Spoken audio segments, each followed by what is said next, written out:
Chapter 204. My disciple, the purpose of your trip down the mountain is to find the fate breaker. Remember, before that, don't move your Taoist heart. Once, late at night, Jing Chen woke up from his dream with a start. When he opened his eyes, there was only darkness. He raised his arm and pressed it against his sweaty forehead. His chaotic breathing gradually calmed down. He vaguely recalled the vague scene in his dream. After a while, he got out of bed, put on his outer robe, and sat at the desk to light the lamp. He spread out a piece of paper and wrote on it, "Fate Breaker, Taoist Heart." Jing Chen looked at the 5 words over and over again. He sat quietly in front of the table, deep in thought. It was only when he saw the sky outside the window and heard the door open that he folded the paper and pressed it against the Taoist scripture. Then, he returned to the bed and lay down. Even though there was no news from Shui Rui's side, Yushu still made preparations for the die-in. Every day, she would wake up an hour earlier than usual to memorize and practice her calligraphy. When the sky was slightly brighter, she would go out to the grocery store on the street and buy half a caddy of flatbread, 2 tails of salted vegetables and beans, and bring a pot of oil tea back to make breakfast. The weather was cold. Cooking in the kitchen during the day would be soaked in water, and it would be easy to freeze one's hands. Yushu was good at housekeeping, so she would not skimp on breakfast. After knocking on Jing Chen's door, Yushu went back to the room and woke Yu Xiaoxiu up. She put the bowls and chopsticks on the table. After breakfast, Yu Xiaoxiu went to school. Yushu cleaned the table and went to Jing Chen's room to change his dressing.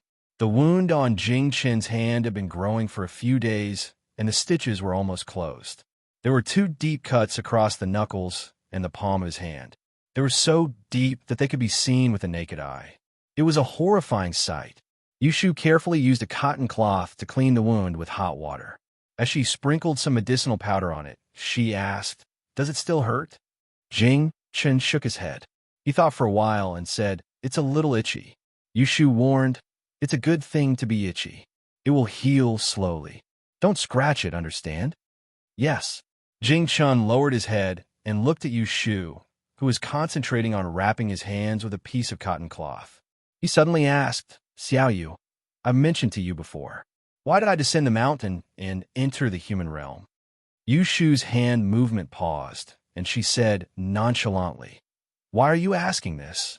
I remember when we were on the ship, I told you that I don't know much about you."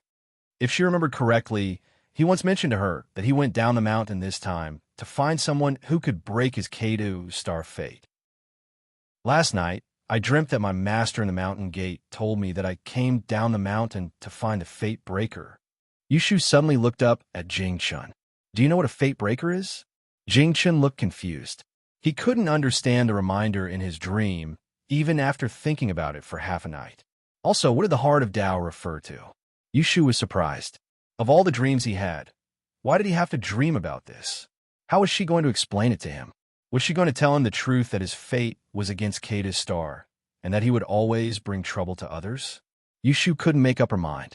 She didn't tell Jing Chen before, because she was afraid that he would avoid her once he knew the truth, just like when they were in Yang City. However, she couldn't keep hiding it from him.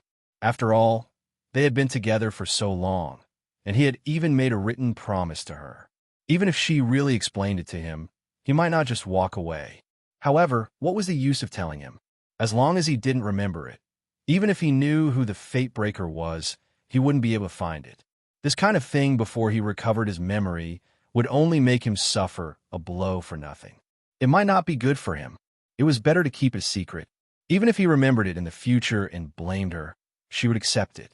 It wasn't that Jing Chen didn't know how to read people's expressions. Yushu's hesitation made him realize that she seemed to be hiding something about him from him. "Xiaoyu, do you know something?" Yushu tilted her head. It was easy for her to make up a lie, but it was awkward to tell the truth. "Jing Chen, to be honest, I do know something about you, but it's not convenient to tell you. Let's wait until you remember it yourself." "Huh?" Jing Chen looked at Yushu's awkward expression and didn't want to make things difficult for her. At this time, there was a knock on the door.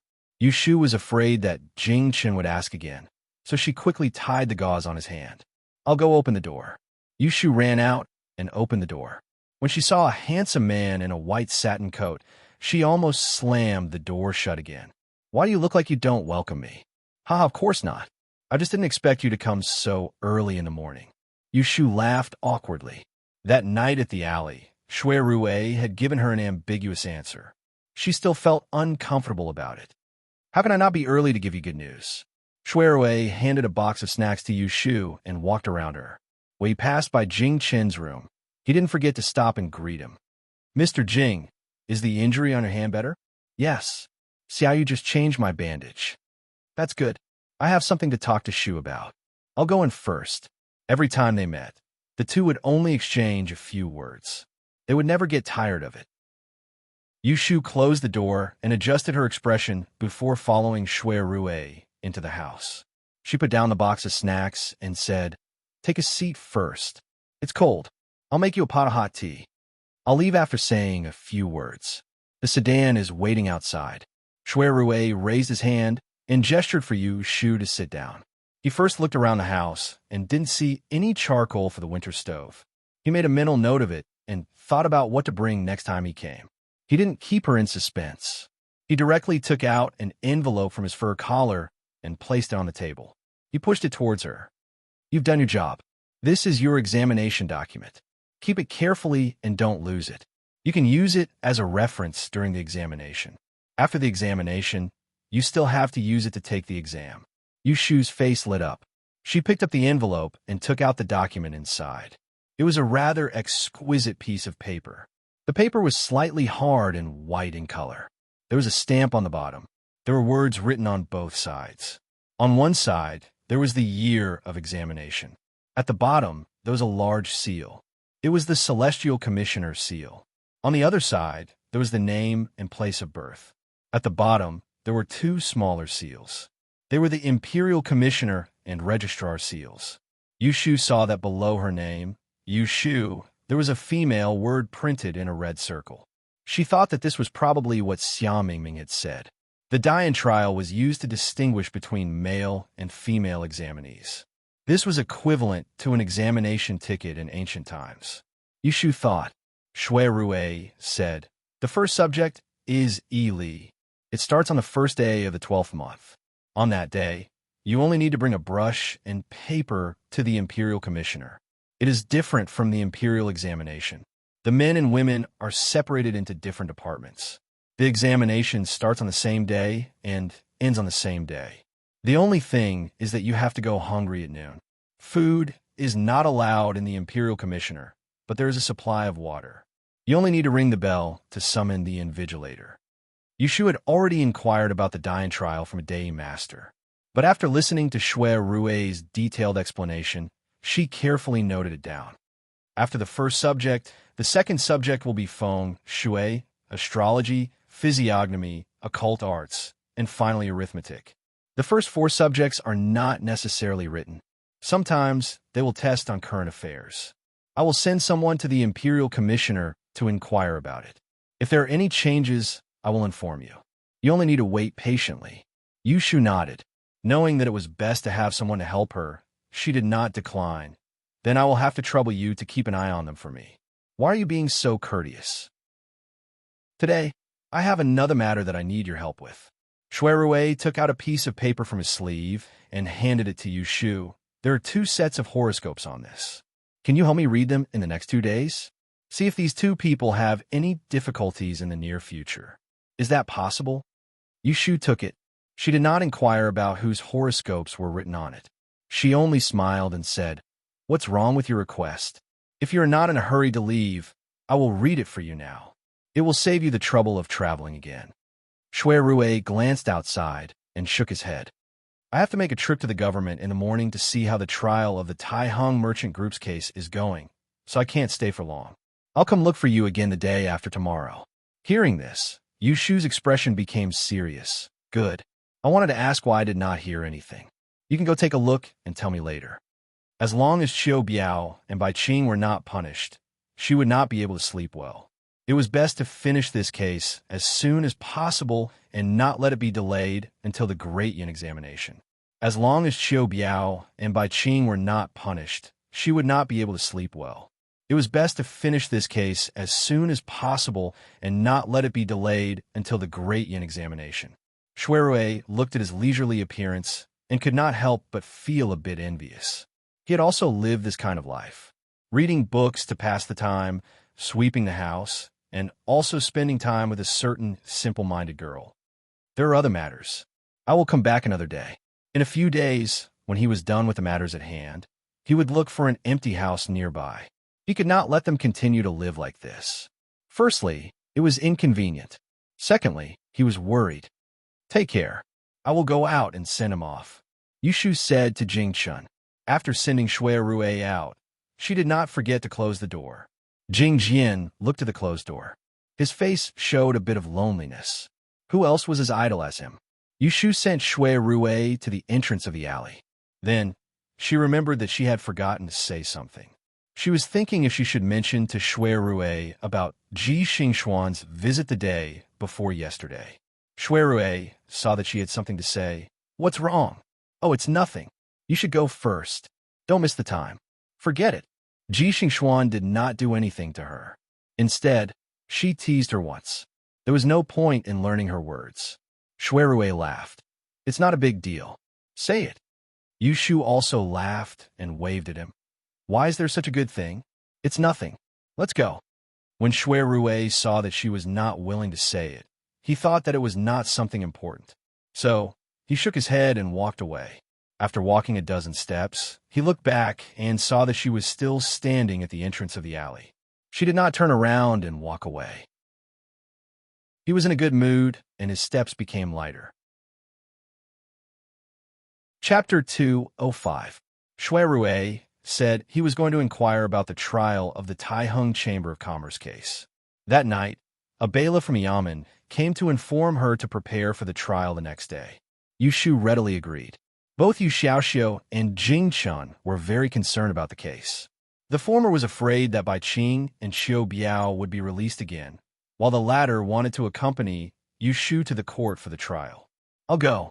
I heard from young Master Shui that Bai Qing and Xiu Biao pushed the case of hijacking the ship onto the people who were rescued midway. Isn't that talking about you? The less trouble, the better. It's best if you don't show up before the case is over. Yushu dismissed the idea of accompanying Jing Chun. Then, she recalled to Yu Xiaoxiu how they were forced to jump into the river to save themselves on the ship. She hated Xiu Biao and Xiu Biao so much that her teeth itched. She just wanted them to be executed the next day. After dinner, they went back to their rooms to rest. Yushu was too excited to sleep because she was going to the court the next day. After lying down for a while, she simply got up to do some calculations. In the past few days, she had been preparing for the exam. She had put aside the algorithm for finding the yellow frost stone as soon as she made some progress. Tonight, she picked it up and continued to study it. She calculated a very strange phenomenon. Strange. How can I calculate it like this? The stone should be right beside me. It was clearly lost. Yushu touched her chin. After thinking about it, she could only say that she had calculated the wrong steps again. This method wouldn't work, so she had to find another way. Sighing to herself in pity, Yushu casually put aside the results she had calculated for most of the time. She pulled out a piece of paper and listed out all the numbers related to the yellow frost stone. She then used the algebra incantations of the 8 gates of life and death to find a suitable formula to reverse deduce it. Yushu slept in the middle of the night and woke up before the rooster crowed the next day. She was simply too excited to sleep, so she packed up and waited for the yamen to call her. Not long after, an official came to the door. The court for the trial was located in the yamen in the south of the city. It wasn't far and took less than an hour to get there. As soon as she entered the door, she heard shout, "Your Excellency, the witness of Yang, Yushu, has been brought." Yushu was still wondering if Shuirue would come today. The moment she arrived at the entrance of the main hall, she looked inside. She saw a capital official wearing a black veil on his head sitting behind the official's desk, and there was a wooden table that was purposely placed at the side. The person sitting behind the table was Shuirue, who was dressed in a vermilion official's robe. It wasn't the first time Yushu had seen him dressed in official robes, but every time she saw him in this robe, It was as if he was a different person. He was meticulous and proper, and he looked quite dignified. Seeing him present, Yushu unconsciously felt a little more at ease. Presumably, there wouldn't be any accidents with this case, and it would be settled. When Shui Rue saw Yushu being brought in, he nodded slightly to her without anyone noticing. He turned to the official behind the table and said, "Your Excellency Su, it's this person." When the merchant ship of the Taihung Chamber of Commerce was robbed in July, he was lucky enough to escape. He also witnessed Bai Chio and the others working with the water bandits to rob and murder. Only then did Yushu's line of sight fall on the few people kneeling on the ground in prison uniforms with disheveled hair. These few people were also turning their heads to look at her. It wasn't difficult to recognize the bearded Qiu Biao, and the other long-faced man who was staring at her unwaveringly must be Bai Qing. They had obviously been tortured in prison. All of their faces had scars, and the shackles on their hands and feet were bloody. However, after being locked up for a few days, their faces were sallow and their bodies emaciated from hunger. This was how it should be.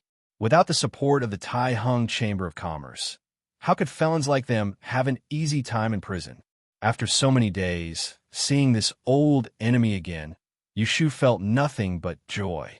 She wasn't afraid of Bai Qing and Qiu Biao's evil eyes, and sneered. "Boss Bai, you didn't expect this, did you? That night when I jumped into the river to escape from the ship, I ate the wind and dew in the forest, ate sparrow meat for half a month, and still managed to survive." Bai Qing thought that he still had a trace of desire to live, so he didn't retort under Yushu's provocation. He bit his lips and endured it. "Pa, are you Yang's Yushu?" Hearing the sound of the wooden block, Yushu stepped forward and bowed, like a commoner, reporting to Sir. "It is me. Do you recognize these few people kneeling? I'd recognize them even if they turned into ashes." Yushu used a classic line and pointed at Bai Qing and Qiu Biao. She raised her head and put on an indignant expression. "It's these two people who secretly poached the merchant's goods and colluded with the bandits to murder the lives of all the passengers on the ship. I was lucky to escape and hid in the capital. Not long ago, I ran into them again. They were afraid that I would expose their evil deeds, so not only did they sneak into my house in the middle of the night to harm me, they even hired assassins to kill me." Yushu's face flushed red.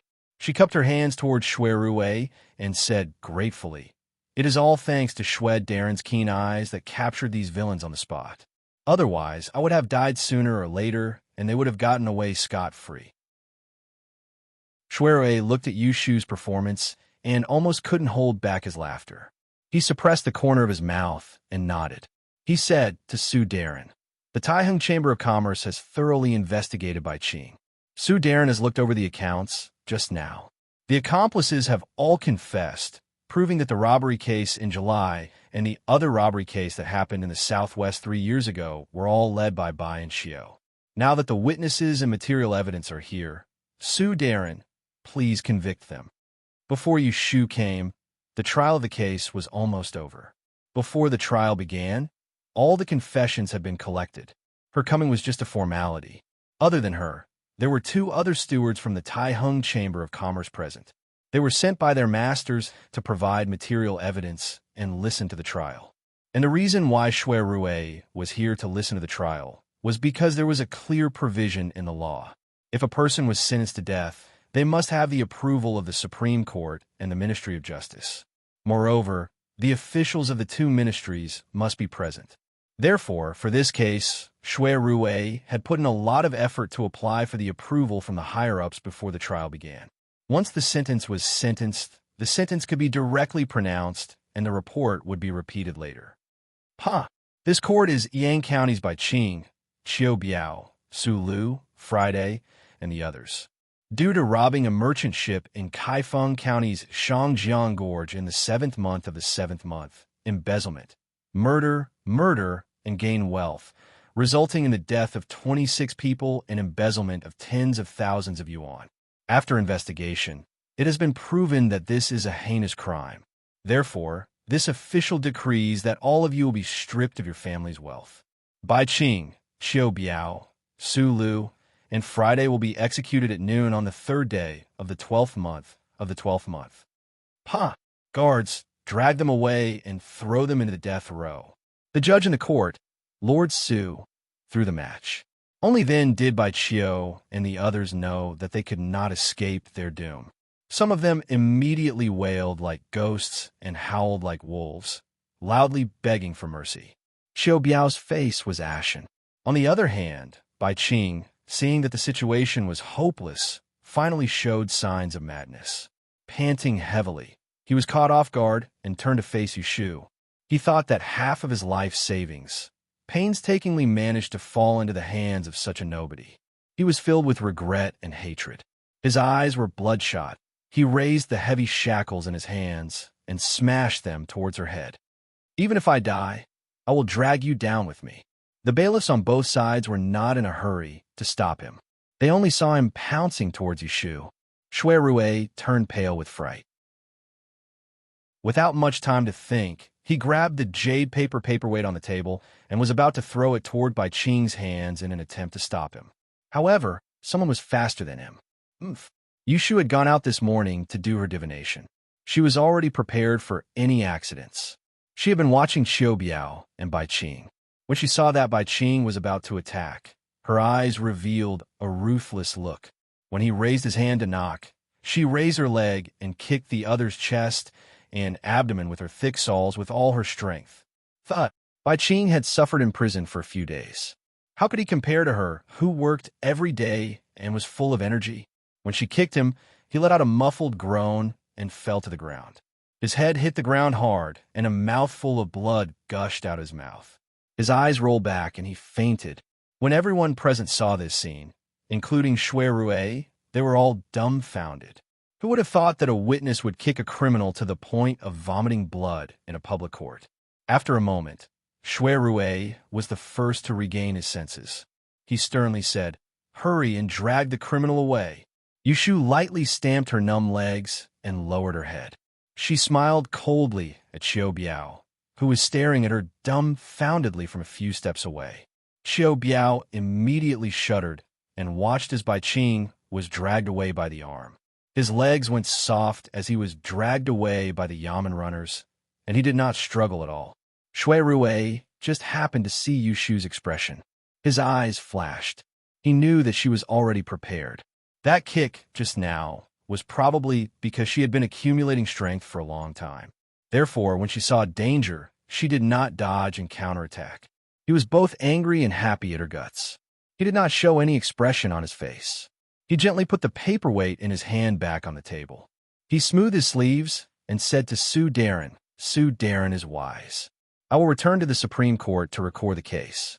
Please send someone to Kaifeng Prefecture to inform me. Shui Darren, rest assured, this official will handle it properly." Shui Rue took a copy of the statement from the advisor and left with the two yamen runners.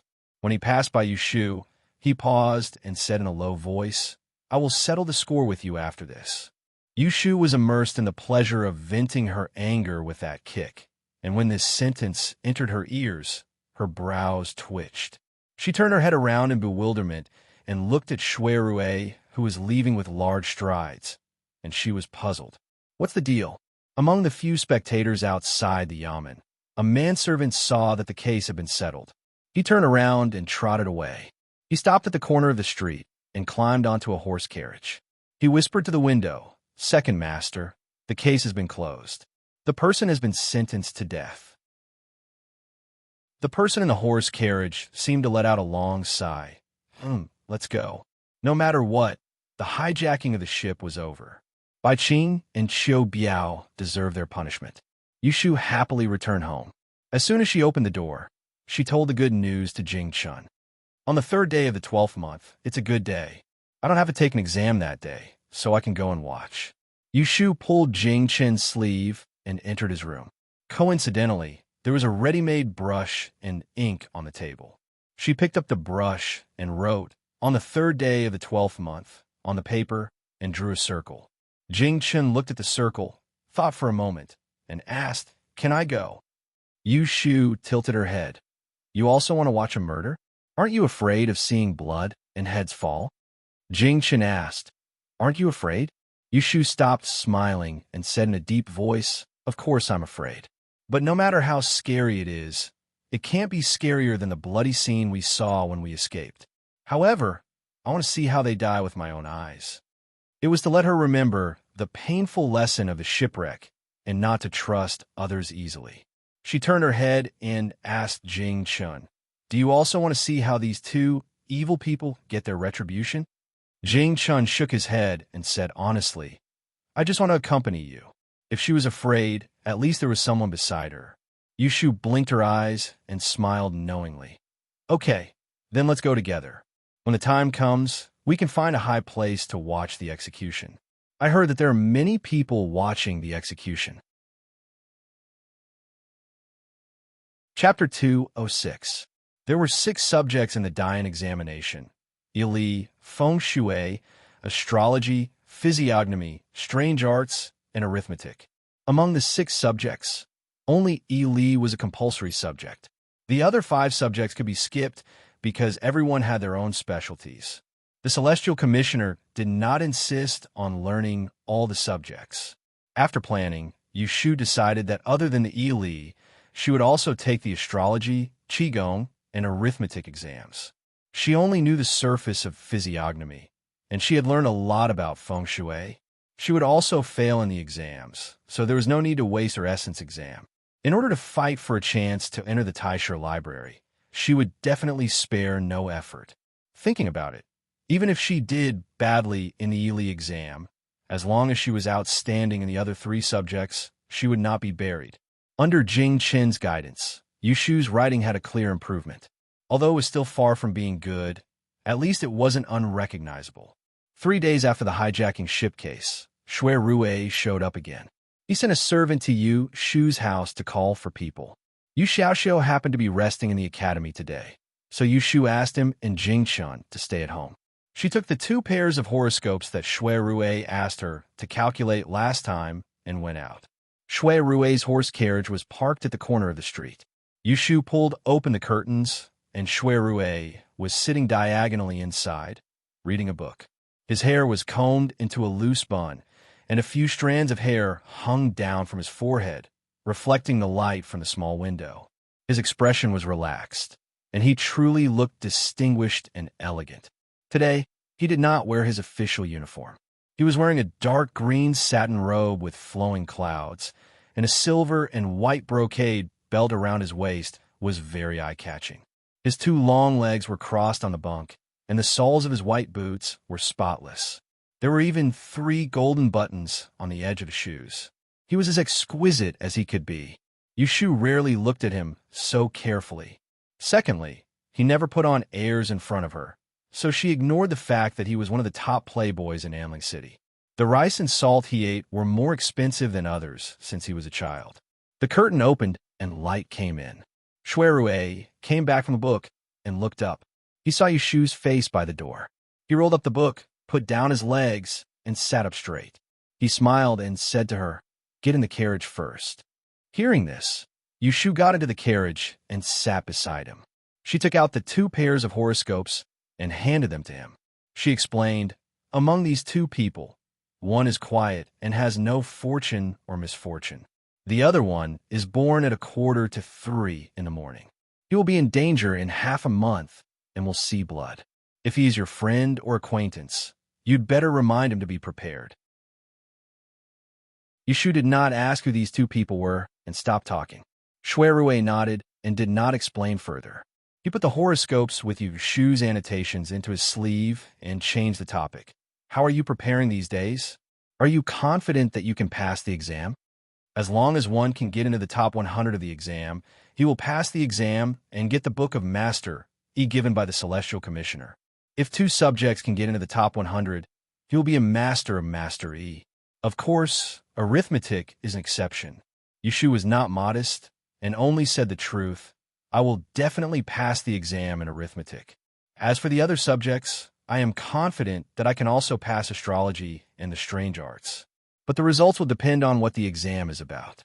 It's a pity that I can't look at the past papers, so I have no idea."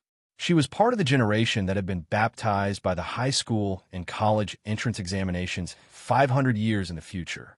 She had a lot of experience with exams and knew what she lacked the most in the Great Yin examination.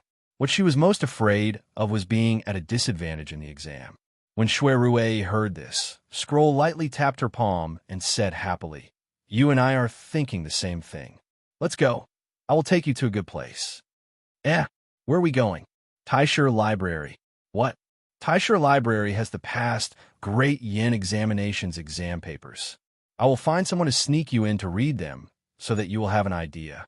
Yushu did not expect that Shui Rui would really take her to the entrance of Taisher Library.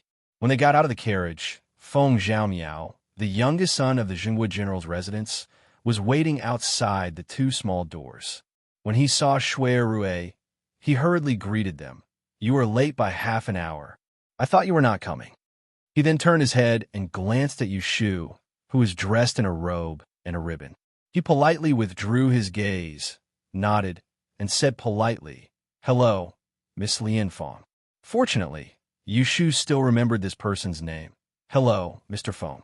Shui Rui called Feng Zhaomiao to the side, and he instructed in a low voice, "Bring her to the treasury, and be careful not to lose her. It's inconvenient for me to enter, so I'll come pick her up in the afternoon." People were not allowed to enter the Imperial Historian's study garden easily, and even Shui Rui had only entered it a few times to investigate a case. Moreover, after Xia Jiangying was murdered, the control over it became even stricter, and it was easier said than done to bring someone in. It was only because Feng Zhaomiao's relationship with Shui Rui was strong enough that he was willing to go against the rules. Feng Zhaomiao smiled and said, "Brother Rui, rest assured. How can I mess up what you have asked me to do? Let's have a drink together in the evening. I have booked a private room at the Huifeng restaurant and called Second Brother Qi. It is not convenient today. I have something to do tonight. How about tomorrow? I will treat you." Shui Rui patted him on the shoulder. Feng Zhaomiao looked disappointed. "Well, it is a deal. You are not allowed to run away tomorrow." "Okay." The two walked back to Yushu. Feng Zhaomiao stretched out his hand to lead the way and said to Yushu, "Miss, come with me. If you see anyone later, just answer to me. You don't have to pay attention to them." Yushu turned her head to look at Shui Rui. Shui Rui nodded and said to her, "If there is anything you are not clear about, just ask Zhaomiao. He is someone who has taken the Dain examination. Go, I will pick you up in the afternoon."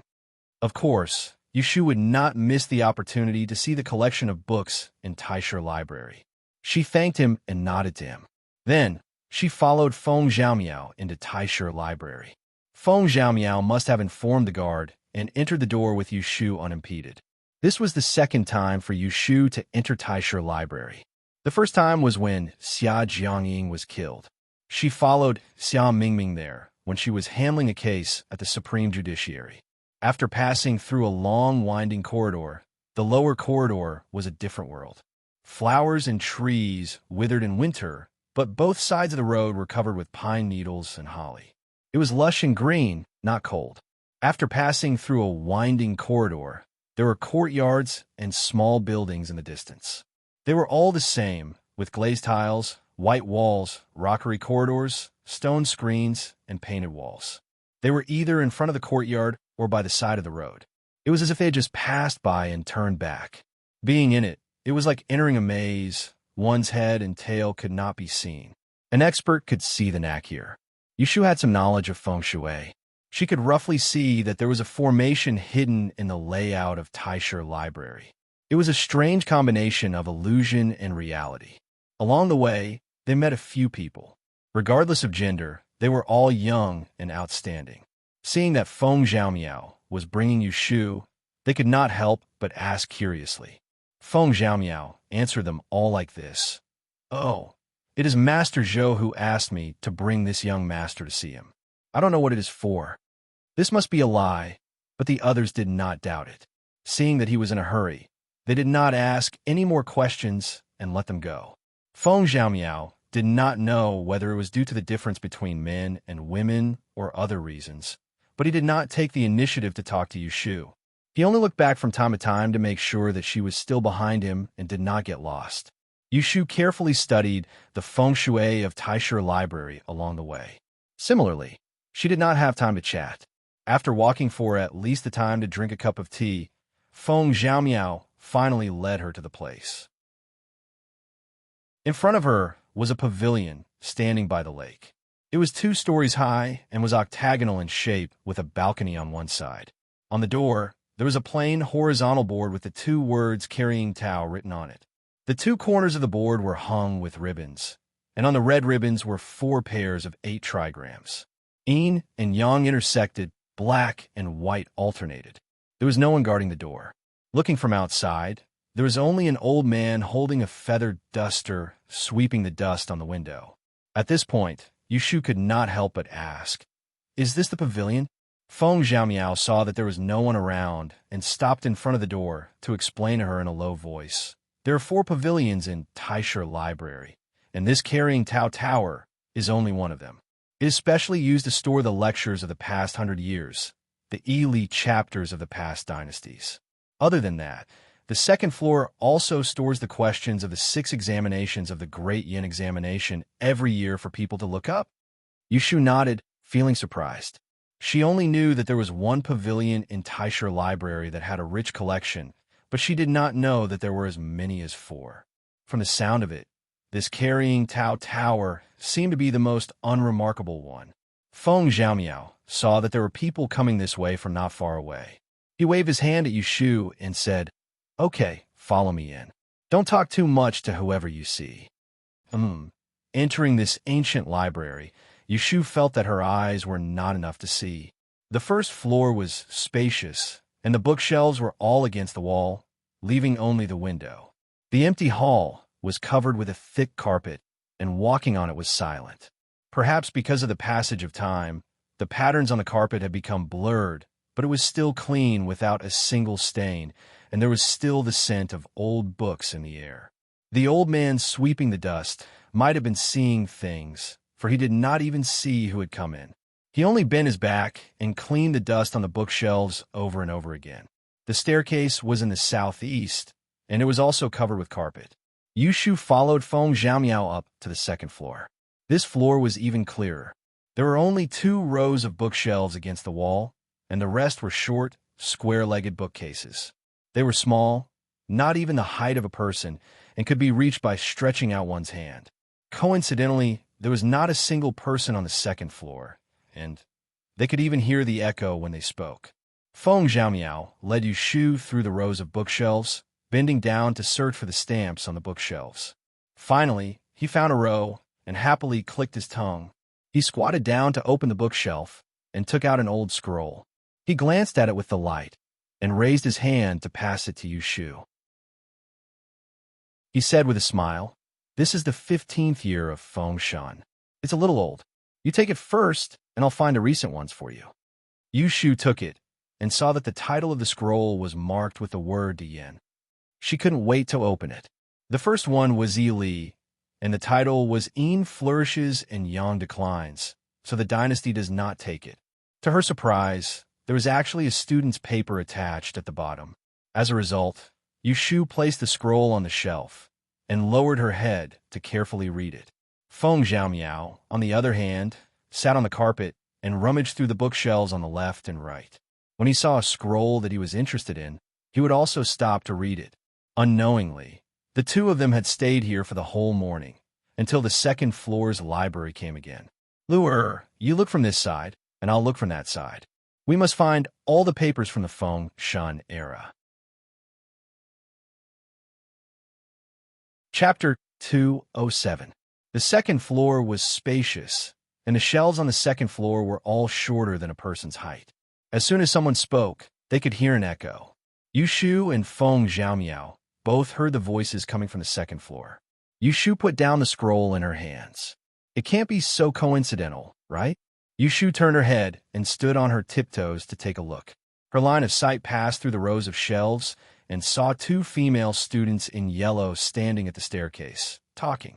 She even recognized one of them. What a coincidence! Feng Xiaomiao immediately sat up from the ground and looked outside. When she saw who it was, she quickly retracted her head and gently pulled Yu Shu's sleeve. She winked at her and waved her hand at her to tell her not to make a sound. She pointed to the rows of bookshelves behind her, silently signaling her to hide first. Yu Shu understood. She casually grabbed the file that she had just been reading and bent down to hide under the bookcase. She quietly moved back. Feng Zhaomiao quickly closed the few open bookcases and also bent down to follow her. There were at least 100 shelves on the second floor, so it wasn't difficult to hide here. Yu Shu and Feng Zhaomiao went under the shelves on the northernmost side and hid behind them. There was an aisle that was as wide as 2 arms' length between them. Feng Zhaomiao pricked up her ears and listened. She covered her mouth with one hand and whispered to Yu Shu on the other side of the aisle. Unlucky. It's Zhao Lu, and Ji Xingxuan. Ji Xingxuan has seen you before. I have a grudge against Zhao Lu, so I can't let her find out that I sneaked in with someone else. Otherwise, she'll definitely make trouble for me. Let's hide first and find a chance to sneak out later. Yu Shu nodded. She and Ji Xingxuan also had a grudge against each other. In this kind of situation, it would be best if she could avoid meeting Ji Xingxuan. Otherwise, if Ji Xingxuan saw her here, it would be hard to guarantee that she wouldn't cause trouble. Just as she was thinking about this, they heard footsteps approaching their hiding place.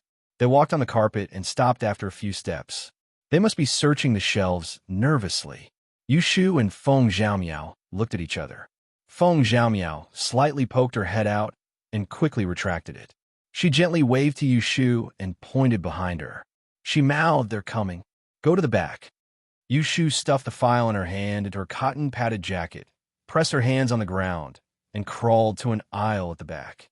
Feng Zhaomiao nimbly leaped over and followed closely behind her. "Sister Xingxuan, I found it. It's here. Come quickly."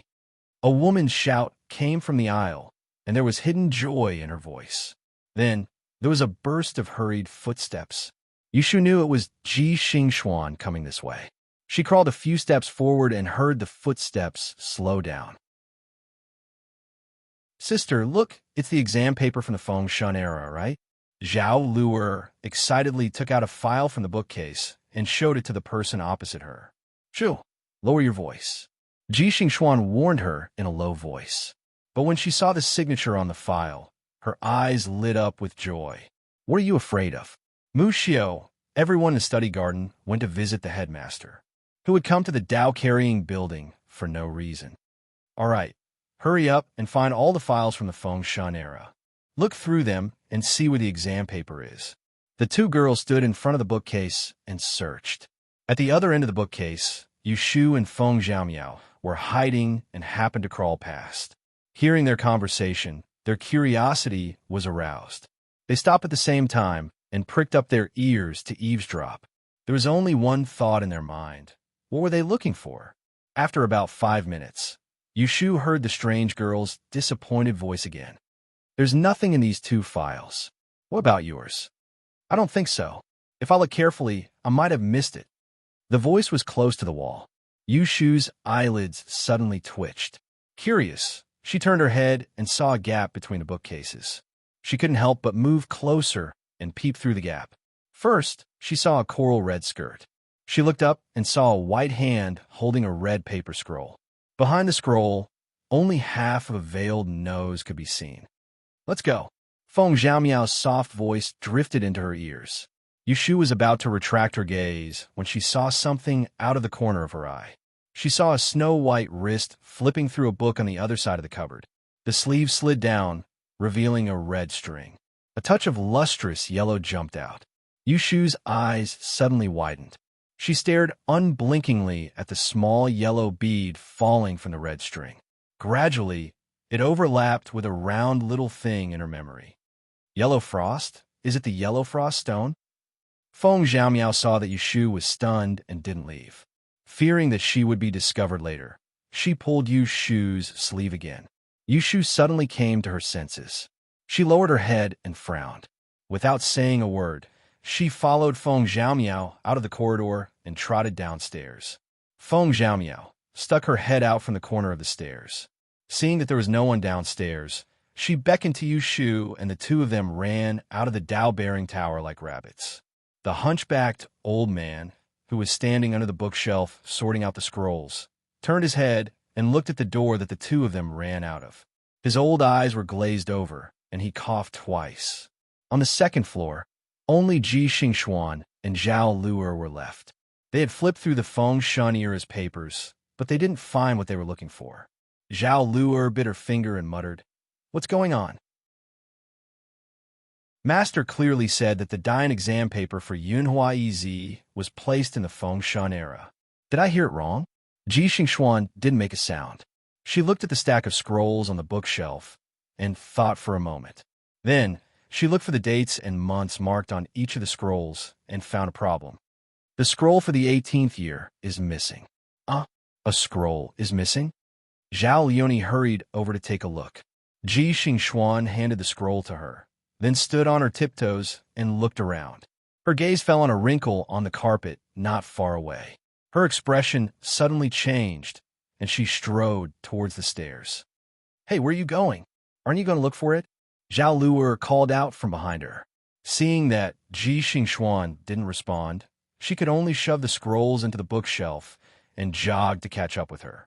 The two of them went down to the second floor. Ji Xingxuan stood on the stairs and looked around. She found the back of the old man who was sorting out the books. She quickly walked down the stairs and asked, "Uncle Qin, did anyone come to the Dao-bearing tower and go up to the second floor?" The old man slowly turned around. His two cloudy eyes seemed to be unable to see people clearly. He raised his eyelids and carefully looked at Ji Xingxuan. Then, he tilted his head and put one hand over his ear, asking loudly, "What did you say?" Ji Xingxuan lowered her head and raised her voice. "I'm asking you, did anyone go up to the second floor just now?" This time, the old man heard an "oh" and replied slowly, "No." Then, he coughed twice and turned back to his work. Zhao Luer pulled on Ji Xingxuan's arm and asked nervously, "What happened?" Ji Xingxuan said in a low voice, "That scroll must have been taken away by someone else." Feng Zhaomiao led Yu Shu out of the Dao-bearing tower and stopped a long distance away. He patted his chest and panted, "That was close, that was close. If that stupid girl saw me, I would have been in big trouble. No wonder my eyelids kept twitching this morning." Yu Shu also rested her feet on the railing. She turned her head to look at the location of the treasure that was set up by the lake. Her eyes flashed thoughtfully, and her heart was filled with doubt and confusion. Unless she was blind, there was another stone that looked exactly the same in this world. Otherwise, the one she saw just now must be the yellow frost stone that Jing Chun gave her. But how did it fall into the hands of Ji Xingxuan? Could it be that she found it after she lost it in Yang City? That wasn't impossible. She carefully thought back to the days when she lost the yellow frost stone. Yu Xiaoxiu had visited the Ji family and heard that Ji Xingxuan had returned home from the capital. Her days were not bad, but why did she have to be so lucky to have picked it up by herself? Yu Shu was depressed. Look at the other person's luck, and then look at her own. The other person randomly picked up a treasure, but she didn't even know what it was and lost it in a muddle. Now, how could she get the yellow frost stone back? She could directly find Ji Xingxuan and explain to her, "You picked up my thing, now return it to me." This would most likely not work. Ji Xingxuan had eyes. She could see that Ji Xingxuan used a red string to thread the bead and carried it with her. She knew that Ji Xingxuan knew what it was. Even if she didn't know the origin of the yellow frost stone, she knew that it was a good thing. Otherwise, why would the fourth miss of the Ji family randomly carry a small stone with her? She was afraid that Ji Xingxuan knew what it was. In this world, there were only a few people who didn't pocket money they picked up, even if she was a petty person. If Miss Ji was a noble person and would rather return the stone to its owner, she would have no way to prove that she lost the stone. Besides, not long ago, Ji Xingxuan asked her to teach her the 6 lines cutting method. She even played a trick on her. Who knew if Ji Xingxuan was as narrow-minded and vengeful as her? It would be good if she didn't take the opportunity to make things difficult for her. Get back to her and keep dreaming. Feng Zhaomiao looked at Yu Shu shaking her head and sighing alone. She thought that she was regretting that she couldn't read more papers, so she comforted her. It's okay. Come back tomorrow. I will take you in again. Hearing this, Yushu had an idea and asked, this is not safe. What if I encounter a situation like today again? Isn't it scary enough? Can't you take a few files out for me to read? Feng Xiaomiao shook her head without thinking. How can I do that? You don't know that the books in Taisha Library are absolutely not allowed to be taken out. They can't even leave the building. Once you're caught, you can forget about staying in school. Otherwise, why would I take the trouble to sneak you in? I can just find those files for you to read. I see. Yushu nodded with understanding. She thought that the rules of this Taisha library were quite strict. No wonder there was no one to look after such a big place. There was only an old man to clean it. They were not afraid of people stealing books. It turned out that there was such a severe punishment. As long as you were caught stealing a book, you would be expelled from school. It was really terrible. Let's go. Maybe Brother Rue is already waiting for you outside. Okay, not far from the gate. Feng Xiaomiao sent Yushu out. Shui Rue hadn't arrived yet. Feng Xiaomiao happened to meet an acquaintance and was dragged to drink. Seeing the child's hesitant face, Yushu knew that he wanted to play with someone. So she took the initiative to let him go first and made an appointment to come back tomorrow morning.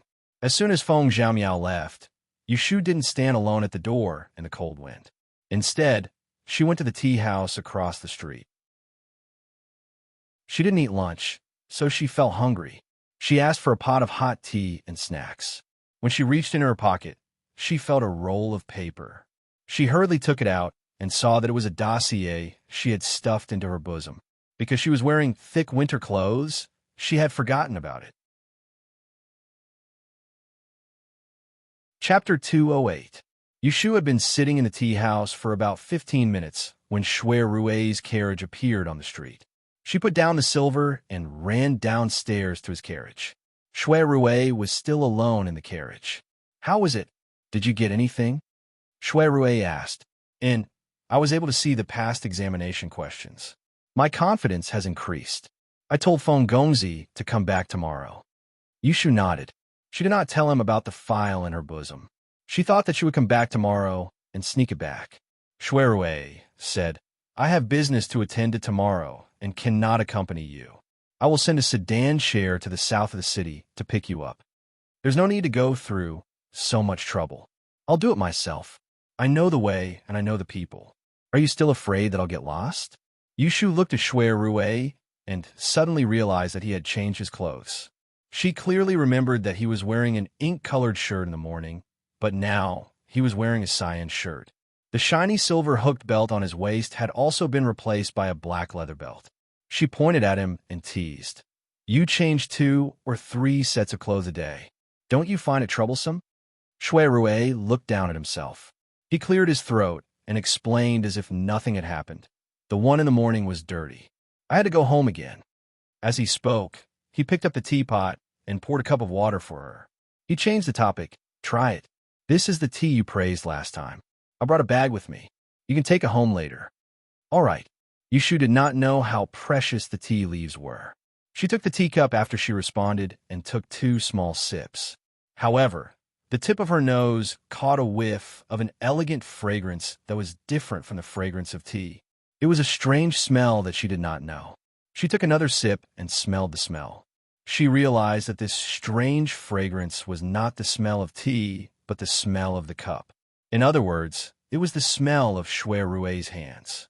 She slowly drank the tea and raised her eyes to secretly size up Shui Rue.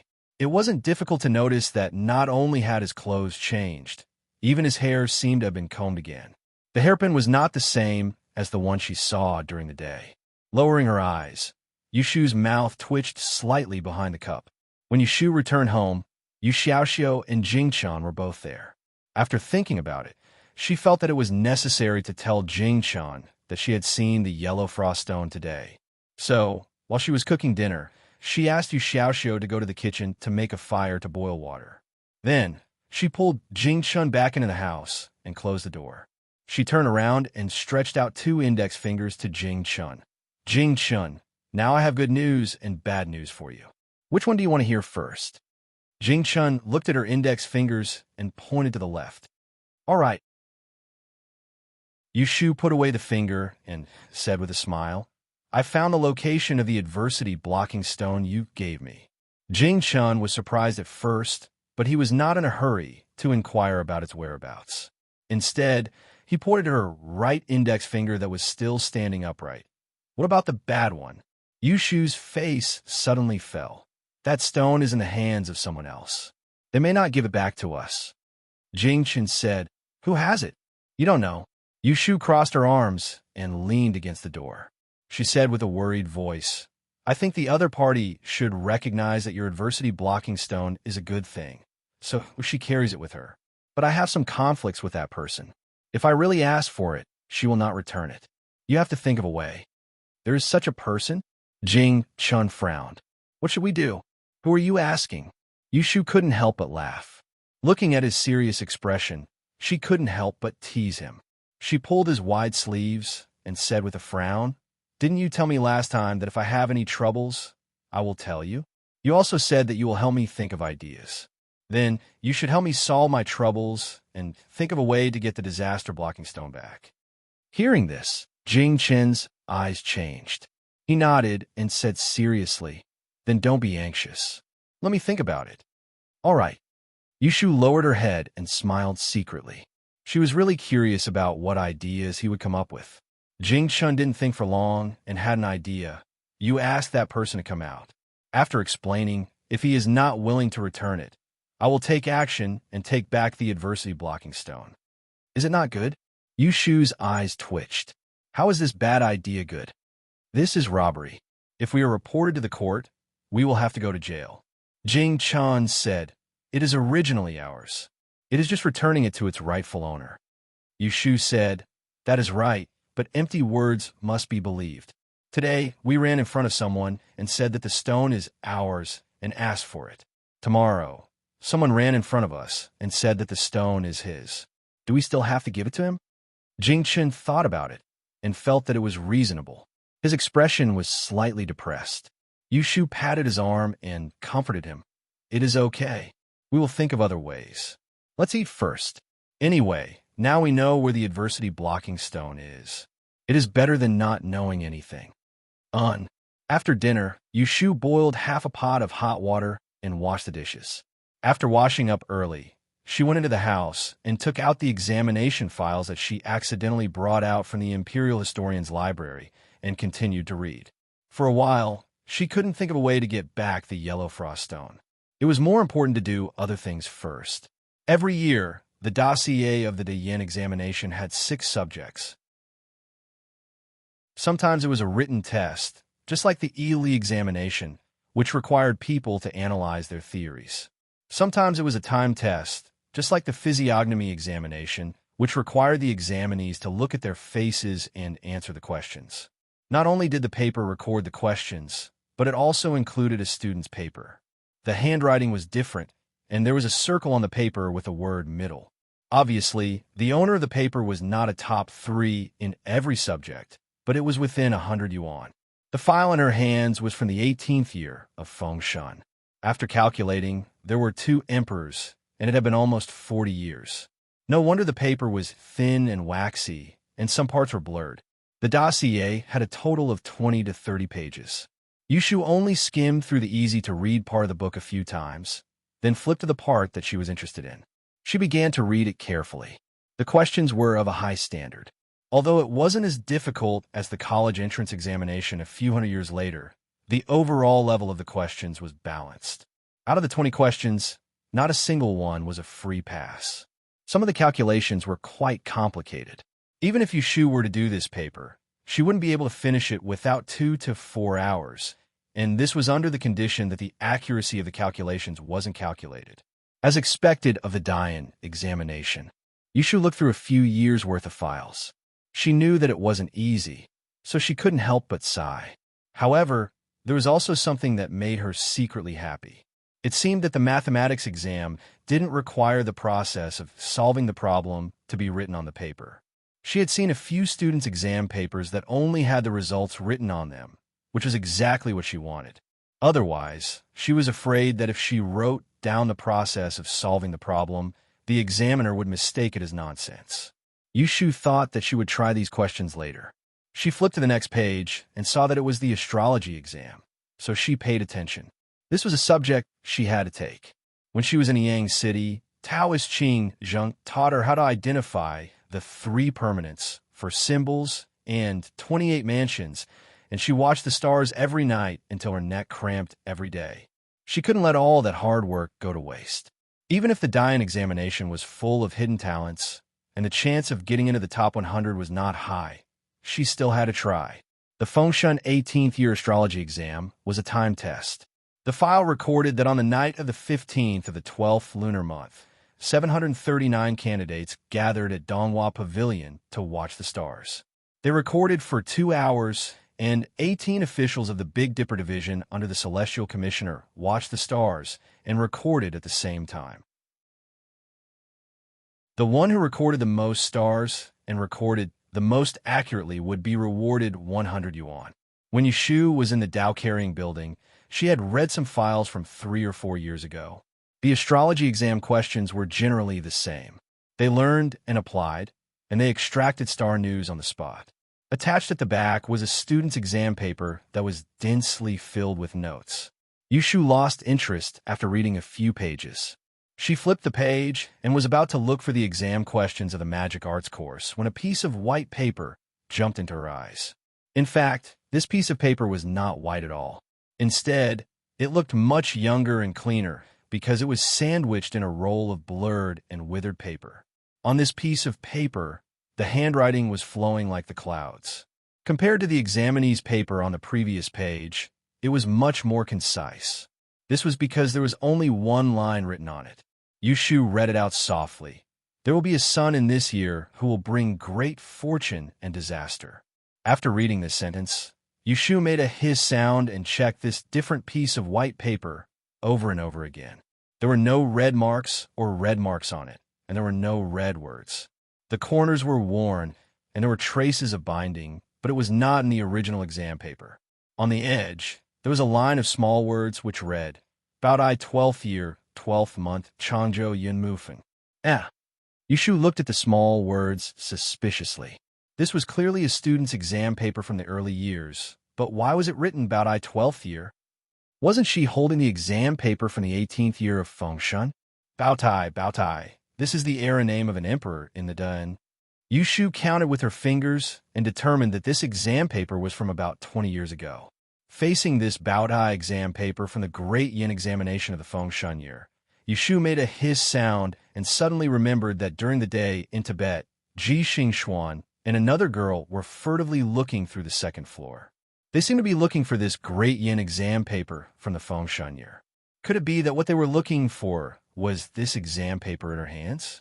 Or, to be more precise, what they were looking for was this exam paper from the Baodai year. Yushu narrowed her eyes and looked down at the lonely line of words on the exam paper. Her suspicions grew. Her intuition told her that there must be some secret hidden in this exam paper. After thinking for a while, Yushu separated this unusual exam paper from the other files, carefully folded it in half, put it in a book, and put it in a drawer. She prepared a brush and ink and wrote on the paper, Baodai 12th year, Yun Mufeng. Tomorrow, when she went to bed again, she would look through the files from the 12th year of Baodai. She wanted to see which subject this mysterious exam paper in her hands answered. And this Yun Mufeng, what kind of god was he? Chapter 209. The next day, Yushu went to Taisher Library again. She purposely woke up early to walk to the northern part of the city. Feng Zhaomiao was one step ahead of her, waiting for her outside the library with a bundle in his hand. When he saw her, he waved. Miss Lianfeng. Yushu had heard him address her like this several times, but she didn't correct him. Walking forward, she saw him hand over the bundle in his hand and asked in confusion, I found a student robe for you. It's brand new and hasn't been worn before. Put on over your clothes. If you run into someone in the library again, it'll be easy to fool them. Feng Zhaomiao gestured with his hands. Yushu understood and didn't stint on her praise. You're quite thoughtful. Feng Xiaomiao chuckled proudly. As a result, he went to take a walk. Yushu found a nearby tree to hide under. She shook out the white silk robe from the bundle and put on over the padded jacket. She thought to herself that Feng Xiaomiao looked careless, but he was actually quite meticulous. Not only did he prepare clothes, but he also prepared a set of belts and hairbands. Disguised as a male student of the library, Yushu followed Feng Xiaomiao into Taisha Library. Along the way, she felt a lot more confident. It saved her the time to stop and explain to others. The two quickly arrived in front of the Dao-carrying tower that stood on the shore of the lake. Taisha Library had been closed for 2 days. Today, there were a few students in the Dao-carrying tower, but they were all on the first floor. The second floor was still quiet and empty. Yushu found this very strange. The Dayan examination was imminent, and many of the students of Taisha Library would be taking the examination for the second time. Why was there no one here to look at the questions? She asked Feng Xiaomiao about this. Feng Xiaomiao laughed. Haha, most of the people taking the examination are students who have been in the library for 3 years. They can't even finish their homework all day. Who would have the time to look at the previous examination questions? Brother Rue mentioned it and said he wanted you to see what the Dayan examination was about. That's why I brought you here. Of the 4 libraries in the library, this Dao-carrying tower is the most deserted. Yushu nodded. That was true. There were at least 5,000 students taking the Dayan examination each year. Most of the people taking the examination for the first time were clueless. There were only a few people who had connections with her to enter the Dao-carrying tower to read the previous year's questions. This was something that was impossible.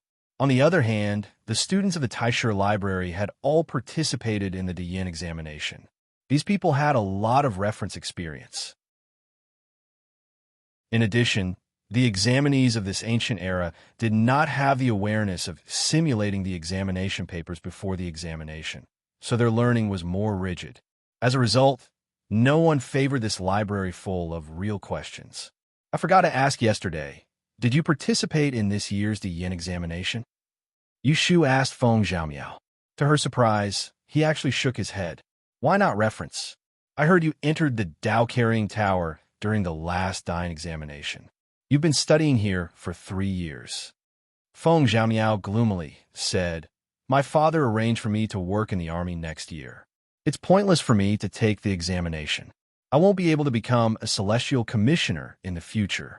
No one in the family agrees with me learning EE. When Yushu recalled that this young man was a great general of the Yin dynasty, she understood him a little. Looking at his dejected expression, she knew that she had brought up something she shouldn't have. She comforted him. Actually, it's more important to learn something. You are proficient in Yishui. You might be able to put it to good use in the army. Think about it.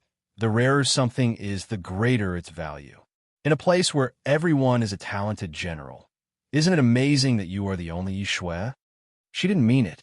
Feng Xiaomiao felt enlightened after hearing it. He was stunned for a moment. He suddenly clapped his hands and said, That's right. Ha! This is even more amazing. Yushu was startled by the sound of him clapping. She was afraid that he would attract someone's attention. She quickly whispered to him, Let's get down to business in case we bump into someone we know. Yes, let's go. Feng Xiaomiao smiled and led Yushu to the bookshelves. His attitude towards her was obviously friendlier than before. There were more than 100 bookshelves on the second floor. Among the books, the Dayan examination paper only occupied a small portion. They were not categorized carefully. Thus, it took some time to find them. While Feng Xiaomiao was busy rummaging through the bookcase, Yushu stuffed the file from the Feng Shun era that she brought out last night back into the cabinet next to her. She was still thinking about finding the test paper from the 12th year of Baodai. She wanted to match it with the paper she found last night, so she told Feng Xiaomiao and went to the other bookcase to look for it. Hard work paid off. After searching more than 20 bookshelves, Yushu finally found the Baotai examination paper. She took out the 12th year's file and couldn't wait to sit on the ground to check the questions. There were 6 subjects in total. It was not difficult to find the corresponding question with the mysterious paper. Because among these 6 subjects, Yushu only found 1 subject with a single question. As she expected, it was the question of astrology. The file recorded, Bao Dai 12th year, the 16th of the 12th month of the 12th month in Tai Ching division. The first question was the solution. The Zhongtian Kong Su, the North Wei Su, the South Go Su. The three stars were destroyed today and yesterday. If Yushu had to answer this question, she admitted that she couldn't answer it. In astrology, it was usually a subjective sign of one star or two stars in the same constellation palace as a reference. However, this question not only involved three stars, but also three different constellation palaces. The positions of the north and the south were completely different.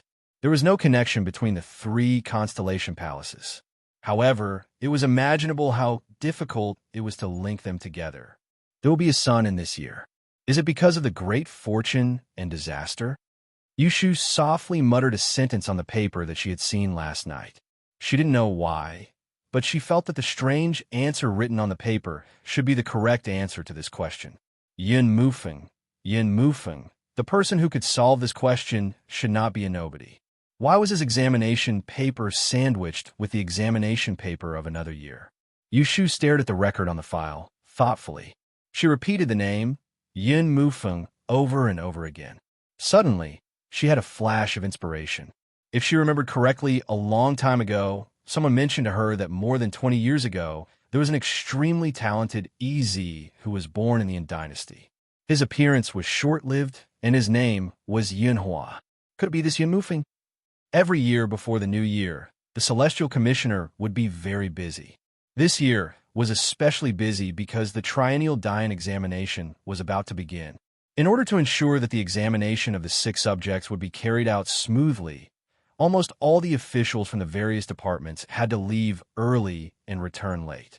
As the right magistrate, Ji Huaishan also had the responsibility of supervising this year's Dayan examination. More than 20 masters who were responsible for setting the questions had been detained in Lang, Xiangyuan in October. No one was allowed to spy on them. Several supervising examiners took turns to patrol and supervise them. Yesterday, Ji Huaishan was temporarily sent to Lang Xiangyuan by the young supervisor. He only returned to the mansion the next morning. After a night of exhaustion, he didn't go to sleep. Instead, he asked his servants to bring Ji Xingxuan to the study room. He closed the door and left some attendants to guard outside. The grandfather and grandson had a secret discussion. How was it? Did you find the examination paper of Yin Huazi? Ji Huaishan looked a little anxious. Ji Xingxuan shook her head. Ji Huaishan frowned. What's going on? You couldn't find it? Ji Xingxuan said, Lua went to Master Zong to find out. Among the 3 subjects that Yin Huazi took, the astrology examination paper was sandwiched in the Feng Shun period. Master Zong is old and his memory is blurred. He only said that the late Sir Qin mentioned this to him, but he doesn't know which volume it is. We searched the Dao carrying building and found that the Feng Shun period's volume was missing. I suspect that it was taken away by someone. That's impossible. Ji Huaishan denied it without thinking. He lowered his voice and said, Xiana, grandfather has gone to great lengths to bring up this question. You don't know how strict the security in Longxiang Court is. Even a fly that flies out is recorded. Other than me and your uncle Zhao, no one else knows that this year's astrology section has a unique question. It's the same question from 20 years ago. Who would purposely take that paper in order to save their lives? As he said this, he carefully looked at Ji Xingxuan's expression. Seeing that she was not in a hurry, he knew what she was thinking. He advised her earnestly, Xianer, grandfather knows that you are hard-working and does not want to be so eager to win. But among the subjects that you study, the ones that give you the most confidence are physiognomy and astrology. This year's question is tricky. Out of thousands of people, there are no correct answers. Grandfather doesn't want to see your hard work go to waste. Think about it. Grandfather will be retiring next year. My position as the Celestial Commissioner of the Right Justice is remembered by many. At that time, I have no choice but to give in. If your marriage with the 7th prince succeeds, it will be fine. But if it doesn't, I can only take the risk and steal the question to ensure that you can stand out in the Yin examination. I want you to become the Celestial Commissioner as soon as possible. While grandfather is still in his position, I want to pull you up a little. Otherwise, if someone suppresses us in the future, our G family will not be able to stand out in Enling City. You know, your life has. At the end of his words, Ji Huaishan stopped speaking. His expression was very serious. Ji Xingxuan's eyes flickered. After a while, she softly said, "Xian'er understands." Hearing this compromise, Ji Huaishan breathed a sigh of relief. He was afraid that she was young and arrogant. She was unwilling to beat around the bush and would suffer sooner or later. Ji Xingxuan lowered her head and thought for a while. She said again, "But it is true that the examination paper is missing. Grandfather, is there no one else who knows the solution to that question?" Ji Huaishan let out a long sigh and sat behind the table. He said to her, 20 years ago, I was lucky enough to take the examination at the same age as Mr. Yinhua. At that time, the question for the astrology section was personally ordered by the celestial commissioner of that year. Thus, he was the only person who marked the paper. As for EZ, there's only one person who appears every few decades. All the examination papers were stored separately. The person who stored them was the chief examiner of that year, Qin Zhengming. Now that Qin Zhengming has passed away, I dare not say that in this world, other than the celestial commissioner of Anling City, the only person who knows the solution to the question is Yunhua EZ's paper. Originally, I wanted to find that paper and let Zhao Luer share the burden with you. When the examination results are different, she could divert people's attention. But now, Ji Huaishan rubbed his throbbing forehead.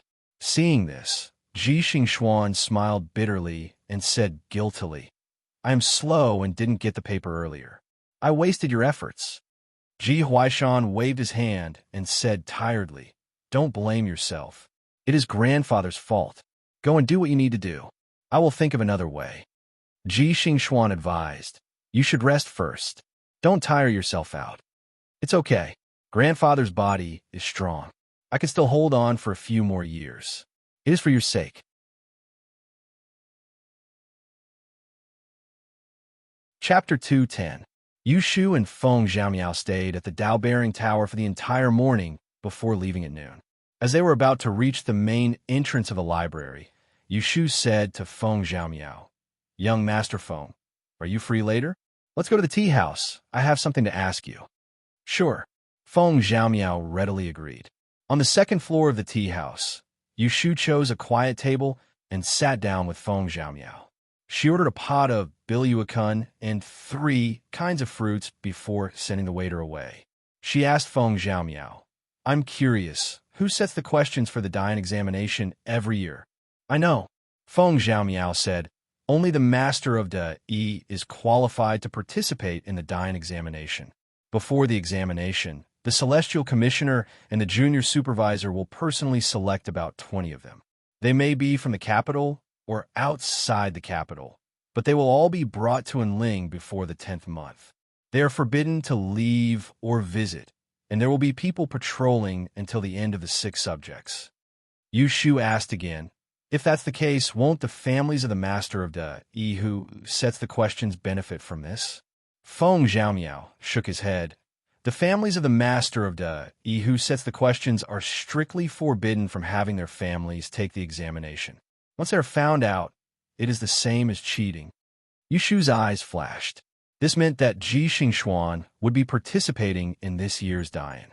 The Ji family's old Master Ji, who held an important position in the Celestial Commissioner, was definitely not one of the test setters.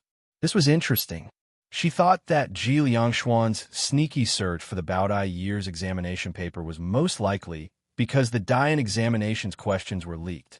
Even if Ji Huaishan was not the test setter, he must have had some connection with it. This 3-star question had reappeared in the Dian examination paper after more than 20 years. Ji Xingxuan knew the question and came to look for the previous year's examination paper. In her opinion, this was superfluous. There were 2 possibilities. First, to prevent others from learning about this question and looking for it in the Dao-bearing tower, she wanted to find it and take it away. Secondly, perhaps the Ji family knew the question but did not know how to solve it, so they came to look for the test paper from that year. Regardless of which possibility it was, Yushu was sure that the paper written by Senior Yun Mufeng in her hands was indeed the correct answer to the question from that year. Between the two possibilities, she was more inclined to the latter. If Yun Mufeng was the Yunhua Ez from 20 years ago, she made a bold guess. At that time, there was only one question in the astrology course, and it was only Yun Mufeng who was able to solve it. Moreover, the answer to the question about the omen of the 3 stars was not made public. Therefore, even if one knew the year and subject of the question, without knowing the answer, one would not be able to answer it. The only thing that did not make sense was that since Ji Xingxuan knew that Yun Mufeng's answer paper was hidden in the Fengshan periods file, she must know the person who collected the paper. That person must have seen the answers on the paper. If she wanted the correct answer, wouldn't it be faster to ask that person directly? Thinking about it this way, she felt that the first possibility was more likely. Ji Xingxuan already knew the correct answer and deliberately came to the Dao-bearing tower to destroy the paper. This time, Yushu was worried. If Ji Xingxuan did not know the correct answer, the paper in her hands would be of great use. If Ji Xingxuan knew the correct answer, then the paper in her hands was equivalent to waste paper. It was not enough to use it to report the Ji family for cheating, nor was it enough to expose any inside story. Just as Yushu was wavering in confusion, Feng Zhaomiao added, "However, in order to avoid cheating, sometimes the great teacher will personally participate in setting the question." Yushu asked suspiciously, "Does the great teacher also need to be grounded?" Feng Zhaomiao smiled, "Of course not. What kind of status does the great teacher have? Why would he need to be grounded? As long as the question is set by the great teacher, only he knows the correct answer. The marking of the paper will be done by the great teacher himself, no one else." "What about the marked papers? Will they be shown to others?" Yushu blurted out. "The papers that pass the exam are collected by the examiners. Those that did not pass the exam are burned as waste paper." "Who do they show it to?" Feng Zhaomiao paused and suddenly remembered something. She mysteriously said to Yushu, "But there is a special case." Yushu hurriedly asked, "What kind of case?" "That year, Ez was born. Once Ez's paper is chosen, it will not be leaked. The great teacher will send someone to be in charge of collecting it. It is not in the library, nor is it in the books. If you want to see Ez's paper with your own eyes, you can only rely on your luck." Yushu's mind raced, and she casually said, "I didn't know that you know so much." "Of course. Let me tell you a secret." Feng Zhaomiao lowered his voice and said quietly, 20 years ago, my grandfather was in charge of collecting the paper of Ez of Yunhua, who was famous in the capital." Yushu was suddenly shocked. "Your grandfather?" Feng Zhaomiao nodded, and then became dejected. "It's a pity that he passed away a few years ago. Otherwise, I could introduce him to you." "Passed away a few years ago?" Yushu frowned. Her mind was in a mess. She could not help but think carefully. She seemed to have grasped something and thought of something. Her eyes brightened, and she suddenly saw the light. The probability had exceeded the limit. She dared to bet that Yun Mufeng was Ez of Yunhua. That 3 stars omen must be this year's dying exam question, and that Xingxuan must not know the correct answer to this question. After bidding farewell to Feng Zhaomiao, Yushu could not help but cast a divination for herself on the way back. The smooth results of the divination gave her some confidence. When she returned home in the afternoon, the first thing she did was to drag Jing Chun into the house.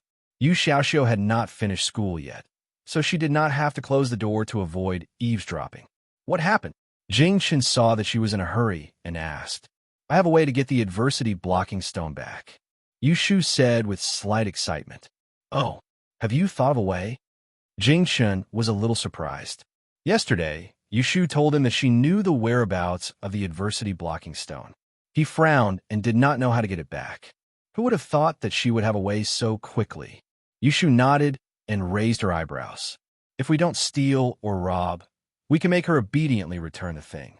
Jing Chun saw that she was quite confident, so he asked, "Didn't you say yesterday that the other party might not be willing to return it?" "It's different now. I also have something that person wants very much." Yushu's lips curled up into a smirk. "Jing Chun, what is it?" "It's also a rare scallop." Yushu said it briefly. She did not tell Jing Chun in detail about how she found out about Yunhua EZ's examination paper. She did not know how to explain to him the dirty things that happened in the officialdom examination. She did not have the fortune to enjoy the leaked questions on the old paper.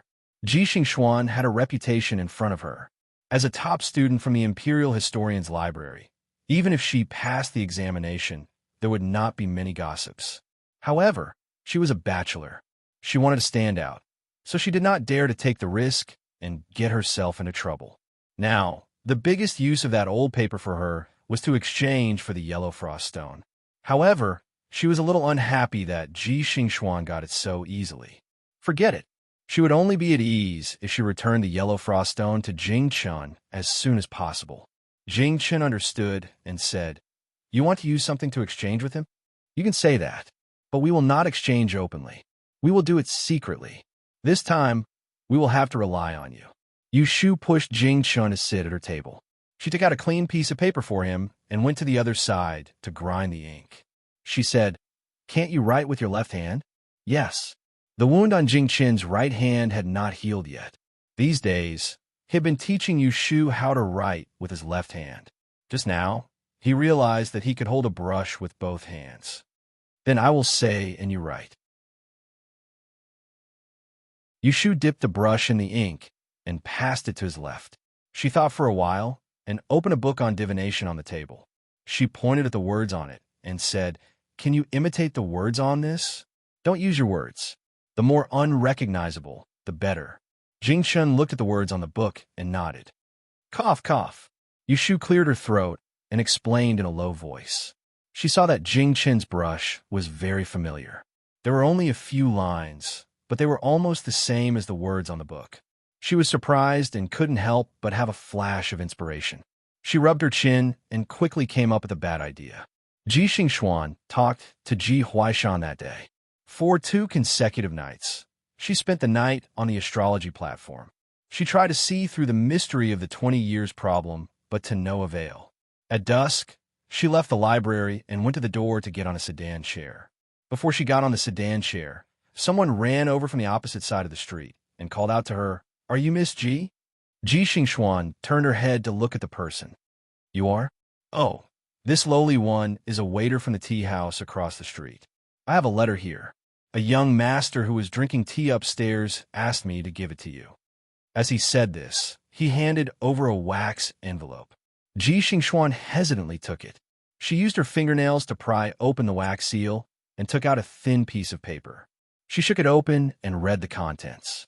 Her fingers tightened and her expression suddenly changed.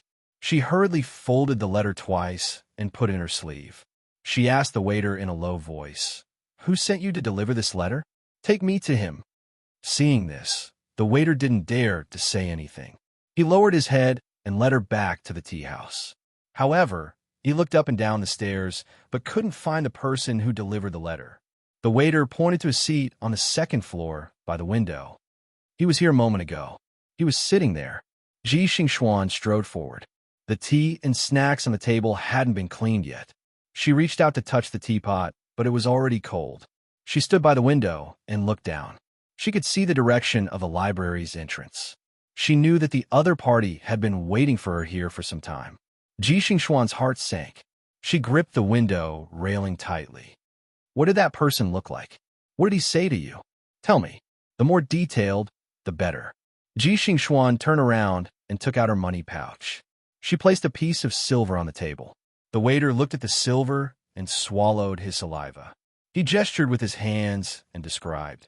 That person was about this tall. He had a mustache above his lips. He had thick eyebrows and big eyes. He looked like he was in his early 20s. Oh, that's right. He had a big mole on one side of his face. It was the size of soybean.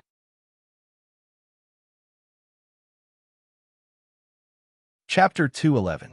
In the evening, Ji Xingxuan hurried back to the Ji mansion. Seeing a carriage parked in front of the door, she knew that there were guests. She called the housekeeper who was working in the front courtyard and asked, "What guest has come?" "Miss, you've returned. It's Scholar Zhao from the Taisher Library. The great master is entertaining him in the warm room." Ji Xingxuan frowned and gave the housekeeper a few instructions. Then, she quickly walked in the direction of the rear courtyard. When she arrived in front of the warm room, she first had the servant girl waiting outside go in to report before lifting her skirt and entering the room. There were two people sitting in the tea room. The older one was Ji Huaishan, and the other was a middle-aged man dressed in cinnabar robes. He was one of the scholars of the Taisher Library, Zhao Zhixue. Uncle Zhao, Zhao Zhixue said amiably, "Ah, Xingxuan, have you just returned from the library? I heard from your grandfather that you've been studying very late these past few days before returning home. Although the Dian examination is near, it's good to work hard, but don't tire yourself out." "Thank you for your concern, Uncle." Xingxuan has been rude and disturbed your discussion. Ji Xingxuan first apologized. Then, she turned to Ji Huaishan, who was brewing tea with a silver silk bamboo, and said, "Grandfather, I have a friend who wants to borrow our family's Big Dipper ruler. Can you accompany me to get it?" Seeing her slightly anxious expression, Ji Huaishan's eyebrows trembled. He turned to Zhao Zhixue and said helplessly, "This child has been spoiled by me. She always casually borrows valuable items. I'll go with her to get it.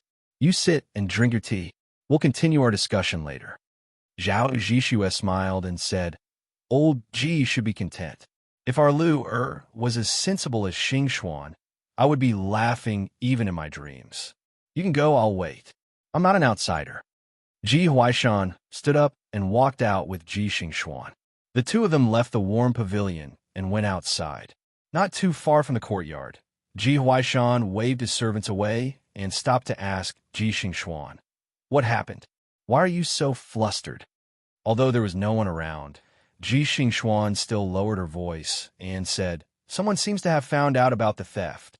Ji Huaishan's expression suddenly changed, and he said in a deep voice, "What's going on? Tell me in detail." Ji Xingxuan then hastily recounted how she received the anonymous letter at the entrance of the library after school. She then took out the letter from her bosom and handed it to Ji Huaishan with both hands. "Look, the person in the letter says that she found an old item from 20 years ago. Isn't it referring to Yunhua Ez's examination paper?" Ji Huaishan brought the letter to the light of the lantern and read it carefully. On it was written, "Miss Ji, this lowly one has come across an old item from 20 years ago. I know that Miss is in great need of it and wishes to fulfill your wish. Don't worry, Miss. This lowly one has no other intentions but to ask for an item from Mississippi. If you're interested, we will meet at noon the next day on Qianyuan Street in front of the Eternal Spring Square. One item for one item, the best of both worlds. If we do not meet at that time, I will assume that you have no intention of exchanging." When Ji Huaishan saw this letter, his complexion was not much better than Ji Xingxuan's. This clearly showed that the theft had been leaked. Although he believed that his hands and feet were clean and did not leave behind any evidence of the theft, the sudden arrival of such a letter inevitably made him feel as if there was a blade on his back. He was frightened. This person said that he wanted me to give him an item in exchange. He did not specify what it was, nor did he specifically say anything. After thinking about it, I'm afraid that what he wants is this calamity-blocking stone. Ji Xingxuan hesitantly rolled up her sleeve, revealing the yellow stone bead on her wrist that was threaded with a red string. Ji Huaishan furrowed his brows and asked suspiciously, "Even I, your grandfather, do not recognize this bead. If not for the junior supervisor who came to visit the estate and saw it by chance, giving you a few pointers and explaining its use, you might not have known that it was a treasure. Didn't I tell you to keep it well and not show it to others? Did you mention to anyone and let it slip?" "I have never mentioned it to anyone else. I don't know how this person found out." Ji Xingxuan shook her head. She held her wrist and thought, "But since he could see it, he must be someone I know. Do you still remember that day when I went with Lu to the library to look for the exam papers? At that time, I sensed that someone was one step ahead of us. Maybe that person really has Yunhua Ez's exam papers. Grandfather, what do you think we should do?"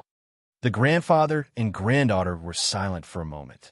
Ji Huaishan first said cautiously, "Regardless of where this person came from, tomorrow you will go as promised. I will send a few more guards to secretly follow you and investigate this person's identity. If he really has that exam paper in his hands, he paused, and his eyes became fierce. You must get it.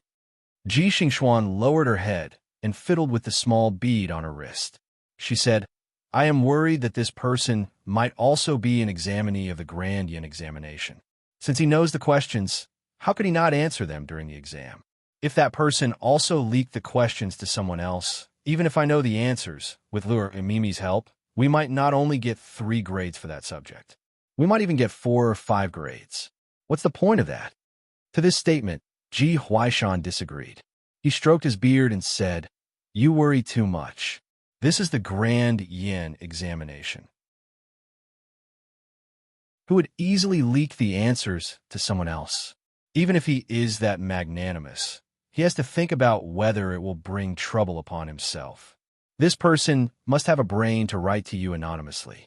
Although he is greedy, he knows the principle of making the best use of everything. He definitely wouldn't do such a foolish thing. You can go tomorrow with peace of mind. Grandfather will definitely not let you lose this rock of disaster. Ji Xingxuan still wanted to say something, but Ji Huaishan waved his hand and interrupted her. He handed the letter back to her. Take it and burn it. I still have something to discuss with your Uncle Zhao. You go back to your room and rest.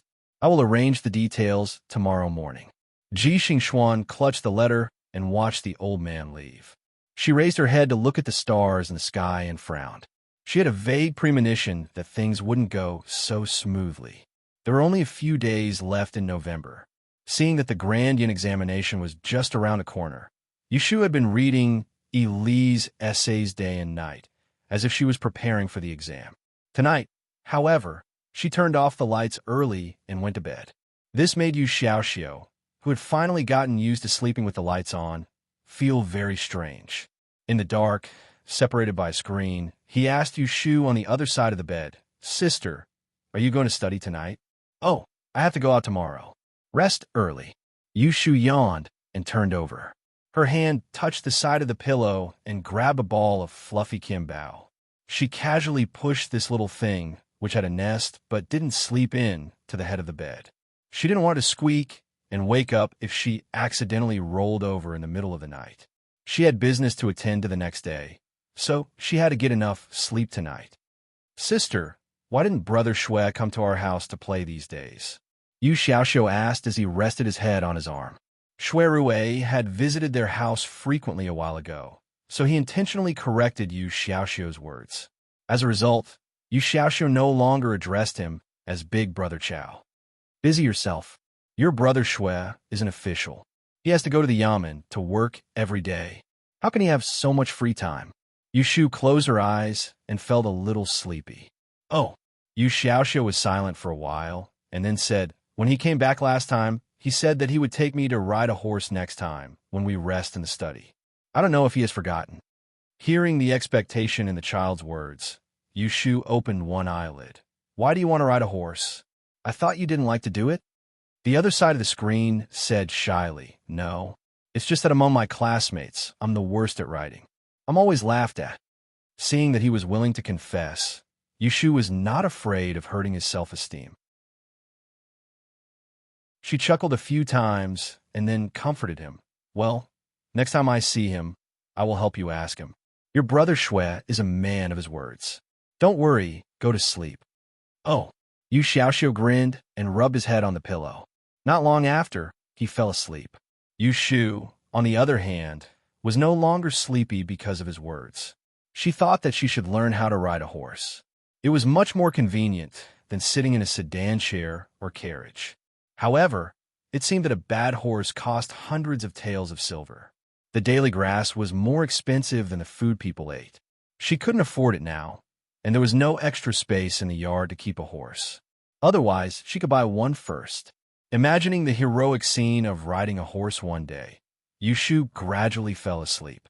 The next morning, as soon as Yu Xiaoxiu went out, Yushu first changed the medicine on Jing Chen's hand, and then went into the room to busy herself.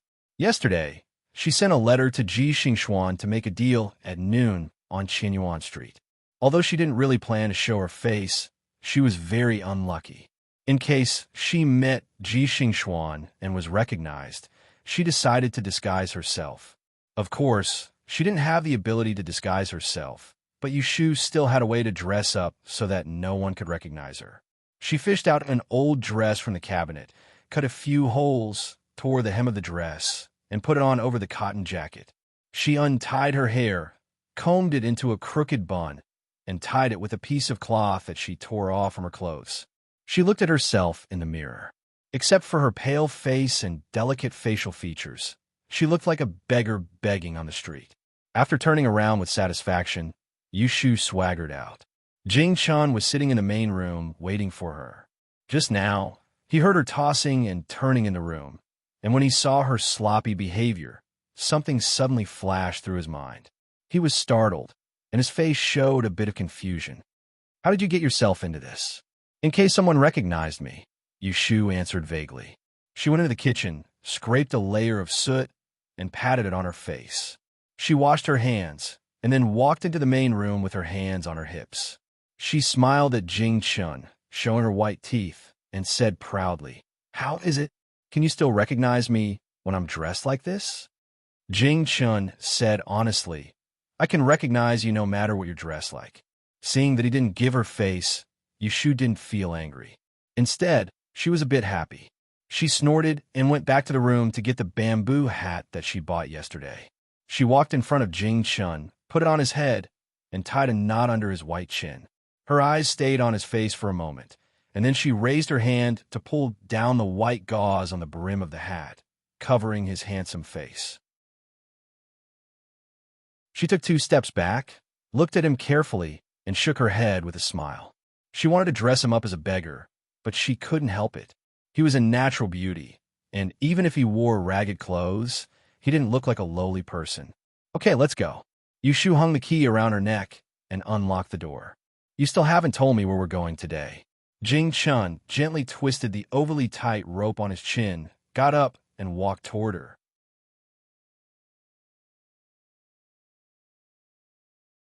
Chapter 2:12. At noon on the 28th of November, Ji Xingxuan arrived at Changchun Square as promised and stopped by the street. She got off the sedan chair and looked around the street. She didn't find anyone suspicious, so she led her maidservant through the busy street to the market on the opposite side of the street. The anonymous letter she received only asked her to keep the appointment at Eternal Spring Square at noon today. Firstly, it didn't ask her to go alone, and secondly, it didn't explain how the transaction would be carried out. She couldn't even confirm what the other party wanted. But Ji Xingxuan wasn't worried. Ji Huaishan had arranged for 5 or 6 guards to disguise themselves as passers-by in the vicinity. Even her maidservant knew some martial arts. As long as the person showed up, they wouldn't let him go no matter what. Ji Xingxuan deliberately arrived a moment earlier, but it wasn't noon yet. After waiting for a long time, no one came. It wasn't fun to stand on the street in winter, and the cold wind made her face hurt. Fortunately, she was dressed warmly. A light red fur cloak wrapped around her slim figure, and a green veil covered her face, revealing only her white forehead and eyes. Even if it was only half covered, it was enough to make passers-by turn back and stare. The winter sun was half hidden in the clouds. Hearing the ringing of the bell tower in the distance, Ji Xingxuan became alert and looked at the passers-by in front of her. Suddenly, she felt something was thrown behind her. The maidservant beside her made a sound and bent down to pick up a crumpled paper ball. Mississippi. Ji Xingxuan took the paper ball and quickly looked behind her, but she could only see a short figure sneaking into the crowd and disappearing in the blink of an eye. She didn't ask the maidservant to chase after him, but opened the paper ball and unfolded it. On it was written, "Go south. There's a blind old beggar. Put the red string in your hand into the broken alms bowl in front of him. Take 5 steps back and wait for a while, and you'll get what you want." Ji Xingxuan thought. Sure enough, the anonymous person with EZ's test paper didn't want to meet her face to face, fearing that she would see through his identity. Now she was very curious. Since the other party didn't show up, how did he plan to take away the calamity blocking stone in her hand? And how was he going to exchange the test paper with her? Could it be that from the very beginning, that person had the intention to gain something without risking anything? She furrowed her brows and carefully put the ball of paper into her sleeve. She whispered a few words to the maidservant and told her to inform the guards in the dark to pay attention to the beggar. After a while, when the maidservant came back, Ji Xingxuan walked into the street south of the road. With one step, she went from the north to the south of the city. The people of Anling said that there was a street called Qinyuan Street. It was divided into the north and south by only one street, but there were two different scenes. The north side was neat and tidy, while the south side was bustling with people. Changchun Square was originally a vegetable market. Early in the morning, farmers would enter the city to sell their wares. There were only a few types of winter vegetables, such as green and white, spinach, and radish. They were all placed on the ground. Many people who lived in the north of the city would come here to buy, so this street was always bustling during the day. There were more and more people on the street. Ji Xingxuan had her maidservant walk in front of her to clear the way so that she wouldn't run into other people, but the crowd still made her feel a little uncomfortable. Behind her, a few guards followed. She looked carefully on both sides of the road. After walking for about 100 steps, she saw the blind beggar mentioned in the letter at the foot of the wall of a bun shop. This old man had white hair and a haggard expression. He was curled up at the foot of the wall. His clothes were tattered, and his eyes were covered with a dirty black cloth. There was no doubt that he was blind. In front of him, there was a broken pottery bowl with only 3 to 5 copper coins. Last year, there was a drought in the north, and many beggars fled to Anling City. Because there was no lack of women coming and going to buy vegetables and meat in Changchun Square, many people felt pity for them, so there were more beggars here than other places. In the alley behind this old beggar, there were 4 to 5 beggars squatting there. There were big and small beggars, all dressed in thin clothes, their heads hunched against the cold. Ji Xingxuan stopped in front of this blind old beggar. Her eyes showed some pity. She untied her pouch, bent down, and put a piece of silver into the bowl in front of him. She then fumbled in her pouch and took out the disaster-blocking stone that she specially took out before she left this morning. She squeezed it in her palm, and, after a short moment of hesitation, she also put it into the bowl. Seeing this scene, the eyes of the beggars near the foot of the wall brightened at the same time. They raised their heads and looked at the old beggar's broken bowl. Some were greedy, and some were sneering. Ji Xingxuan put away the bead and stood up. Her eyes didn't leave the beggar's broken bowl. She retreated step by step and stopped after 5 steps. Every time a pedestrian passed by her, they would be vigilant. Several guards quietly spread out and stood around Ji Xingxuan so that they could catch the person later. Ji Xingxuan knew that there were people following them, so she was very relieved. If the other party had the ability to take away the thing under the eyes of so many people without showing themselves, then he would be a ghost. At this moment, the sky suddenly turned gloomy.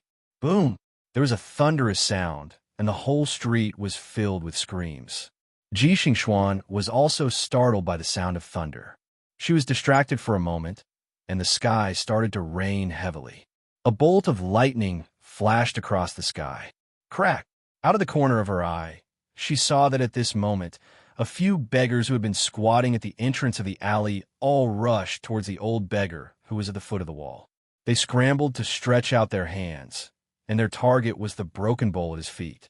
The first beggar, who was short, nimbly grabbed the broken bowl in his arms and was about to run into the crowd in front of him. Not good. This sudden situation made Ji Xingxuan's expression change. She didn't need to shout, and several guards in the crowd had already moved. One by one, they pushed through the crowd and chased after the beggar. However, the rain suddenly fell, and the street was full of pedestrians running around to hide from the rain. They pushed and shoved, which became an invisible obstacle, making it difficult for several men to chase after a child. Stop! Don't run! The beggar ran with his head down and accidentally bumped into someone. He almost fell to the ground. Fortunately, Fang Zhong reached out and pulled him. The beggar used the force to stand firm, and his hand left a black handprint on the other's white sleeve. He didn't notice that the sleeve flew past the alms bowl in his hand. When he heard the sound of people chasing behind him, he ran away again. Standing on the noisy street in the heavy rain, Ji Xingxuan's eyelids twitched.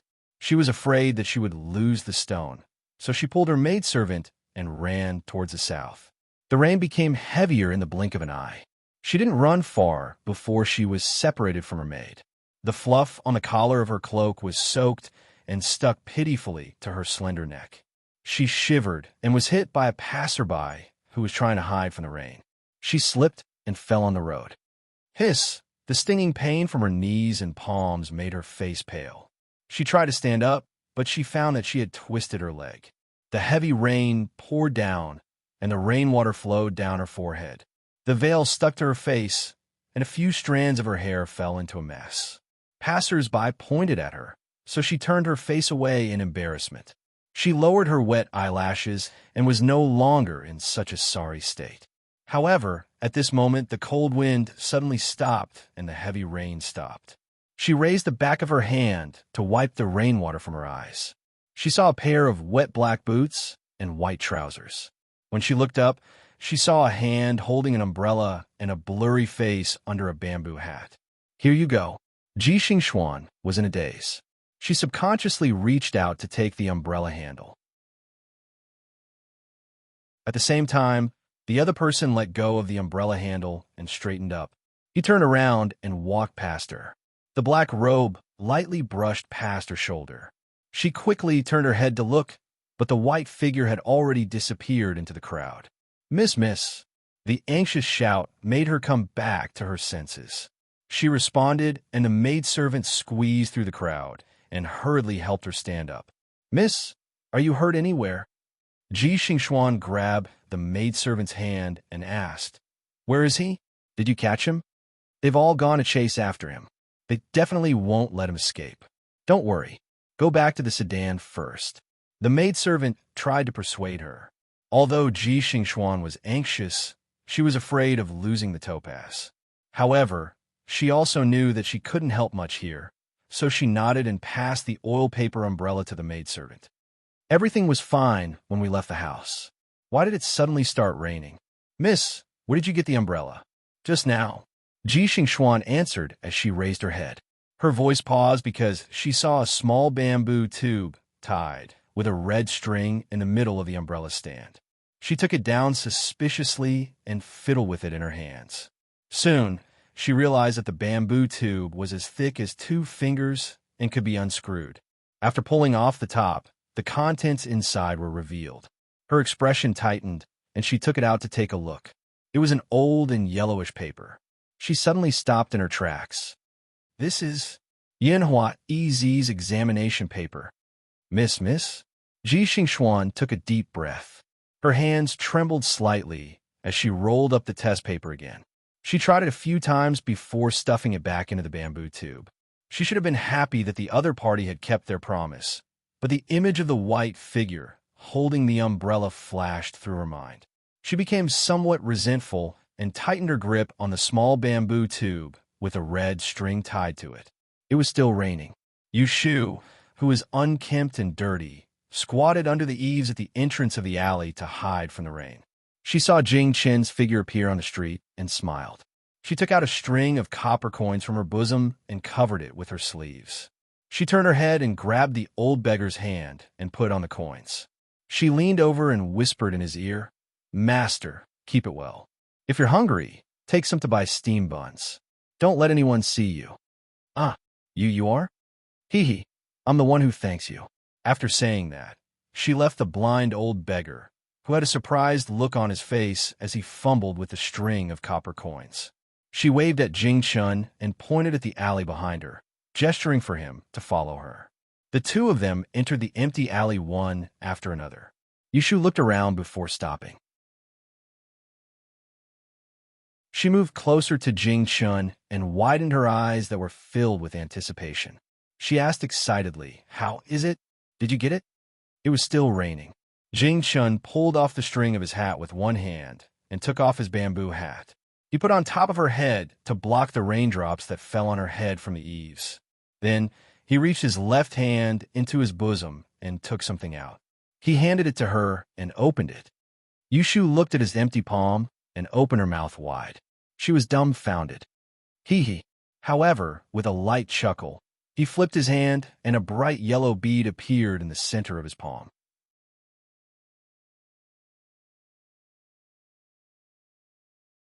Chapter 2:13. Outside the window, it was still raining. In the study, Ji Hyotani was holding the paper that Ji Xingxuan brought back. Next to his hand was a yellowish notebook. He compared the handwriting on the paper and dipped a bit of Matsutake tea into the corner of the paper to check the age of the paper. After a long while, a happy expression appeared on his face. It's true. The handwriting on this paper is exactly the same as the notebook left by Yunhua Ez in the Celestial Commissioner's treasury. Also, this paper is indeed 20 years old. That's why it turned green after being stained with Matsutake mushroom. Xingxuan, you've done a good job. When Ji Xingxuan heard this good news, she was not as happy as Ji Hyotani. She turned her head to look outside the window and smiled bitterly. But I've lost the rock and the person has not been caught. Ji Hyotani had heard about the exchange between Ji Xingxuan and the anonymous person at Eternal Spring Square from her maid. He thought that she must be upset after losing her most beloved item. He comforted her, "Don't worry. Grandfather has already sent people around Eternal Spring Square to investigate the person's appearance. Once we find the whereabouts of the thief, we will definitely get the item back for you." Ji Xingxuan turned around to look at Ji Hyotani and said, "To catch that person, I'm afraid it won't be easy. On my way back, I've thought about it. Today's incident is too much of a coincidence. How could there be a heavy rain at noon? I've also questioned the few beggars. They all said that no one ordered them to do so. So how could they coincidentally start a disturbance at that time? When the guards caught the little beggar who tried to steal the money, they didn't let him out of their sight on the way back. However, they didn't see the rock. This is abnormal. I've thought about it. The anonymous person must have planned all of this beforehand. In such a short period of time, he was able to take advantage of the right time, the right place, and the right people. This kind of person is not only astute, he must also be very skilled in disguise." Ji Hyotani frowned. "The person who gave you the umbrella must be this anonymous writer. Are you sure you didn't see his face clearly?" Ji Xingxuan's eyes flickered. Sighing softly, she hung her head and said, "It was raining heavily at that time, and I fell down. I only saw a silhouette, but did not see what kind of clothes the person was wearing. Whether it was a man or a woman, I do not know." Not knowing that she was hiding something, Ji Hyotani nodded, knowing that the chances of finding the calamity-blocking stone was next to zero. Seeing that she was struggling over this, his expression turned serious, saying, "Whether you can find it or not, don't think too much about it for now. Later, go get your protective jade and put it back on. There are still 3 days until the big yin examination. You should focus on preparing for it." Now that you have Yunhua Ez's paper in your hands, you should think about how to solve the questions. You can't just copy his answers. What do you think of the phrase, "A son will be born in this year"? "Great fortune will bring disaster." What do you think? Let me hear it. Hearing this, Ji Xingxuan suppressed the irritation in her heart and held her empty wrist. I think that, combined with the sign of the 3 stars, this sentence is a metaphor. After this sign appears, there will be a person who will be born with great wealth during the next spring festival. But his life will bring disaster to the heavens. She had an indescribable premonition that sooner or later, she would meet the person who gave her the umbrella in the rain again. Braving the heavy rain and returning home, Yushu was shivering from the cold. She scooped up half a basin of warm water from the stove and brought it back to her bedroom. She quickly washed her hands and face, took off her wet clothes, and threw them to the side. Naked, she crawled into bed. Jing Chun was also quite wet, but now that his martial arts had recovered, he was not afraid of the cold. After changing out of his wet clothes, he went to the kitchen and added firewood to boil water with one hand.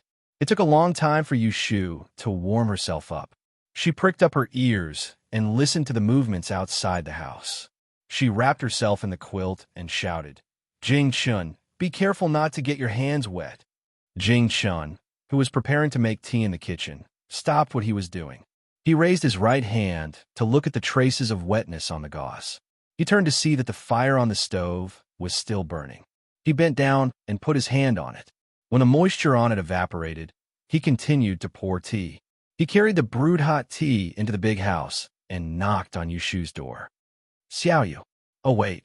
Yushu reached for the chest top and panties at the head of the bed. She put them on under the quilt and then put on a pair of pants. She was reluctant to leave the quilt that she had just warmed up, so she wrapped herself in the quilt.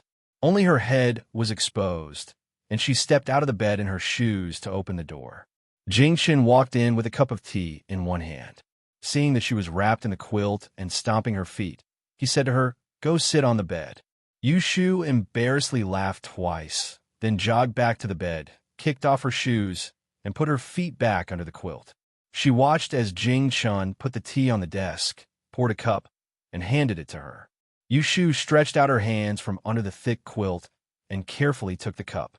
The slightly hot cup made her sigh in comfort. She lowered her head and blew on it. Then she couldn't help but take small sips. Jing-chun patiently stood by the bed, waiting for her to slowly finish drinking the water. Then he took the empty cup and put it back on the table. He turned around, pinched the cold bead from his sleeve, and handed it to her. Yushu took it with a smile and carefully looked at it in the light of the window. She held it in her palm and rubbed it for a while.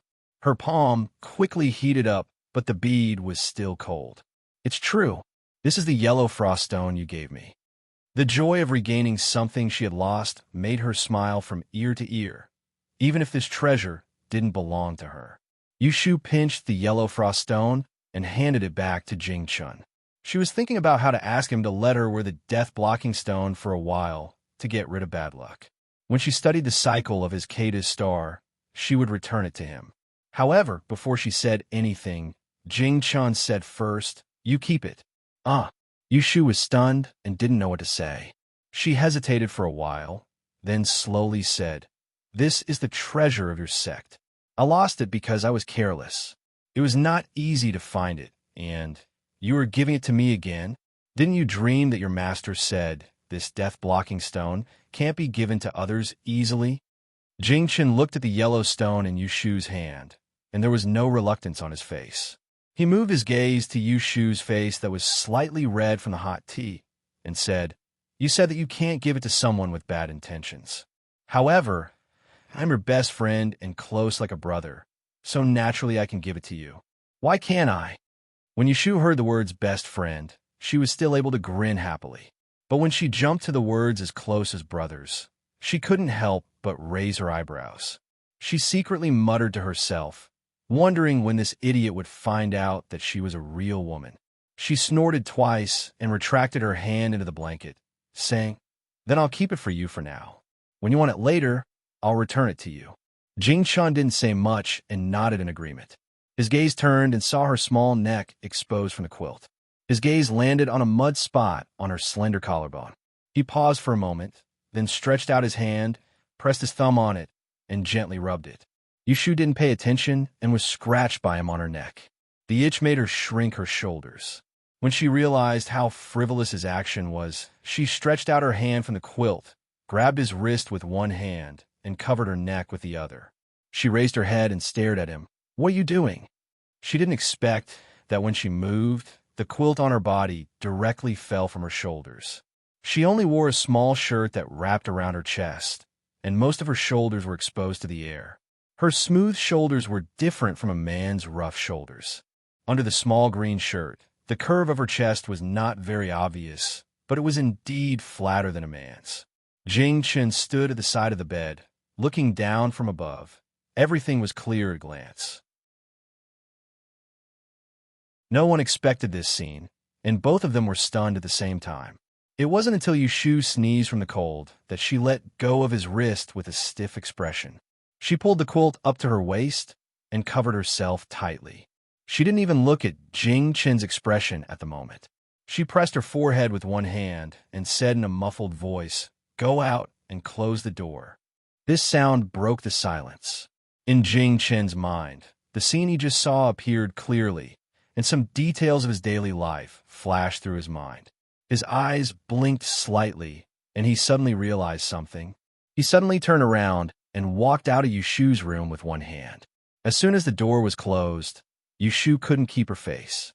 She tilted her body to the head of the bed and held the small stone in her hand. She hit the pillow and squeezed out a frustrated moan from her throat. Outside the door, Jing Chun stood there for a while. He slowly raised his hand, clenched it into a fist, and pressed it between his eyebrows. Behind his wet temples, there was a red tip of his ears. Yushu and Jing Chun stayed in their respective rooms until dusk. The rain stopped, and Yu Xiaoxiu came back from school. "Open the door, I'm back." Yu Xiaoxiu knocked on the door several times before he saw Jing Chun opening it. He didn't notice his unnatural expression, so he smiled at him and closed the door. Then he ran into the room with his school bag and said excitedly, Brother, let me tell you, today, Brother Shui." "Hey." He pushed the door of the bedroom with his hand and wanted to go in, but found that the door was locked from the inside. Yushu had already dressed up and was sitting at the desk to recite a book. She didn't read much in the afternoon. When she heard Yu Xiaoxiu knocking on the door, she didn't move. She didn't want to open the door for him. She turned a page of the book and answered lazily, "Brother Shui, what's wrong?" Yu Xiaoxiu thought that she was changing clothes inside, and it was not convenient for him to go in, so he stood at the door with his school bag in his arms and said, "Brother Shui went to the study garden to find me today. He asked me when I don't have to go to school. He said he would take me to ride horses outside the city, but he asked me to come back and ask you. You have to agree." Because Yu Xiaoxiu had mentioned this to Yushu before, she just said, "Oh," and said absent-mindedly, "If you want to go, then go." Hearing her promise, Yu Xiaoxiu scratched his head and continued, "Brother Shui also asked me to tell you that he is busy with the yamen these days, so it's not convenient for him to come to the south of the city to find you.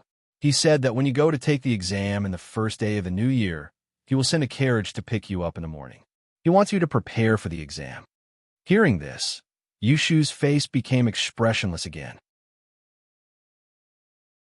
She put the book upside down on the table and held her chin helplessly. Although she was grateful for Shui Rui's willingness to help others, she couldn't help feeling bitter. "It seems that I have to find a chance to make it clear to him. It's not good to keep doing this."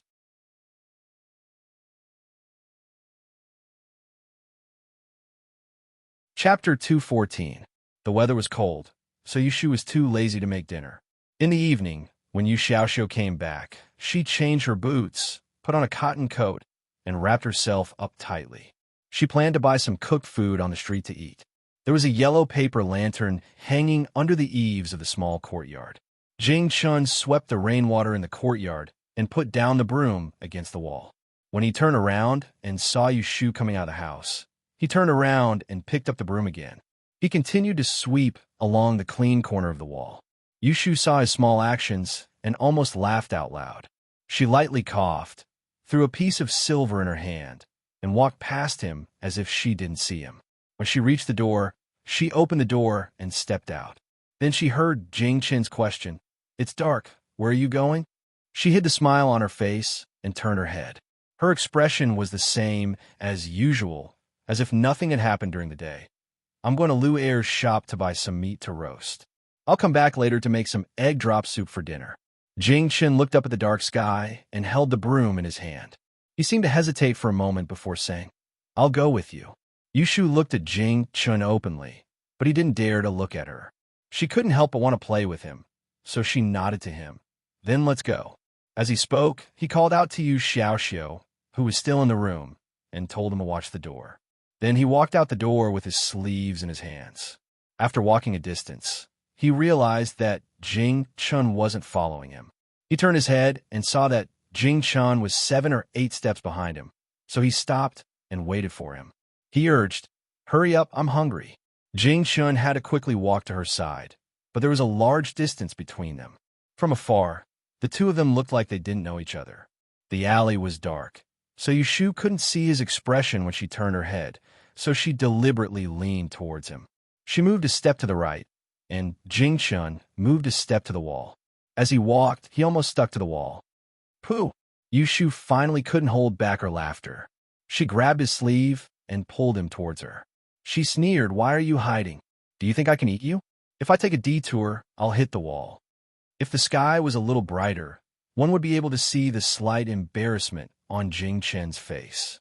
He couldn't break free from Yushu, so he let her pull his sleeve forward and didn't move to the side. Jing Chen had a pure mind, and he had lived in seclusion in the mountains all year round. He had little contact with the common people. Whether it was before or after he lost his memory, he was vague about the specific differences between men and women. However, people had a trace of instinct. When he saw the scene in Yushu's room during the day, he clearly felt that Yushu and he were different. Previously, Yu Xiaoxiu had instilled in him a lot of different concepts between men and women. He had also read some books about human relations. Therefore, when he thought that the person he spent all day and night with, who was like a brother to him, was most likely a girl, he felt at a loss. Therefore, he should have been in a position to question Yushu about the fact that she had been hiding things from him all this time. Now, all he could think about was how to treat her. When the two of them walked to the entrance of the alley, Jing Chen finally mustered up the courage to ask, "Xiao Yura, there's a fried sugar cake stall?" It was unclear whether Yushu had intentionally or not interrupted Jing Chen's words. She dragged him and ran across the street excitedly. Jing Chen had no choice but to swallow his words. He was dragged by her to the food stall that was emitting smoke and smoke. As soon as there was a pot of fried sugar cake in front of them, Yushu stuck her head out to look around. Soon, she had bought 6 sugar cakes in one go. She wrapped them in a few layers of oiled paper and held them in her arms. Because they were too hot, she did not dare to eat them directly. Therefore, she could only smell the aroma of the cakes to satisfy her craving. She did not eat much for lunch, so it was rare that she was hungry. Jing Chen saw that she was focused on the sugar cake, so he did not say anything else. He quietly walked beside her. The two of them bought 2 meat dishes and 1 vegetable dish from Lu Er's food stall on Huixing Street. They also picked up a few tea eggs, which Jing Chen carried. When Yushu's sugar cake was about to enter her mouth, she weighed one in the oiled paper and took 2 bites. As the sugar juice slipped in her mouth, she sucked in air and finished it quickly. Then, she pinched another one and handed it to Jing Chen. "Here, you haven't eaten much during the day. Eat it first." Jing Chen's hands were full of food, so he could not take it. So he shook his head. "You eat it." Yushu looked at him and rolled her eyes. She raised the sweet cake high and brought it to his mouth. She giggled and said, "Come, have a bite." When Jing Chen was injured, Yushu had personally fed him many times. So, he was used to her actions. When he saw her bring the cake to his mouth, he subconsciously opened his mouth. When he tasted the sweetness in his mouth, he suddenly realized that it was inappropriate. So, he bit the cake in his mouth. He did not know whether to swallow or spit it out, so he could only puff up his cheeks. Yushu looked at him. She was laughing in her heart, but she pretended that nothing had happened. She asked him, "How is it? Is it delicious?" Jing Chen had something in his mouth, so he could not speak. This child was also very honest, so he did not know how to respond with an N. Yushu teased him even more. She put the oiled cake to his mouth again. "Is it not delicious?" "I think it's delicious. Have another bite." Jing Chen had a difficult expression on his face. He had no choice but to stiffen his neck and swallow the mouthful in his mouth. Because he swallowed too quickly, he accidentally choked and coughed violently. Cough, cough. When Yushu saw this, she immediately stopped teasing him and quickly patted his back. "Cough, no, cough, cough, it's okay." Jing Chen calmed down and waved his hand at Yushu. Yushu looked at his flushed face and rubbed her nose guiltily. She no longer had the mood to tease him. When she saw that they were about to reach the entrance of the alley, she slowed down and slowly said, I lied to you. It's my fault." Jing Chen did not react for a moment. He asked in confusion, "Lied to me about what?" If these words came from someone else's mouth, Yushu would think that he was asking the obvious. But this person was Jing Chen. She knew that he was not a cunning person. After a few steps of silence, she stopped at the entrance of the alley. She turned around and faced Jing Chen. Although she felt embarrassed, she still looked straight into his eyes. It's just that I'm actually a girl." She still wanted to take the initiative to say these words.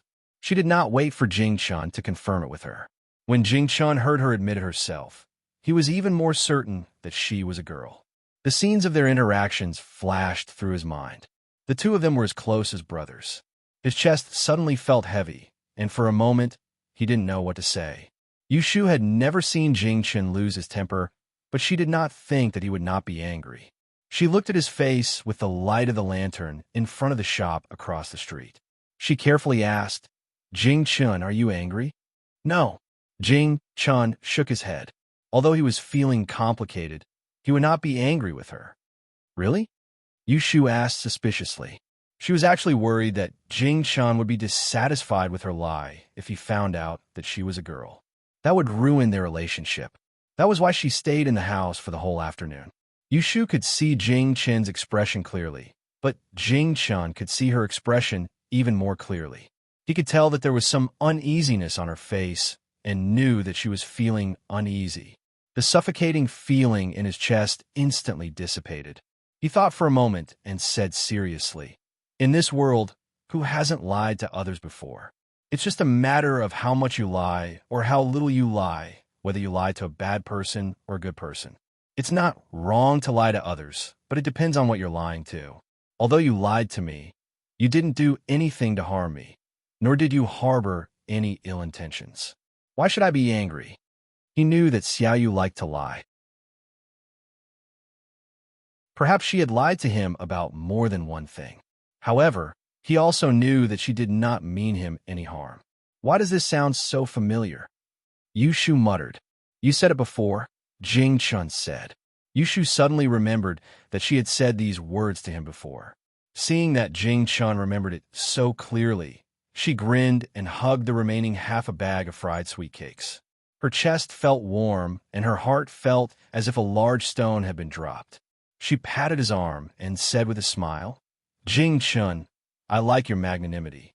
If you were an official, you would definitely be a prime minister. It wouldn't be a problem for your stomach to support 7 or 8 boats." Ha. She originally thought that she would have to waste her breath to explain to him. She did not expect that she would be comforted by him instead. This was really funny. Was it because she had the yellow frost stone that her luck changed so quickly? Although Jingchen was still a little confused and could not adapt to Yushu suddenly becoming a girl, he also smiled when he saw her happy expression. The awkward atmosphere between the two of them dissipated in an instant. The two of them were cloudy and sunny, but the intimate scene between the two of them did not look so good in the eyes of Shui Rue, who was not far away. Shui Rue was really busy these past few days. First, the case with Taihung Merchant Association was settled, and he took the opportunity to discuss a business deal with the owner of the Merchant Association. Then, the Supreme Court took over 2 cases, and he had to personally look over them. Lastly, the decorations of his restaurant were almost done, and he was going to open the next day. He had no time to spare, so he couldn't care about Yushu. He passed by Baichuan Academy in the afternoon and went in to see Yu Xiaoxiu. He suddenly received an official document in the afternoon saying that he had to go to Luz for a few days. Coincidentally, he had missed Yushu's first exam. Thus, he rejected a banquet in the evening and took a horse carriage to the south of the city to see her. He wanted to see her and give her some instructions. Who would have thought that the moment he arrived, he would see her talking and laughing with someone on the streets? She was a completely heartless girl. Shui Rue raised his eyebrows. He was not really angry at who she was doing what with. He was angry that she was not nervous at all before the exams. Which one of the others did not study day and night when they participated in the major yin examinations? She, on the other hand, was out strolling in the middle of the night. Ashu.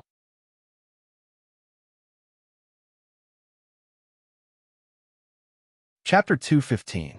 It's so late. Why are you here? Yushu looked at the approaching figure and spoke.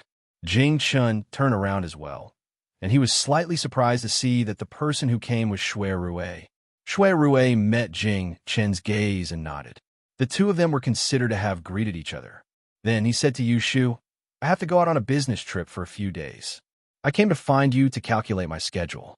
Is it convenient for you now?" Yushu felt strange that the Shui family didn't even have a guest fortune teller. Why did he need to come to her for such a daily thing? However, she still answered, "Why not? Have you had dinner?" Shui Rue nodded. Then he looked at the food in their hands and asked, "You haven't eaten yet?"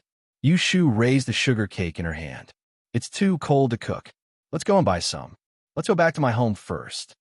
Shui Rui glanced at Jing Chun and nodded. Okay. Yushu didn't think much about Shui Rui's sudden visit. She took him home. Yu Xiaoxia was very happy to see Shui Rui. He called him Brother Shui and ran to the kitchen to boil water and make tea without Yushu's order. Jing Chun walked behind Yushu and Shui Rui and placed the food in his hands on the table. Initially, he wanted to return to his room, but when he reached the door, he thought about it again. Xiao Yu had become a woman now, so it was not convenient for her to be in the same room as a man. Thus, he stood at the door and did not walk out. He turned around and watched the two of them talk. Yushu led Shui Rui to sit down at the table and asked, "When will you go out? What do you want me to do?" Shui Rui said, "Tomorrow morning, help me calculate the weather for the next few days. You've kept my 8 characters of the 8 trigrams of fortune from last time. Also, check if there's anything to avoid during this trip and if it's going smoothly." "Tomorrow morning? I'll do it for you now. Have a seat first."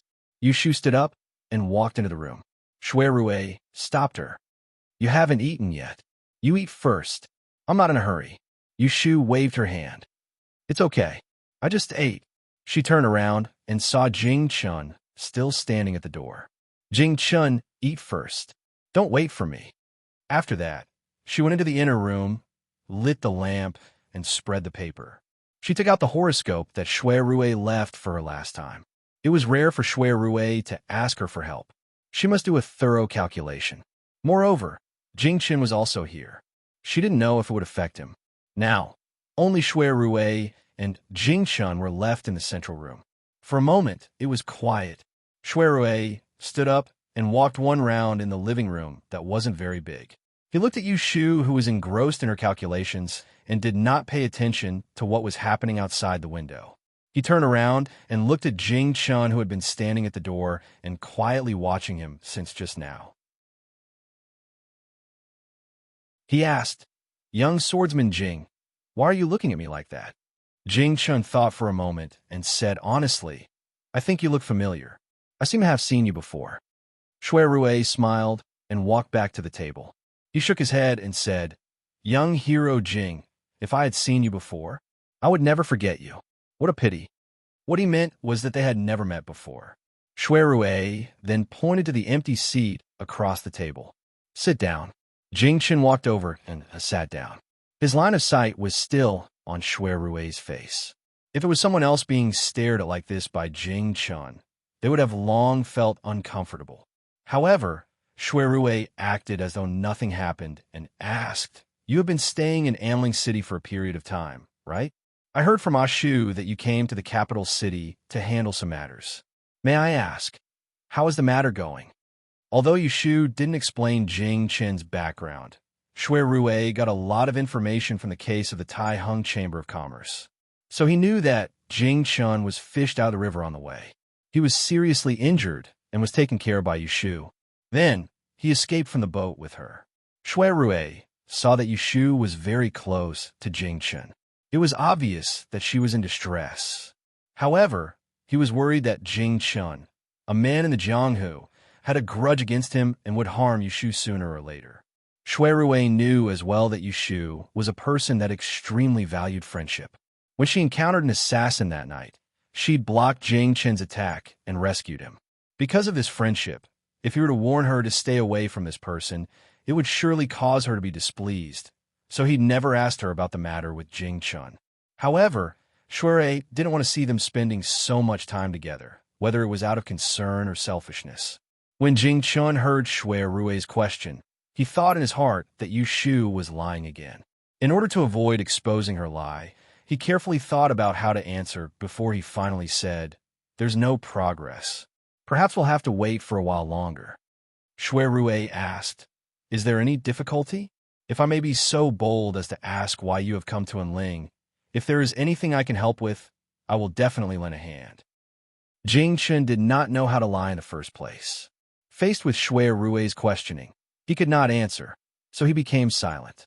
Shui Rui continued to ask unhurriedly, "Is there something inconvenient to say?" I want to find a person. Jing Chun said slowly. Although he was hiding something, it was the truth. He lost his memory and got a hint in his dream. He went down the mountain to find a fate breaker, but he didn't know who that person was and where he was. Oh, Shui Rui's eyes flashed. He clasped his fingers on the table and looked at Jing Chun. He said seriously, "Is it a relative or a friend? If you're looking for someone, why don't you tell me the physical characteristics of that person? I have some connections in the capital and can help you find out." When he finished, Jing Chun shook his head and didn't say anything else. Just as Shui Rui was pondering over the meaning behind his shake of the head, Yu Xiaoxiu pushed open the door and walked in with a teapot in hand. As a result, Shui Rui changed the topic and said, "Since it's not convenient to talk about it, you can tell me when young hero needs help." Jing Chen nodded, "Thank you." Yu Xiaoxiu poured a cup of hot tea for Shui Rui and Jing Chen respectively. Then he sat beside Shui Rui and asked shyly, "Brother Shui, how long will you be away?" He was worried that Shui Rui promised to take him on horseback riding. He was worried that once he went out, he wouldn't be able to come back, and then the promise would not be valid. Yu Shu came to the capital and became financially independent. Yu Xiaoxiu didn't have the pressure of living in the Ji family. He played with people of the same age and soon showed his childishness. He was not playful, but he was not the same as before. He only knew how to study and do housework by himself and didn't care about anything else. Yu Shu hoped that he could be more cheerful and less restrained. Fortunately, Yu Xiaoxiu was very obedient, which made people feel at ease. Shui Rui reached out to touch his head and said with a smile, "I will be back in 6 or 7 days at most. Don't you have a holiday on the 5th and 6th of next month? When I come back, I will take you on horseback riding." Okay. Yu Xiaoxiu was both shy and a little happy that his thoughts were pointed out. His stomach growled. He opened the cooked food on the table and handed a roasted meat to Shui Rui first. Shui Rui said, "I have had dinner." Yu Xiaoxiu rummaged in the oiled paper again and picked up a tea egg. He turned to Jing Chun, who couldn't use his right hand, and said, "Brother Jing, let me peel an egg for you." Okay. About an hour later, Yu Shu came out of the room with various kinds of comments in her hand. She handed it to Shui Rui and said, "It's nothing serious, just that you might encounter the first snow when you go out for a few days. Be careful of the slippery road and don't rush back and forth. Be careful of being trapped on the road." In ancient times, roads were not accessible in all directions. Not far from the city was the suburbs. The roads in the suburbs were not easy to travel on. Once there was heavy rain and snow, the roads would be muddy and slippery, and it was common for the horses to fall and overturn. The deeper they went into the winter, the colder the weather became. Yu Shu was an expert in the prediction of sunny and rainy days, but she had yet to conduct in-depth research on the more complicated weather changes. She could not tell if there was a sign of snow during the 12th month of the lunar calendar. However, she still intentionally reminded Shui Rui. Shui Rui remembered Yu Shu's instructions and folded the note before putting it into his sleeve. When he saw that it was getting late, he stood up and bid farewell. "I still have to wake up early tomorrow, so I won't be staying any longer." Seeing that he was about to leave, Yu Shu hesitated for a moment. She took the lantern behind the door and said to Shui Rui, "It's dark outside. I'll see you off." She wasn't a person who liked to drag her feet. Since she wanted to make it clear to Shui Rui, since she saw him today, there was no time like the present. If she delayed it until the start of the Grand Yin examination, it would be a burden on her mind and distract her. Before Shui Rui could say anything, Jing Chun said, "I'll see you off." Hearing this, Shui Rui, who had already walked to the door, turned his head and looked at him. Then he looked at Yu Shu and said with a smile, "Don't bother. The sedan is waiting on the street outside. I won't get lost in the dark." Jing Chen's thinking was very simple. In the past, he treated Yu Shu as a man. He didn't think there was anything wrong with her occasionally walking at night. But after knowing that she was a woman, he couldn't help but think more. Yu Shu probably guessed Jing Chen's thinking. She was amused that she suddenly became delicate in his eyes. Because she had something to say to Shui Rui, she said to Jing Chun, "I'll see him off at the entrance of the alley." Jing Chun thought that it wasn't far from the alley, so he didn't say anything else. Seeing that Yushu insisted on seeing him off, Shui Rue thought that she had something else to say. He said goodbye to Jing Chun and Yu Xiaoxiu and followed her out with the lantern. At this time, half of the neighbors had closed their doors and turned off their lights. They washed up and went to bed. The stray cats also found a corner of their houses to avoid the cold. The alley was quiet. There was only a lantern illuminating the road 5 feet ahead. 2 figures were an arm's length away from each other as they walked on the potholed path. How was your preparation? I heard from Zhao Miao that you only went to Taisher Library twice and didn't go anymore. I've read the files over the years, and I know what I'm doing. I'm afraid that I'll cause trouble for young Master Feng if I go again. The other subjects are easy to deal with, but I'm not good at choosing words and constructing sentences for Yi Li. I'm afraid that I'll go astray from the topic and do badly.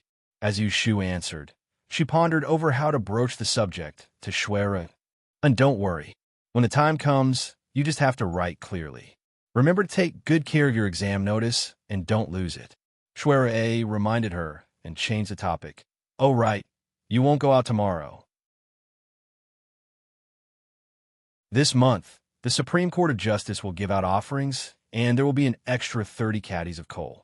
I'll send someone to send it to you. The last time Shui Rue came, he found that Yushu's house did not have a charcoal fire. It was fine a while ago, but today there was a winter rain and it was going to freeze. If there was no charcoal fire, the winter would be hard to endure. She also had to take an exam. If she studied at night without a charcoal fire, it would be easy to freeze her hands and feet. If it snowed, she might catch a cold and fall sick. Yushu's expression changed. She turned around to look at Shui Rue, and she happened to meet his gaze that was filled with warmth. She suddenly felt slightly agitated, so she pursed her lips and suddenly stopped walking. Shui Rue also stopped following her. What's wrong? Shui Rue finally found that something was wrong with her. Brother Shui. Yushu looked away and looked at the hazy light and shadow on the road. She lowered her voice. Don't waste any more time on me. We can only be friends. Shui Rue was slightly stunned as he went over Yu Shu's words that came out of nowhere in his mind. Only then did he come back to his senses, and when he saw the indifferent expression on Yushu's face, the corners of his mouth couldn't help but curl up to reveal a wisp of a mysterious smile. He thought that this girl was born with a lack of a brain. He didn't think that she was clear in her heart. Shui Rue was not impatient at this time. Instead, he lowered his head and quietly asked her, Since we are friends, I should be more concerned about you. What's wrong with that? Sensing his approach and smelling a wisp of the light fragrance of books, Yushu switched the lantern in her hand to another hand and took half a step back without anyone noticing. She sighed softly and said in a low voice, It's not appropriate. I already have someone I like. I can't accept your kindness for no reason. Yushu's head was lowered so she couldn't see Shui Rue's expression. She was so nervous that her palms were sweating, waiting for his reaction. Actually, this matter was a little unethical of her. As early as when Shui Rue took over the case of Tai Hung Commerce, she had already been aware of his intentions. Later on, it was clear that on the day when he came to look for her for the Great Yin examination, she asked him why he was taking care of her so much. At that time, he asked her a rhetorical question. She knew clearly in her heart, but she pretended to be confused. She didn't know what he saw in her. Otherwise, she really wanted to change. With the difference in status between the two of them, it was her bad luck that he took a liking to her. Now that she was being honest with him, it would be a lie to say that she wasn't worried about angering him. It was true that Shui Rue treated her with a good temper, but that day at the Ding Bo Hall, she personally saw his sarcastic words with the prince. She knew that he was a person who would turn hostile. This was one of the top debauches in the capital. How could it be easy to provoke him? Just as Yushu was feeling uneasy, a hand gently fell on her shoulder. Shui Rue's overly calm voice entered her ears. It's getting late. I'll send you here. You can go back. Finishing his words, the hand on her shoulder left, not lingering for a moment. Yushu slowly raised her head. She could only see a gradually blurring figure in front of her. She tightly gripped the flickering lantern in her hand and dryly swallowed a mouthful of saliva. Logically speaking, with Shui Rui's lukewarm reaction, she should be relieved. However, for some reason, she felt that this matter wasn't over yet. After Shui Rui left, Yushu stood alone in the dark alley for a long time until Jingchun came out to look for her. Xiaoyu, what are you doing standing there? Yushu snapped back to reality. She felt the cold wind blowing on her face. Shrinking her neck, she turned around and jogged towards Jingchun. She handed the lantern to him and raised her hand in front of her face to breathe. I'm freezing.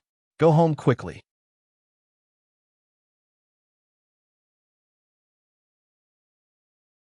Chapter 216. The next day, someone went to Huaxing Street to deliver charcoal. 2 heavy baskets were carried to the door. Yushu came out to answer the door. She saw that the 2 porters were sweating profusely, but she was too embarrassed to ask them to carry the baskets back. After breakfast, a few women in the alley came out to wash the dishes and pots. When they saw the baskets, they surrounded Yushu's door to look at them.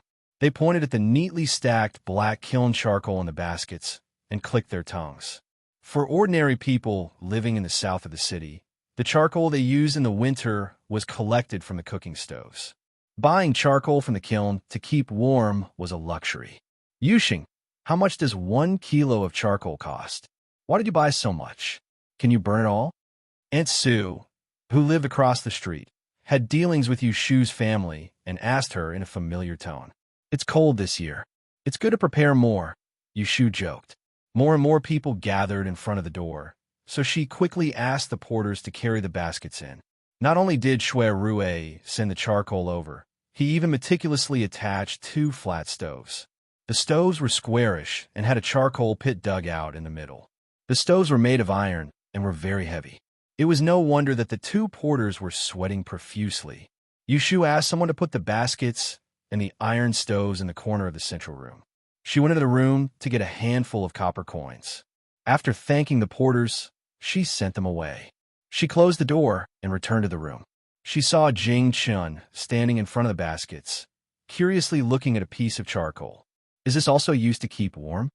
Jing Chun turned to ask Yushu. Yes, to keep warm. Yushu walked in front of him and stared at the charcoal stove on the ground. She felt awkward. Previously, she had been able to treat Shui Rui's kindness as a friendship between friends. But last night, she had made things clear. She couldn't accept his kindness with peace of mind, but he had come from afar to carry it. If she refused, could she let him carry it back? That would be too pretentious. She was very grateful to Shui Rui. After all, she owed him so much that she could write an account book on it. As the saying goes, the tongue is soft when the tongue is soft, when the hand is short, when the hand is taken. She really didn't want to make things difficult for him, unless it was absolutely necessary. Jing Chun put the charcoal back into the basket and asked Yushu, "Did Mr. Shui send these over?" "Yes," Jing Chun said. "He takes good care of you, brother and sister. He's a good man." Hearing Jing Chen's evaluation of Shui Rui, Yushu's expression changed, and she tilted her head to look at him. Jing Chen didn't know why she was looking at him like this. "What's wrong? What a fool," Yushu whispered. She bent down to pick up an iron stove and planned to carry it into the bedroom. Jing Chun saw that it was heavy, so he hurriedly reached out to take it. Yushu wanted to avoid it, but she wasn't faster than him. Jing Chun took the iron stove from her arms and asked her, "Where do you put it?" Yushu didn't have any temper with him. Seeing that he didn't need his injured hand, she pointed to the remaining iron stove on the ground and said, "Me and Xiaoxiu have one in the room, and you have one in the room." Jing Chun hesitated and said, "I'm not afraid of the cold." "No need. Put one in the living room. It will be warm when we eat." He was not afraid of the cold, but Yushu was afraid that he would catch a cold, so she said, "It will be colder in a few days. The mattress on your bed is not thick. It's better to put one in the room and burn it before going to bed. As for eating, you can move it out of my room." So, one of the 2 stoves was placed in Jing Chen's room.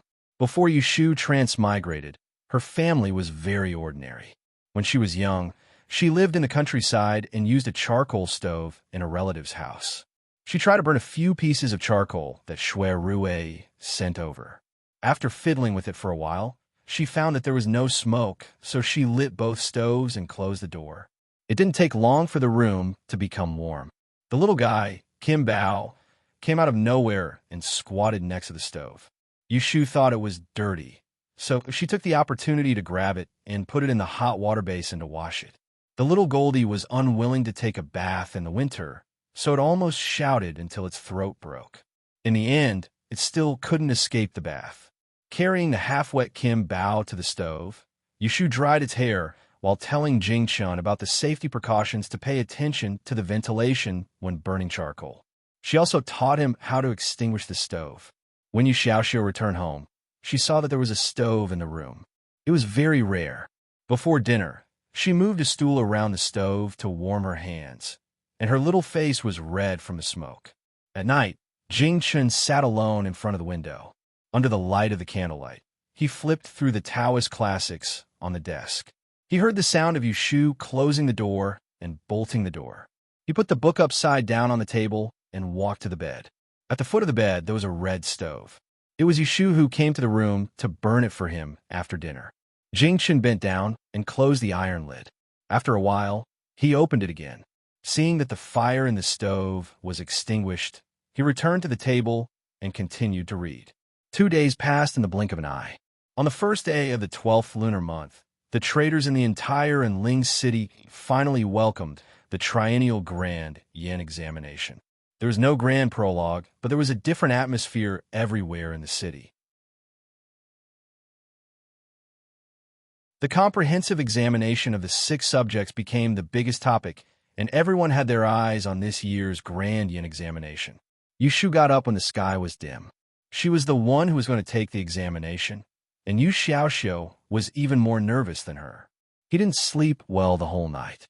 As soon as he heard the sound of her getting up, he immediately got up, hurriedly put on his clothes, and ran to the kitchen to prepare the stove. Jingchun got up earlier than the siblings. He had already started a fire in the kitchen and boiled the hot water. Yu Xiaoxiu went into the house to take out a string of copper coins. He carried a big bowl and ran to the street to buy breakfast. The only one who was still in bed was Kim Bao. He was sleeping soundly under Yu Xiaoxiu's pillow. The exam candidates were the oldest, so Yushu was happy to enjoy this special treatment. After washing up, she put on a new set of clothes.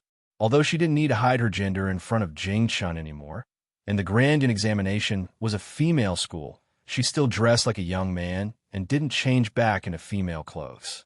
One reason was that she didn't have a dress for the winter, so she didn't have to change. 2. She felt that wearing a robe was more comfortable than wearing a dress, so she didn't waste money to buy one. Yushu put the brush, ink, and paper she needed for the examination into a small bookcase. She carefully checked it and put away the most important exam paper. She leaned against the door of the bedroom and quietly looked at Jingchun, who was arranging the bowls and chopsticks in front of the dining table, and Yu Xiaoxiu, who was squatting by the stove, adding charcoal. Her heart was at peace. She couldn't help but think of many years ago, when she was still a young student. That big exam was in full swing.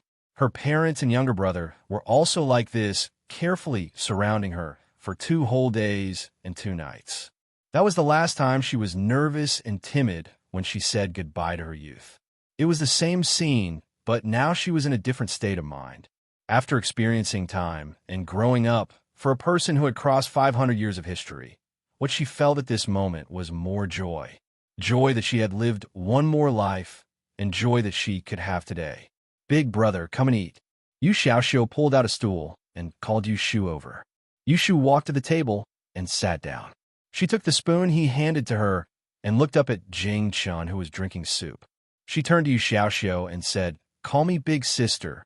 Your big brother Jing already knows." Jingchun's movement stopped. Yu Xiaoxiu's mouth opened wide in hindsight. Yushu picked up a steamed bun and stuffed it into his mouth, saying, "Eat quickly." Putting the sweet porridge in front of Yushu, Jingchun slightly raised the corner of his mouth, revealing a smile. Although Shui Rue said that he would send someone to pick up Yushu, she still rented a carriage in advance in case of an accident. As it turned out, it was unnecessary. As soon as she got out of the alley, she saw a carriage waiting at the north end of the street. The red cover of the carriage was pulled by a strong horse. It was clearly not parked in a residential area in the south of the city. Although it was not the carriage that Shui Rue always sat in, Yushu had seen the thin and tall coachman standing outside the carriage several times. That time when Shui Rue took her to visit Xiaozhang's family, it was this coachman named Old Shui who drove the carriage. Yushu wanted to take a detour, but the coachman had sharp eyes and waved at her from afar. She couldn't pretend not to see him even if she wanted to, so she could only walk up with a smile. Old Shui, "Miss, please get on the carriage. I will send you to Taiching department." Old Shui smiled and rolled up the curtain of the carriage. Yushu didn't want to embarrass a servant, so she got on the carriage. The inside of the carriage was warmed up, which was totally different from the outside. There was a small round table in the middle of the carriage, and the tea was warm. There were 2 plates of snacks, which looked so exquisite that people couldn't bear to eat them. The seat was lined with a thick layer of skin, which was smooth and soft, and she didn't know what animal it was. Yushu sat on the seat for a while. She felt comfortable and uncomfortable at the same time. She was indeed a person who liked to enjoy life. In her previous life, she did some wicked things and spent most of the money she earned on Yulei, but she never treated herself badly. She ate and wore what she needed, and, as long as she could afford it, she was not reluctant to spend it. She became stingy after she transmigrated. However, the enjoyment she liked was to be self-sufficient. Even if the money she earned was black-hearted, it was also her ability. She didn't want to sit around and enjoy the fruits of others' labor. Fortunately, the carriage ran fast, and soon they arrived at the north of the city. There were 5 departments under the Celestial Commissioner, and this Taiching department was one of them. It was also the largest department. It was located on the main street of Shihua Prefecture, occupying 10 acres of land. In front of the door, there was a wide road that could accommodate 4 or 5 carriages. But today, the street was very crowded.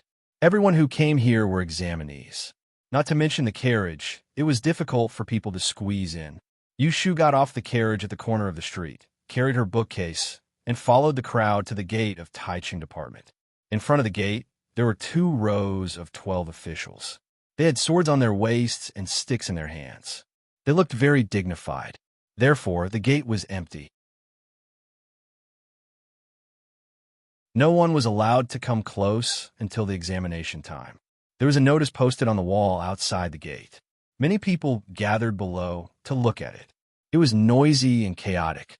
Yushu hugged her bookcase and spent a lot of effort to squeeze to the front. She looked up at the notice. It turned out that there was an official ban on documents, similar to what examinees should pay attention to. Yushu noted it down one by one. If there was anything she didn't understand, she would smile and ask the people around her. After a long time, the girls' school had to enter from another gate. Yushu hurriedly asked for directions and squeezed out again. When she was near the end of the street, she found the west gate of Taiching department. There were a lot fewer people here. What she saw were all women. Of course, there were a few like Yushu who wore long robes and had their hair tied up in a bun.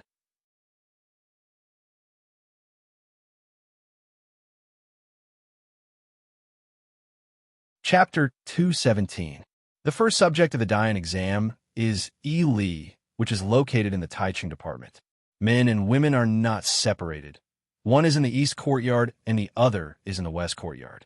There's a long queue in front of the 2 doors. Everyone has to be searched before entering to prevent the candidates from smuggling anything. The only difference is that there are several female servants in charge of the search in front of the west courtyard. Yushu queues with the crowd and looks at the candidates in front and behind her. She finds that there are not many old people here. They're all young girls in their teens. They are well-dressed and obviously come from a good family. Yushu is wondering if she will meet Ji Xingxuan here, but there are too many people here. She glances around and doesn't see the signature veil of the 4th daughter of the Ji family, so she doesn't pay special attention to it. Anyway, she is here, so she is not afraid of running into her. One by one, Yushu goes to the door. She is patted up and down by the female servant, and her book box is turned over. Finally, she gets a number plate. After registering at the writing officer, she is led into the gate of the teaching department and is assigned to a line. Once there are more than 30 candidates, they are led along the high wall to the examination hall of the inner courtyard under the guidance of several officials. Don't whisper or look around. Follow the people in front. Under the orders of the officials, the candidates keep quiet and the atmosphere is very dull. No matter if they know the people in front of them or not, they just look down at the road in front of them. Everyone is afraid of making a mistake and losing the great opportunity of the 3 years, so they don't dare to act rashly. Before entering the hospital, Yushu imagined what the examination hall would look like. She thought it would be a prison like the place she saw in the TV series. However, when she's really led to the place, she finds that it is not a closed place, or rather, it is even worse than the prison examination hall. Rather than calling it an examination hall, it would be more accurate to call it an extremely spacious rooftop. There were entrances on the east and west sides, and 16 flights of stairs leading up to it.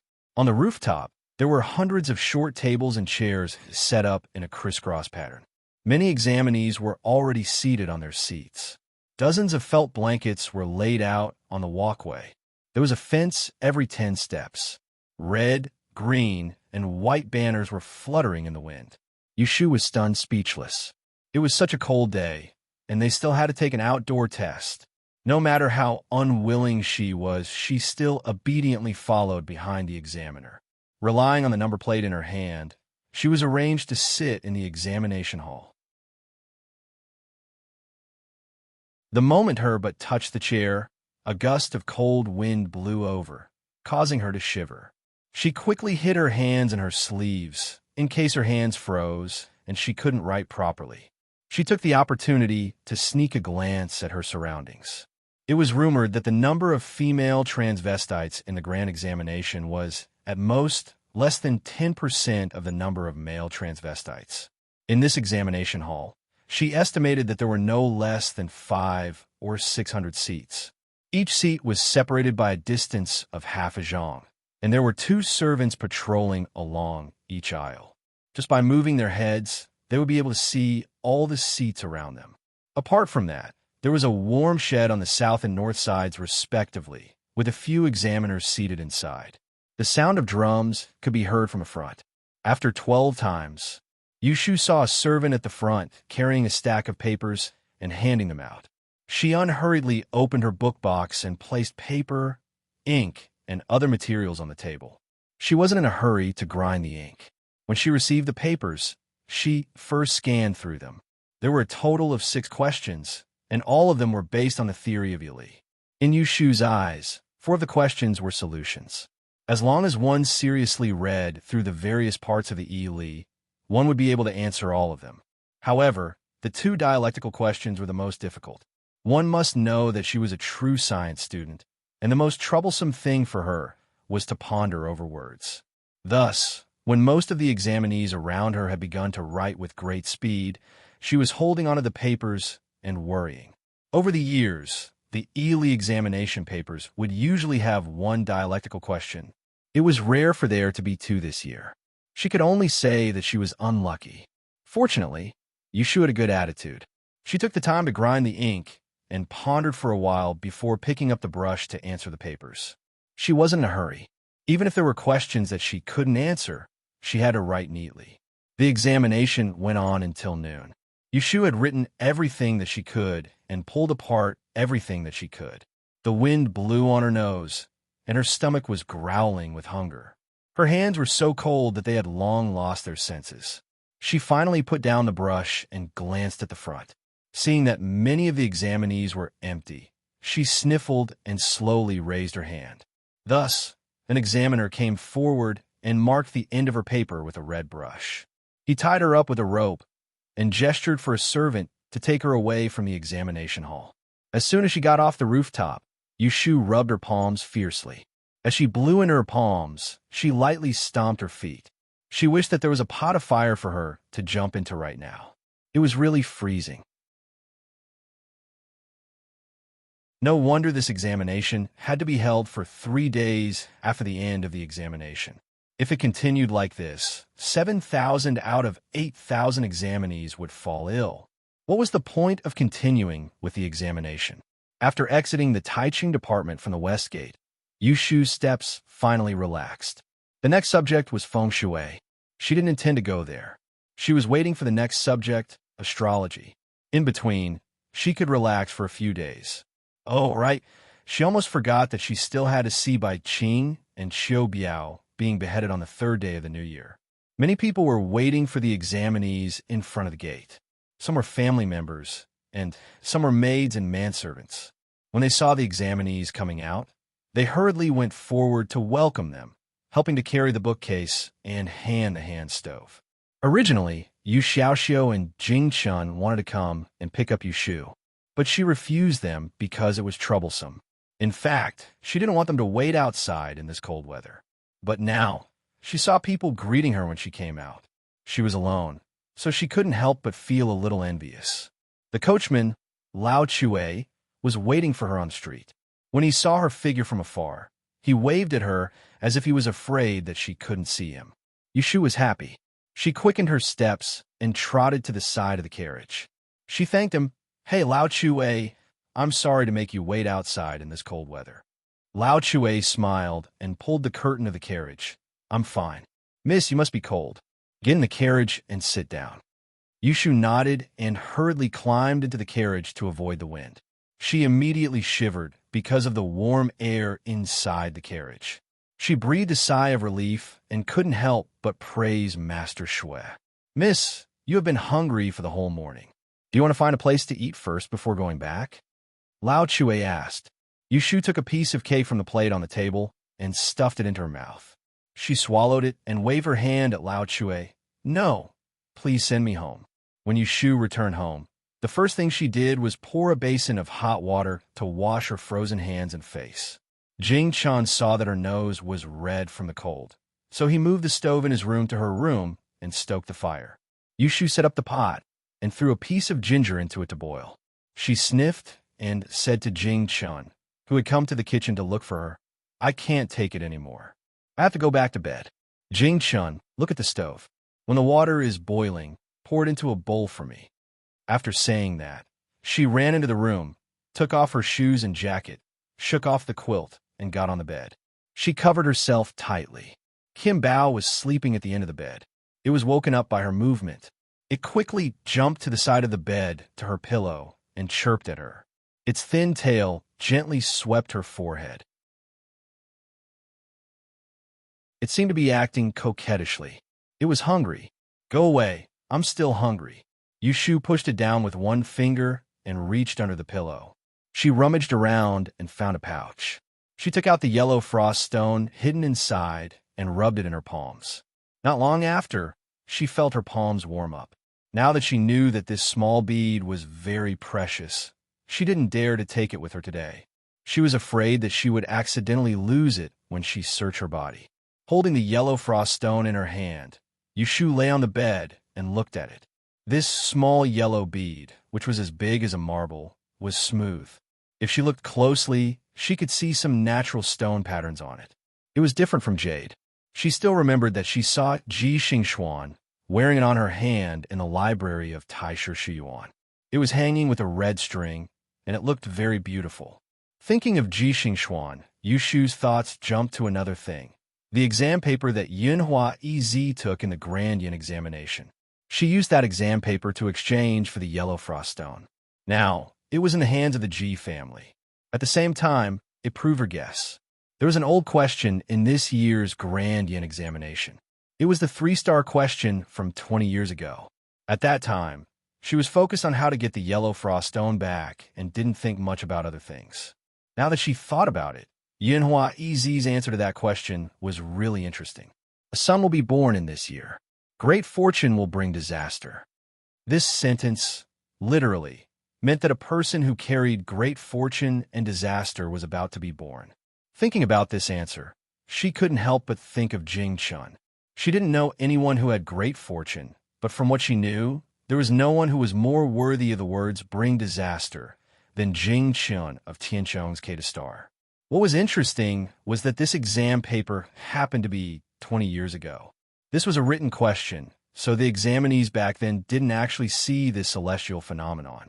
She didn't know when the person who came up with this question saw this celestial phenomenon. If the celestial phenomenon happened to appear that year, then Yinhua Yi's answer would be thought-provoking. This person who carried great fortune and disaster should be around 20 years old. He was about the same age as Jing Chun. If it wasn't for the fact that Jing Chun didn't fit the description of carrying great fortune, she would really suspect that the person who came up with this question was him. The same question appeared again after 20 years. Yushu couldn't be blamed for thinking too much. She always felt that this matter wasn't that simple. Maybe there was a deeper meaning behind it. 20 years ago, Yin Mu Feng, who answered this question, became Yinhua Yi. Then, 20 years later, what kind of future would the person who answered the same question have? Yushu's finger lightly stroked her chin. She smiled coldly. Due to all kinds of considerations, she didn't plan to answer this question. Because of this, the astrology exam that she was originally very confident in would be ruined. However, if she couldn't take advantage of it, then Ji Xingxuan wouldn't be able to pass the exam smoothly. Regarding this question of 3 stars, whether or not it was what she thought it was, she had to mess it up.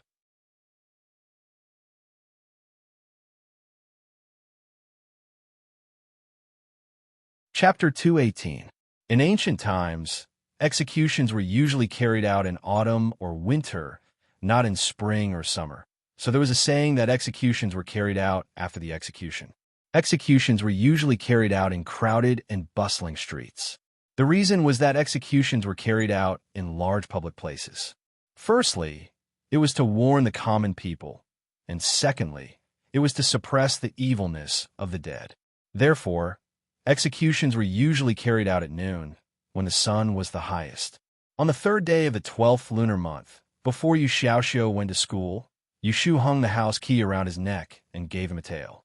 She told him to have dinner outside when he came back in the afternoon, and that she and Jing Chun would be back late. Yu Xiaoxiu was a sensible person. He knew that the two of them were going to watch the execution. Seeing that Yushu had no intention of bringing him along, he didn't make a fuss. Instead, he walked out of the door with a serious expression on his face. While it was still early, Yushu cooked the 3 caddies of eggs she bought yesterday. The tea eggs on the street cost 15 copper coins each, and they were bland and tasteless. She had a slightly salty taste, so she cooked them according to her preferences. They wouldn't go bad in the winter, and they could be eaten as breakfast in the morning. When she was hungry, she could peel one. The pot was stewing on the fire. Yushu washed her hands and went to Jing Chen's room to change the dressing on his hand. The wound had been growing for almost a month, but the scab hadn't completely fallen off. After removing the gauze, she saw that there was one across the joints of his 4 fingers and one across his palm. It looked like there were 2 long worms crawling on it, which made Yushu frown. Jing Chan tried to shake his hand and felt that there was no problem. So he discussed with Yushu, "It doesn't hurt or itch, so there's no need to apply medicine, right?" Yushu said, "It's fine if you don't apply medicine on your hand. Then from tomorrow on, you can drink medicine soup instead." Jing Chan obediently extended his right hand to her. Compared to drinking the medicine, it was better to apply it on his hand. After the medicine was changed and the tea eggs were cooked, the two of them tidied up. Yushu wrapped a few hot tea eggs and slung a small bag over her shoulder. She locked the door and left with Jing Chun. Since coming to the capital, Jing Chun had almost never gone out during the day.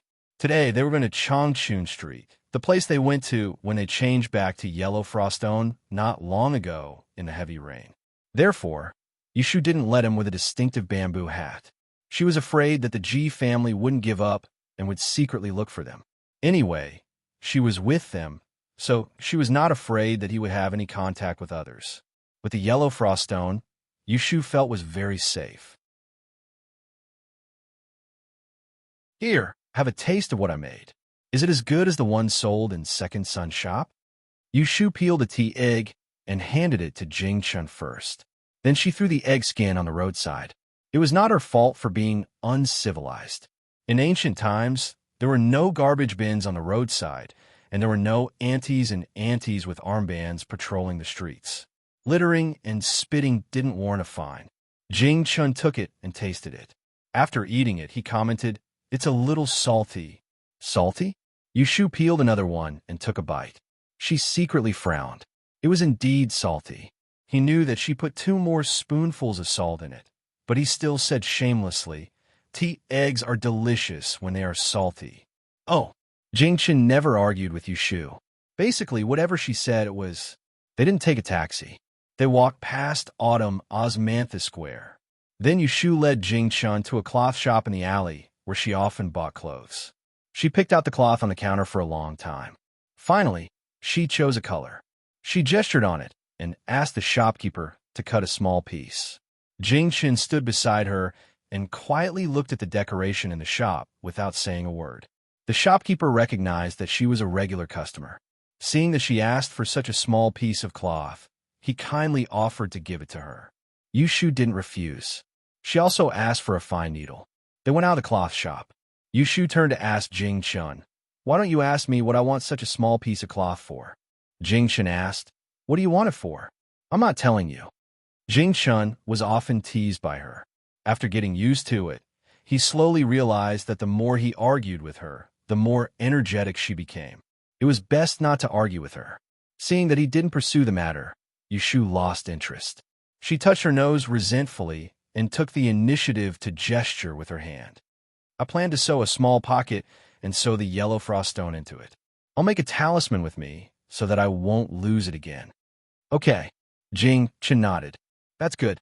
The two accompanied each other all the way from the south of the city to Qianyuan Street. It was not noon yet. Yushu had eaten 3 salted eggs on the way and was already thirsty.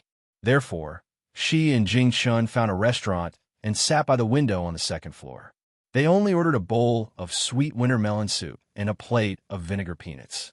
The execution ground was built at the end of the street where people came and went. Yushu opened the window and looked outside. She said to Jingchun, "See that? It's the platform over there. Let's just sit here and watch. There's no need to go down and squeeze with the others." Not long after she finished speaking, a group of officers and soldiers escorted prison carts past on the street below. Inside the 7 or 8 prison carts were all prisoners on death row. All of them had disheveled hair and dirty faces. Their hands were shackled, and their heads were hanging down in a half-dead state. Evil people, murderers, smash them, smash them. No one knew who took the lead, but the people on both sides of the street suddenly became agitated. They threw rotten vegetable leaves and smelly wicker baskets at the prison carts, smashing the prisoners' heads and faces. They were in a sorry state and had nowhere to hide. The officers did not stop them. They only scolded them when someone got too close. After looking for a long time, Yushu finally recognized which carriage Huan Biao and Bai Qing were in. She quickly pointed them out to Jingchun and whispered, "Look over there. The bearded one in front is Qiu Biao. The one in the back is Bai Qing with a head full of rotten eggs." This was the first time Jingchun saw these 2 people after 3 months of escaping from the ship. Originally, the hatred between them had faded, but when he thought of the killer who killed Yushu in front of his house that night, he couldn't help but frown. He felt that they deserved to die. The prisoners were escorted to the execution platform one by one. More and more people gathered at the end of the street. There were also many people in the restaurant who wanted to watch the hot draw. They all surrounded the windows. When noon arrived, the drum was beaten 3 times, and a few burly executioners carried their swords forward. They removed the death duel cards on the backs of the criminals and raised the countless blades in their hands high, waiting for the next order. Yushu's eyes were wide open. She was afraid that she couldn't help but close her eyes. Thinking of the bloody scene she was about to see, her palms were sweaty. In fact, she was not very brave. She was especially afraid of death. Not only was she afraid of her own death, but she was also afraid of seeing others die. She had lived for decades and lived 2 lives. She had always been unwilling to die without revenge. However, this was the first time she took revenge on someone to death. Once everything was over, besides venting her anger, there was always a little fear in her heart. This was human nature. If there was no fear, then she was really cold-blooded and heartless. Jing Chen looked at her like this. His lips moved as if he wanted to say something. However, the judge on the execution platform had already thrown down the fire stick. It's time to die. Execute. As the knife rose and fell, Yushu's vision suddenly darkened. She held her breath and wanted to push away the palm in front of her. However, her hand fell back halfway. There was a moment of silence on the street, followed by a buzzing sound in her ears. Her throat was dry. She took a breath and asked, "Is it chopped off?" Jing Chun blocked her with one hand and looked at the bloody execution platform. Yes. After a moment of silence, Yushu pulled down Jing Chen's hand. She didn't look at the street anymore. She turned around and sat back to her seat. She patted the table and called the waiter, "Bring a pot of wine and a plate of lung slices. The spicier the better." When the dishes and wine were served, Yushu first took a bite of the red ox tongue and then took a sip of wine. It was spicy enough. When the hot air rushed to her head, she immediately felt comfortable. She looked up and saw Jing Chun looking at her without blinking. There was a clear worry on his face. She raised the pot of wine and smiled at him. "Come, drink a cup with me. I won't blame you for covering my eyes just now." Jing Chun took the empty cup and handed it to her. Yushu filled his cup and poured a cup for herself. She clinked glasses with him and thought for a moment before saying, "Let's have a happy ending." "Yes, happy ending."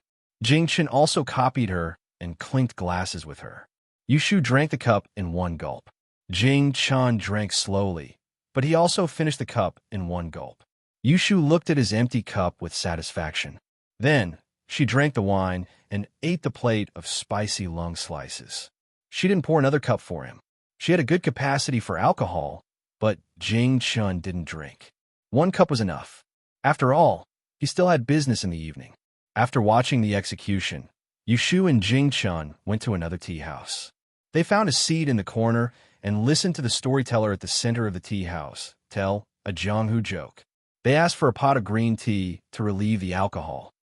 Let's talk about the young lady that Prince Xiang met on the boat earlier. She's actually a wealthy merchant in Guangdong. He is said to own 100 boats and is known as the over 1,000 sails. She is Wen Sui Sui, the precious daughter of Wen Hua Kun. When they met on the boat that day, Wen Sui Sui was attracted by Prince Xiang's beauty and admiration grew in her heart. However, when they met again in such a scene, she fell in love with him. Prince Xiang is also a romantic and passionate person. He is infatuated with Wen Sui Sui. Even though he already has a beautiful wife at home, he cannot help but be moved. The storyteller was not bad. As Yushu listened, she understood something. Prince Xiang? Wasn't this the father of heir Lu Jiong? It turned out that this joke wasn't about a novel, but the romantic affairs of a prince. No wonder everyone in the tea house was listening with great interest. However, as a prince, a relative of the emperor, his private affairs were made up and spread by others, but no one cared. It was really unbearable. Yushu didn't like to listen to this joke about a prince picking up a girl. She was also afraid that Jing Chen would learn bad things from it. After drinking the tea, she pulled him away. "Where are we going now?" Jing Chen followed Yushu aimlessly. He wasn't afraid that she would sell him out. South of the city, Perrin Hall. Yushu told him the location. Feeling that it was too far, she hired 2 sedan chairs at the south of Quanyuan Street. At first, Jing Chen didn't want to sit and said that she would sit alone in the sedan chair and he would follow. In the end, he was still pestered by Yushu and pushed into the sedan chair. Sitting in the enclosed sedan chair, there was no one to talk to. Yushu was still drunk, so she leaned against the window and dozed off.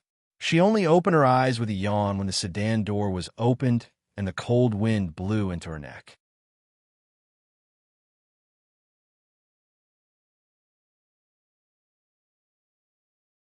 Chapter 219.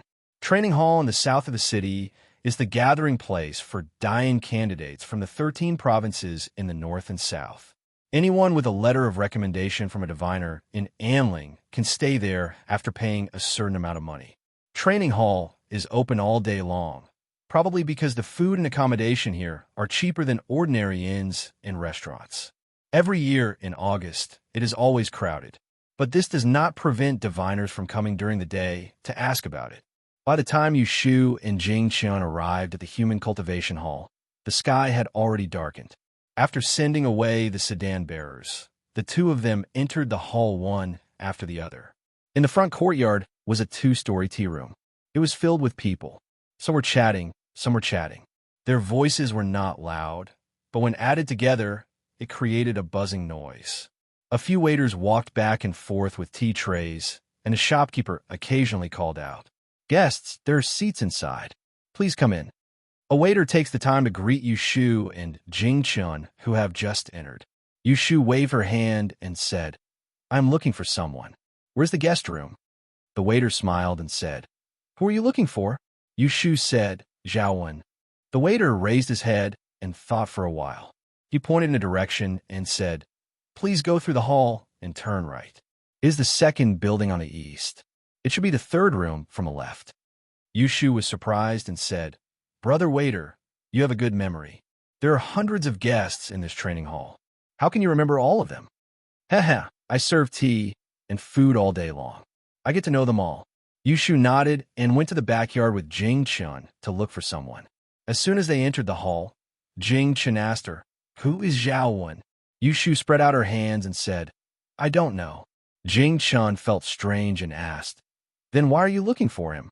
Yushu said, "I just wanted to visit the guest room in the backyard and made up a name." Hearing this answer, Jing Chun was shocked and asked, "What if there is no one named Zhao Wen?" Yushu said nonchalantly, "Then I'll find someone else. There are many people with the surname Zhao. If it's not Zhao Wen, then it'll be Zhao Wu or Zhao Bin. I'll be able to fool one of them." Yushu did not really go to find Zhao Wen. Instead, she brought Jing Chun up to the second floor. She casually knocked on a door and used the excuse of asking a guest to look around the room. She knew where the desk and bed were placed. Then, she knocked on 2 or 3 rooms to confirm the layout of the guest room before going downstairs with Jing Chun. They strolled around the first floor and finally found a spot. She pointed at the 8 to 9 feet high wall and asked Jing Chun in a low voice, "Can you use your lightness ability to jump over this wall?" Jing Chun glanced at it and said, "Sure." Yushu clapped her hands happily. "That's great. Let's find a place to have dinner and come back later." They went out of parent training hall and found a nearby restaurant to have some fried pancakes and hot noodle soup. They didn't leave until the restaurant was about to close. It was already late at night. There was no one on the street. Occasionally, a carriage would pass by in a hurry. Yushu and Jing Chun walked along the wall to avoid the wind. They went around to the back wall of parent training hall. It was pitch dark here. If it wasn't for the moonlight in the sky, they wouldn't be able to see anyone. Yushu raised her head and looked at the exposed floor above the wall. She found the windows facing the desk and the bed. She looked around for a while to make sure no one was around. Then, she took out a stack of carefully folded notes from her bag and handed it to Jing Chun.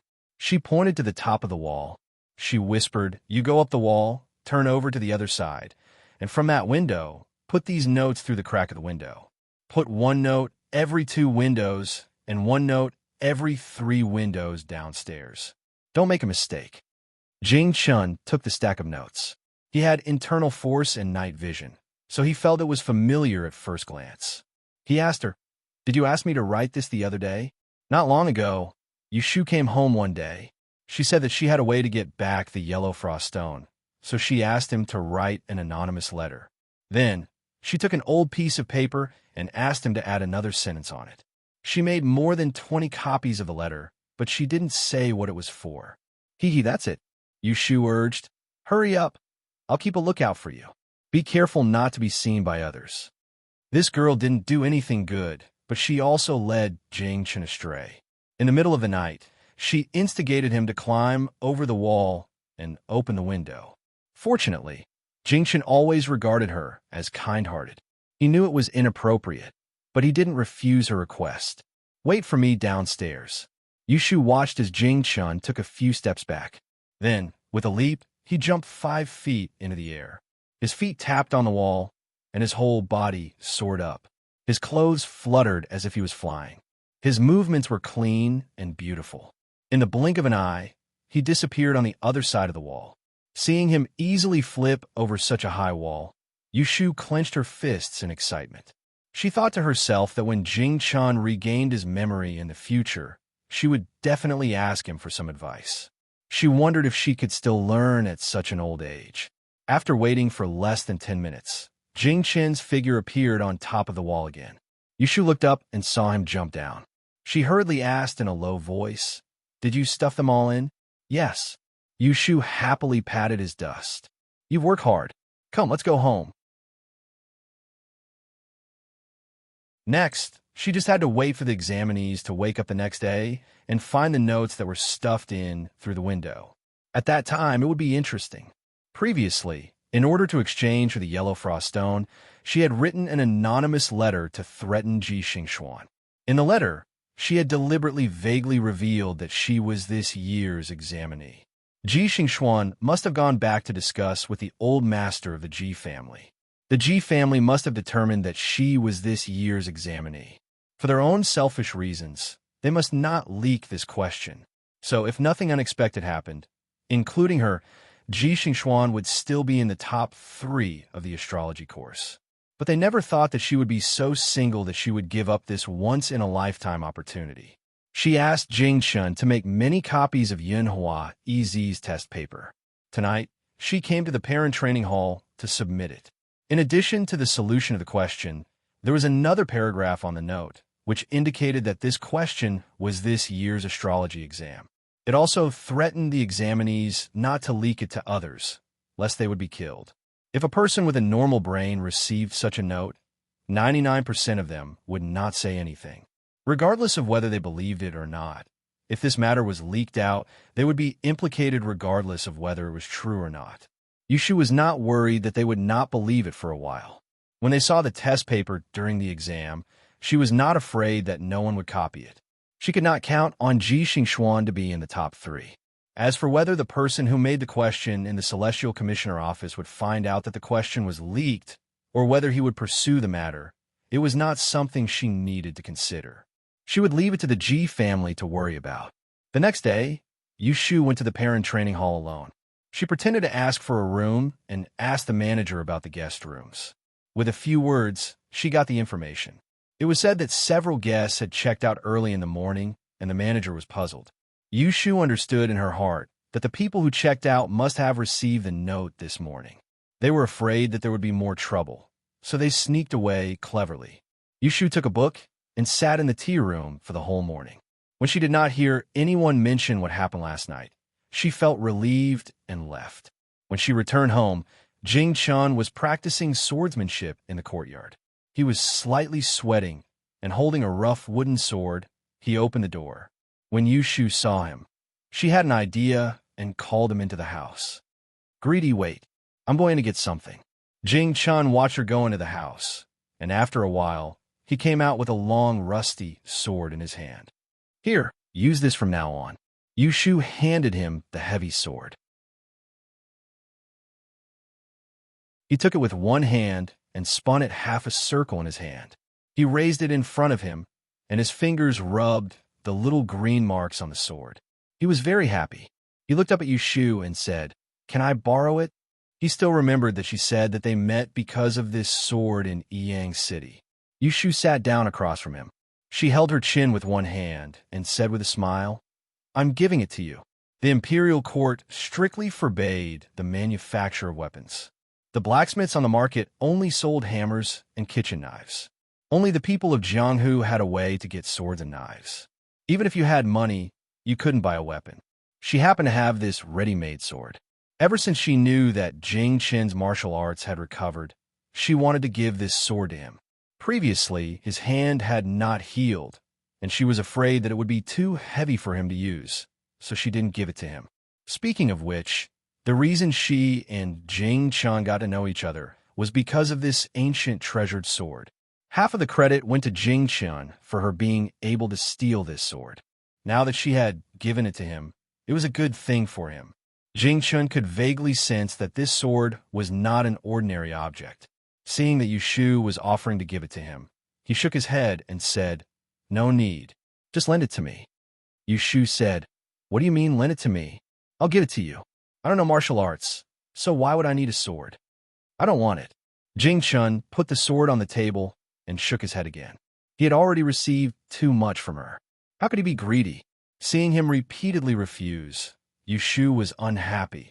"I said I'll give it to you. Don't be so hesitant. If you don't accept it, then I'll give it back to you." As Yushu said this, she put her hand into her collar and pulled out a thin yellow ribbon. She untied it and put on the table. There was a small green sachet hanging on the ribbon. The sachet was sewn into a ball. It was the yellow frost stone that had been lost and found not long ago. Last night, after returning from Perrin Hall, she stayed up late to sew an amulet. When she got up the next day, she originally planned to give it to Yu Xiaoxiu to get rid of bad luck for a few days. However, she got up late and Yu Xiaoxiu left early, so she hung it on her neck first. Jingchen looked at the thing she took out and knew what it was. After thinking for a moment, he picked up the simple embroidered amulet and handed it to her. "Put on." Jingchen knew that the yellow frost stone was also called adversity blocking stone. From the name, it was an item that could attract good luck and avoid bad luck. He had been with Yushu for a long time. He could see that she was not very lucky and had bad luck every 2 or 3 days. So when he got this thing back that day, he gave it to her. "No." Yushu crossed her arms and looked up at the ceiling. Her face clearly showed that she was not happy. Jingchen laughed. "I'll accept this sword." Seeing him compromise, Yushu lowered her eyelids and smiled triumphantly. She stretched out her fingers to take away the yellow frost from his palm. She lowered her head and put it on her neck. She patted her chest and said to Jing Chun, "Then I'll also accept it. When you remember that this stone has other uses, you can ask me for it. I'll give it back to you." Jing Chun picked up the rusted sword on the table and nodded to her. It was a silent agreement.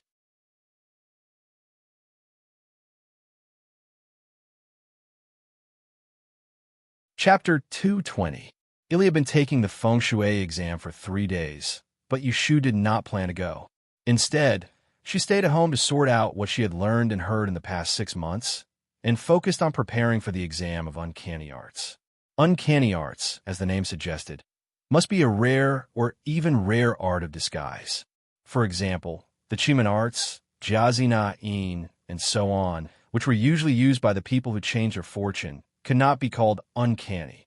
Only the more obscure divination arts, such as the spiritual chess scripture and the Duke of Zhou's dream interpretation, could be considered uncanny.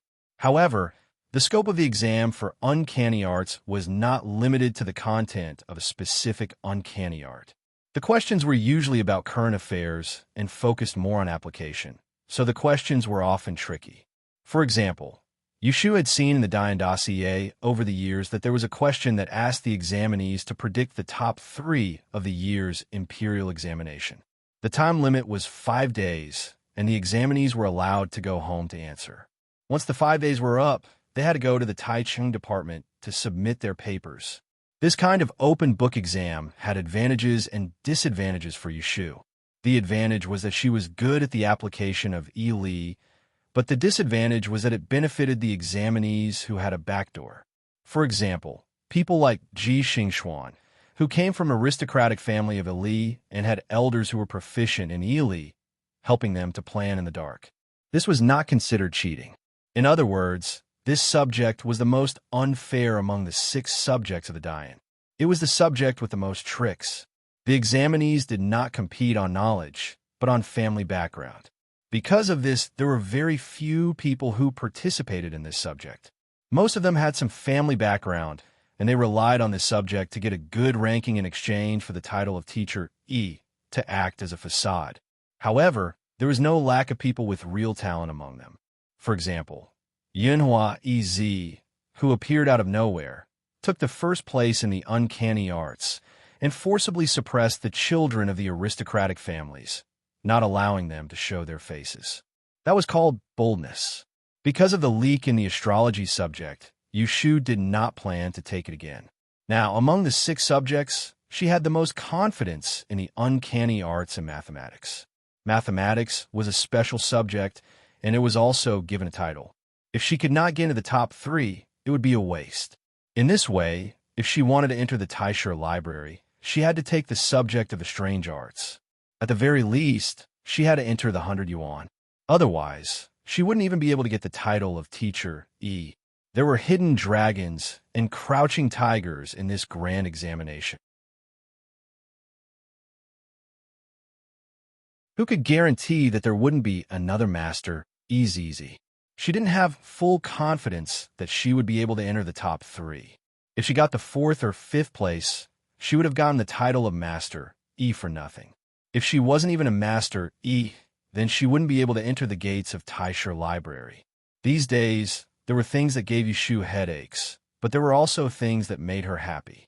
Ever since the yellow frost stone returned to her hands, the successive disasters around her showed signs of abating. After a few days, Yushu found that sometimes she didn't have to deliberately avoid them. Those small disasters that she had predicted earlier were inadvertently resolved. For example, half a month ago, she predicted that she would have a patient on the first day of the first year. She did suffer from the cold in the examination hall for the whole morning, but when she got home, she drank a bowl of ginger soup, wrapped herself in a blanket, and slept. Another example was that she predicted that she would lose money on the 3rd day of the first year. In the end, when she went to Changchun Street to watch the execution, she got a little drunk in a restaurant and left her purse on the table. However, Jing Chen saw it, and in the end, she didn't lose a single copper coin. Another example was this morning. When she got up to cook, she tripped at the kitchen door. When she got up and went into the kitchen to add firewood to start the fire, the pot hanging on the door finally fell with a clang. It was a scare, but not a real danger. Such an immediate effect made Yushu pleasantly surprised. She repeatedly sighed that the yellow frost stone was indeed a good treasure. In the past, she really didn't know what it was. She didn't lose anything by exchanging EZ's test paper for it. Yushu carried the amulet made from the yellow frost stone for 2 days. She hung it on Jing Chun in front of Yu Xiaoxiu. She didn't hide it from him. Jing Chun didn't say anything, but Yu Xiaoxiu vaguely heard them talking about this stone before. He knew it was a treasure. When Yushu hung it on him, he took it off and gave it to her. As an elder sister, she always put her younger brother first. Naturally, the younger brother also cared about his elder sister. In the heart of Yu Xiaoxiu, as long as Yushu was good, he would be good. Yushu had said all kinds of soft and hard words, but Yu Xiaoxiu still refused to wear the amulet. She had no choice but to not go too far in front of Jing Chen. In private, she knocked on Yu Xiaoxiu's head several times and hung it on his neck. Yu Xiao finally submitted to Yu Shu's violence and wore it reluctantly. "Why are you pouting? I didn't give it to you. Take it off for me when I take the exam in a few days." Yu Shu rubbed Yu Xiaoxiu's head and said angrily, "You don't even know that you are good to you. Really?" Yu Xiaoxiu snorted, touched the amulet in his collar, and asked Yu Shu, "Sister, when will Brother Shui come back?" When Yu Shu heard the words "Big Brother Shui," she went silent, and the blurry figure of Shui Rui's back when he left that night appeared in her mind. Moreover, when he lightly descended on her shoulder, it caused her to have an extremely uncomfortable feeling in her heart. She'd rather have a falling out with him than have such an ambiguous attitude. Who knew if he would forgive her or not listen to her after he heard her confession? She didn't have any confidence in Shui Rui at all. "I don't know. Didn't he promise to take you to ride horses? He should come to you when he comes back." Yu Shu perfunctorily answered Yu Xiaoxiu, but in her heart, she thought that Shui Rui had better forget about it. Otherwise, when they met, she didn't know how embarrassing it would be. "Oh, you must be hungry. Sister will cook. Let's eat egg pancakes tonight." In winter, ordinary people didn't have much to eat. The best they could do was to eat meat, then fish and eggs. Yu Xiaoxiu said, "Then make 2 more pancakes and heat them up for breakfast tomorrow morning." "Okay, let's go. Help me." Since the day Ji Xingxuan lost the yellow frost stone in Changchun Fong, Ji Huaishan had been sending people to inquire about the nearby area, trying to find the person. However, after 7 or 8 days, there was no result. Ji Xingxuan lost the thing she loved and felt uncomfortable for several days, but she didn't show it in front of Ji Huaishan. She had to participate in all 6 subjects of the Dian examination, so she had to work harder than others. After 2 subjects, she lost a lot of weight. Ji Huaishan loved his granddaughter dearly. 3 times a day, he ordered the housekeeper to send supplements to her courtyard. In order to make her happy, he spent a lot of money to buy a pair of colorful parrots that could talk and sing as a gift. After yesterday's feng shui exam, Ji Xingxuan rested at home, waiting for the next subject. Last night, she spent half the night watching the stars, so she woke up a little late in the morning. The pair of parrots stood side by side in the birdcage. From a living room, they could be heard chirping. Lucky star shines, fortune rolls in. Lucky star shines, fortune rolls in. It was a cold day, so the stove in the room was burning brightly. Ji Xingxuan was helped up by 2 servant girls. After washing up, she drank a cup of white fungus to get rid of the bitter taste in her mouth. Carrying the hand stove, she walked to the living room. Breakfast had just been placed on the table. There was porridge and hot dishes, a small plate of peeled quail eggs, and a bowl of steaming fresh goat's milk. As soon as she woke up, Ji Xingxuan didn't have much of an appetite. After drinking half a bowl of porridge, she washed her hands and rinsed her mouth. Then, she took a small plate of peeled peanuts and fed them to the parrots. The pair of birds were also clever. Seeing that there was good food, they fought to be the first to say auspicious words. Their sweet words made Ji Xingxuan smile for the first time that morning. The head servant, Yunhe, reminded her, "Miss, don't feed them too much at once. The birds can't eat too much." This servant girl, Yunhe, had served Ji Xingxuan for 3 years. She was assigned to her by Ji Huaishan after she was selected to enter the Imperial Historian's Library and came to the capital to study. She was skilled in both literature and martial arts. She was reliable in her work and was older than Ji Xingxuan by 2 years. As a result, Ji Xingxuan treated her differently from the other servant girls and was willing to listen to her. Ji Xingxuan handed the plate to Yunhe and was about to go to the study to read when she heard someone panting outside the curtain. Miss, Master has sent this servant to summon you to the front courtyard. Someone from Yang City has arrived." Hearing this, Ji Xingxuan hurriedly gestured for the servant girl to roll up the curtain to let the person in. She asked, "Who has arrived?" "It's third master, second young master, and young Master Ma's entire family. I heard that young Master Ma has been promoted and is going to the capital to be an official." The errand boy replied excitedly, "Is that so? My little aunt is also here." Ji Xingxuan stood up. Her face, which was not covered by a veil, clearly showed a happy expression.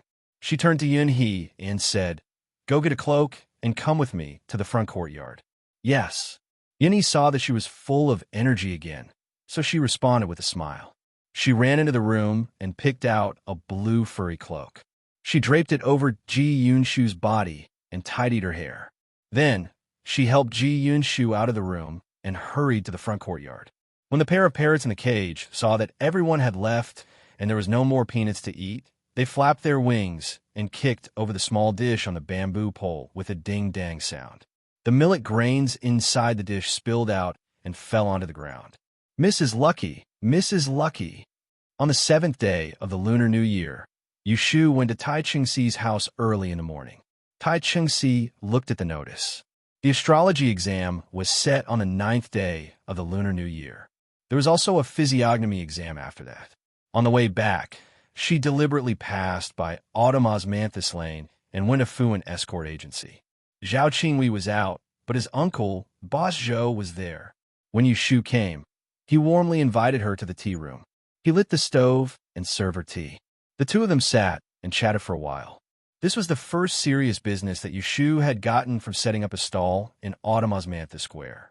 The red packet of 20 taels a month was not a lot, but the escort agency rarely looked for her if there was nothing important. Last month, she decided to take the Dian exam, so she told Boss Zhou about it. At that time, Boss Zhou politely gave her 50 taels as a gift, but Yushu tactfully declined. Recently, Fu an escort agency was smooth sailing. After sitting for a while, Yushu got up and said goodbye. Boss Zhou knew that she was preparing for the exam, so he did not ask her to stay for dinner. He said that after she finished the exam, he would treat her to a drink. Yushu walked back to Huaxing Street. It was almost noon, but Jing Chun was alone at home. She was wondering if she should buy food or cook for lunch when she heard someone shouting behind her. "Little brother, slow down. Can I ask you something?" Yushu turned around and saw a carriage stop not far from the street. The coachman was waving at her. The other party spoke with a southern accent, so she took the initiative to walk forward. The coachman smiled at her and said, "I'm asking for directions. How do I go back to Huaxing Street?"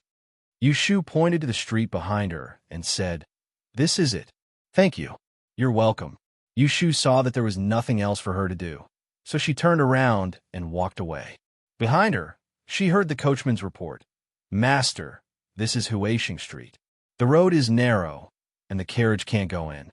Do you want me to go inside and ask for directions?" "No need. Let's get off and walk." At first, Yushu thought the voice in the carriage was familiar. After walking for more than 10 steps, she curiously looked back. But when she saw it, she suddenly stopped.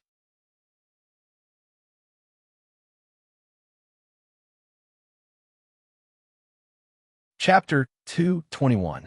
Yushu's eyes were not deceived. The people who came down from the carriage were Zhao Hui, Pei Jing, and He Fangji. "We Aunt Hui." When Yushu saw who they were, she immediately shouted and ran towards them. Her face was full of surprise. Pei Jing and He Fangji were persuading Zhao Hui to wait in the carriage while they went to look for Yushu. When they heard the shout, they turned their heads and saw Yushu running towards them. They did not recognize her at first, but when they were in front of her, they suddenly realized who it was. Zhao Hui let go of He Fangji's hand and reached out to Yushu. She hugged her, not caring about her bulging belly. He Fangji panicked and repeatedly said, "Slow down." But how could Zhao Hui listen to him? Hugging Yushu, she cried tears of joy. Choking with emotion, she said, good child, it's good that you're fine. It's good that you're fine. Thank the heavens." A few months ago, when Zhao Hui heard the news from the Taiheng Chamber of Commerce that a merchant ship had been robbed and all the merchants on board had been killed, she fainted on the spot. When she woke up, she could not believe that Yushu and her brother had lost their lives. She begged Pei Jing to go to Kaifeng Prefecture. When she found out that they were dead, Zhao Hui could not eat or drink and almost lost the child she was pregnant with. Under He Fangji's careful care, Zhao Hui finally accepted the death of Yushu and her brother with great difficulty. However, 3 months later, Pei Jing received a letter from the Taiheng Chamber of Commerce in the capital, asking him to bring his family to the capital. The letter also stated that Yushu and Qiu Biao had embezzled what was supposed to be their property and had been exposed for murder. Pei Jing guessed that Yushu had escaped death. After informing Zhao Hui, the latter, after discussing with Dr. He and his mother, resolutely decided to go to the capital with Pei Jing to find them, even if the two siblings were still alive. Because they had left half a month earlier, they did not receive the letter that Yushu had sent to Yang. They arrived in the capital the day before yesterday. Fortunately, Pei Jing had some connections in the capital. After looking around, he found the yamen. On the day that the case of the Taiheng Chamber of Commerce was heard, Yushu, as a witness, had left her address at the yamen. As soon as Pei Jing heard about it, he immediately brought Zhao Hui and her husband to find her. That was why there was the part where the coachman asked for directions. When Zhao Hui saw with her own eyes that Yushu was safe and sound, a large stone in her heart was lifted. She wrapped one arm around her and used the other to affectionately brush the stray hair in front of Yushu's forehead. She wanted to hug her and kiss her a few times. Yushu also felt a lump in her throat. 10 months ago, she fell into the sea and transmigrated to the ancient times, losing her parents and brother.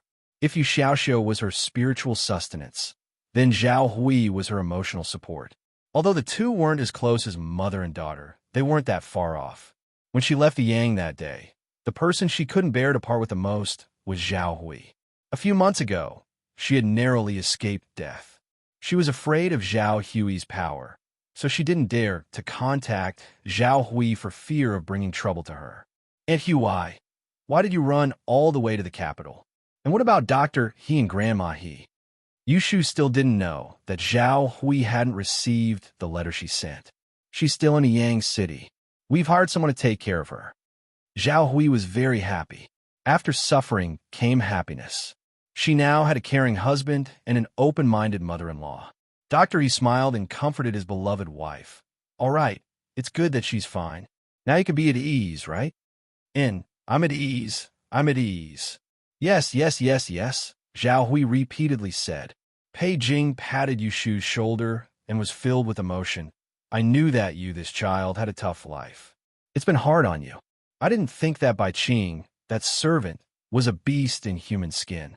It was my negligence to let you follow them to the capital and cause you to suffer for nothing. Yushu hurriedly said, It was them who did evil. How can I blame you? Pei Jing had gone to pay a visit to the head of the Taiheng Chamber of Commerce yesterday and heard the inside story of Bai Qing and Xiao Biao. He knew that Yushu had played a role in this. He secretly sighed. That day, Bai Qiu hadn't been able to harm Yushu. Now, he was controlled by her and lost his life. However, he wasn't surprised at the fate of Xiao Biao and Xiao Biao. When Yushu helped Zhao Hui to sue the Dou family's Ji family, he could see that this junior was a vicious person who would take revenge for any grievances. However, he heard that this case could be resolved so smoothly and that there was even a noble person who helped from the side. What made him curious was, where did Yushu get to know this noble person? He Fangxi's heart ached for Zhao Hui. He said to Yushu, Let's not stand on the street. Let's find a warm place to sit and talk. Your Aunt Hui is pregnant and can't stand for a long time. Yushu now discovered that under Zhao Hui's clothes, her abdomen was bulging. She was so shocked that her eyes turned round. She stammered, Hui, Aunt Hui you? Zhao Hui nodded. Her expression was soft and somewhat bashful. She lightly glared at Dr. He and said to Yushu, It's almost 5 months. It won't be a problem. This child knows her place. Yushu curiously touched Zhao Hui's abdomen through the thick cotton clothes. She carefully held her arm and said to the 3 people, The place I live now is too narrow. It can't fit anyone. There's a tea house on the street next door. Let's go there. In fact, Yushu thought that Jing Chun was at home. It wasn't that she didn't want them to know of Jing Chen's existence, but that Zhao Hui was pregnant now. It was not good for anything to happen to her. If Jing Chun did something to her, something happened to her, it would all be her responsibility. It would be too late even if she cried. Zhao Hui heard Yushu's words and saw that she was even thinner than when she left Yang. She thought that she was living in a bad place and was not living well. Her heart ached for her. She warmly said, Tomorrow, I'll get the doctor to arrange a bigger house for you. Pei Jing said, Why go through so much trouble? Tonight, all of you can stay at my place. Yushu still had Jingchen at home. How about she leave with them? She quickly changed the topic. Let's find a place to sit down first. Yes, let's get in the carriage. Thus, the few of them took the carriage to the tea house that Yushu mentioned. Yushu and Zhao Hui sat in the tea house for the whole afternoon. Yushu told them everything that happened after she escaped from the ship. She even talked about Jing Chen's part, but she left out the parts that could not be mentioned. For example, Jing Chen's Kato star was something that could not be mentioned. She did not even mention half a word about Yu Xiaoxiao.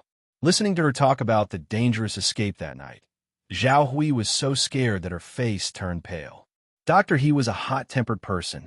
He slapped the table and angrily scolded Bai Qing and Xiao Biao. Pei Jing, on the other hand, was more interested in Jing Chun. You said that this young Master Jing who escaped with you, do you know him from before? Yushu looked at Zhao Hui and brought up an old story. Jing Chun had a martial arts competition. That day, when Aunt Hui was on the verge of death, I asked him to help raise enough money for Aunt Hui's medical fees. Hearing this, Pei Jing looked suspicious, as if he had vaguely thought of something.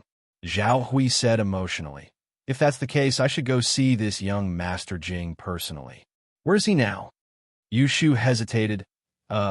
He's living with me in Xiaoxiu now. Zhao Hui was stunned. Living with you? You. Before she could finish, Pei Jing suddenly slammed the table and stared at Yu Shu with glowing eyes. He blurted out, "You and that young Master Jing are the beggars and Taoists of Wanxiang Street." Pei Jing was talking about Yu Shu and Jing Chun gambling in the Baron Casino owned by the Ji family. They won 43 rounds in a day and almost destroyed the reputation of the Ji family's casino, causing a sensation in the entire Wanxiang Street. Yu Shu smiled and nodded. This time, there was no need to hide it. She had participated in the De Yin examination. After she passed the mathematics exam, her name would be on the roll. She would definitely reveal what she had learned. Instead of surprising them at that time, it was better to let them know first. Huh? Pei Jing laughed out loud. He was excited to see the prey. I was wondering why you thought of pretending to be that beggar when you complained on behalf of Huin Yang.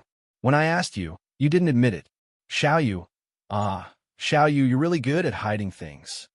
After sighing, he shook his head and smiled bitterly. To think that I wanted to take you as my apprentice. I'm so ashamed that I almost made a fool of myself. Yu Shu said seriously, Uncle Pei, you're too humble. I learned accounting from you in Tihin and learn a lot. I've already considered you as half a teacher. Pei Jing was pleased to hear this. He thought of another question and was about to ask it when he interrupted. What is beggars and Taoists? Pei Jing saw that Zhao Hui was also confused. He was happy to tell them about Yu Shu's exploits. He studied mathematics and was also a businessman. He looked favorably on people who were good at calculations. That was why he recruited Yu Shu to work in Tihin. Taoist? Is that young Master Jing a Taoist? Zhao Hui exclaimed. As a commoner, she had an instinctive reverence for Taoists who had a high status. Yu Shu waved her hand. No, he's just pretending. He's a Jianghu man, a chivalrous warrior. Jing Qin's identity as a Taoist could not be revealed. It was not that she did not believe in Zhao Hui, her husband, and Pei Jing, but if this matter was revealed, it would implicate Jing Qin's memory loss. Otherwise, how could a Taoist master end up living with a commoner and almost getting killed? Yu Shu did not want too many people to know about Jing Qin's memory loss. Firstly, she did not want others to see him in a different light.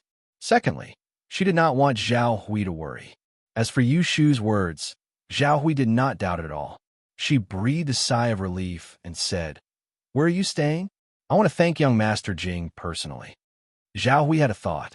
She felt that it was inappropriate for a girl like Yu Shu to live with a man, even if there was Yu Xiaoxiu among them. Yu Shu looked at the dark sky outside and said, It's too late now. Aunt Ui, it's not convenient for you to walk around. You should go back first and leave your address. I'll bring Xiaoxiu over tomorrow. She did not mention that she would not allow Zhao Hui to see Jing Chun, but she also did not say that she would go with Jing Chun tomorrow. Zhao Hui had been out for a long time. After hearing Yu Shu's words, she felt that her waist was a bit sore. It had not been easy for her to conceive this child, and she had almost lost it. She had been rushing all the way to the capital. If it wasn't for Dr. He's attentive care, her body would not have been able to endure it. Although she was reluctant to part with Yu Shu, she knew that there would be plenty of time in the future. As long as she was safe and sound, she did not care about this short period of time. Thus, Lu Jing called for the waiter to come in and settle the bill. The three of them left the private room and walked to the door. Pei Jing suddenly turned his head and asked, Xiaoyu, did you take the exam for this year's Great Yin examination? Yu Shu almost forgot about this. After he asked, she remembered, I did. Pei Jing happily said, That's good. With your ability, you should be able to rank among the best in mathematics. I'll wait to hear your good news. If there's anything you need, don't hesitate to ask Uncle Pei. Yu Shu thanked him and saw them off to the carriage. She watched them drive away and then happily left.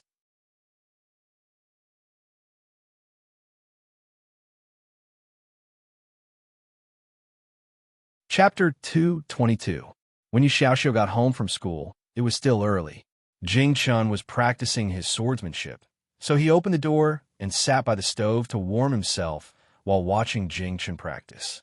He did not disturb him and only clapped when he finished a set of swordsmanship.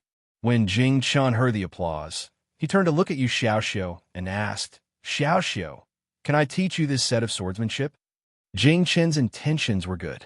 Ever since he started practicing swordsmanship, his body has become stronger day by day. He knew that this set of swordsmanship contained mysteries. But when he saw that Yu Xiaoxiu was small and skinny, he wanted to teach him swordsmanship so that he could strengthen his body as well. Yu Xiaoxiu shook his head. I can't learn it. Which ordinary youngster didn't have a Jianghu dream in their heart? They longed to practice martial arts to strengthen their bodies, to be chivalrous and help the weak. But Yu Xiaoxiu was not an ordinary youngster. In this child's heart, the most powerful person was not the Ji family's great master, who was a high-ranking official in the capital, nor was it the highly skilled Taoist Jing Chun, nor was it the legendary Master Yi. It was Yu Shu, that narrow-minded person who was full of lies. In Yu Xiaoxiu's eyes, those who practiced martial arts were not as smart as his sister. Those who were smart were not as cunning as his sister. Those who were cunning were not as thick-skinned as his sister. And those who were thick-skinned were not as capable as his sister. Comparing them like this, his sister was the most powerful person. Compared to wasting time on martial arts, he was more willing to spend more time on EZ and arithmetic. He wanted to be able to calculate and be more observant. He wanted to follow his sister's example and participate in the Great Yin examination in 3 years. Although a child's admiration was a little blind, it wasn't completely unreasonable. Even though Yu Shu had a lot of problems, her ability was something that others rarely had. Jing Chun did not know that Yu Xiaoxiu was just being polite and thought that he was worried that he could not learn it. He said, Don't worry, I will teach you carefully. This set of swordplay is easy to learn. There are only 14 moves. At this time, there was a knock on the door of the courtyard. Yu Xiaoxiu was worrying about how to dispel the idea of Jing Chun teaching him swordsmanship. When he heard Yu Shu shout, he immediately ran out to open the door. As soon as Yu Shu entered the door, she excitedly pulled Yu Xiaoxiu in a circle. Xiaoxiu, I have good news for you. Aunt Huai has come to the capital. Ah! Yu Xiaoxiu was stunned for a moment. Then, he reacted and looked outside the door excitedly. Where is it? Where is it? Yu Shu pulled him in and closed the door with her left hand.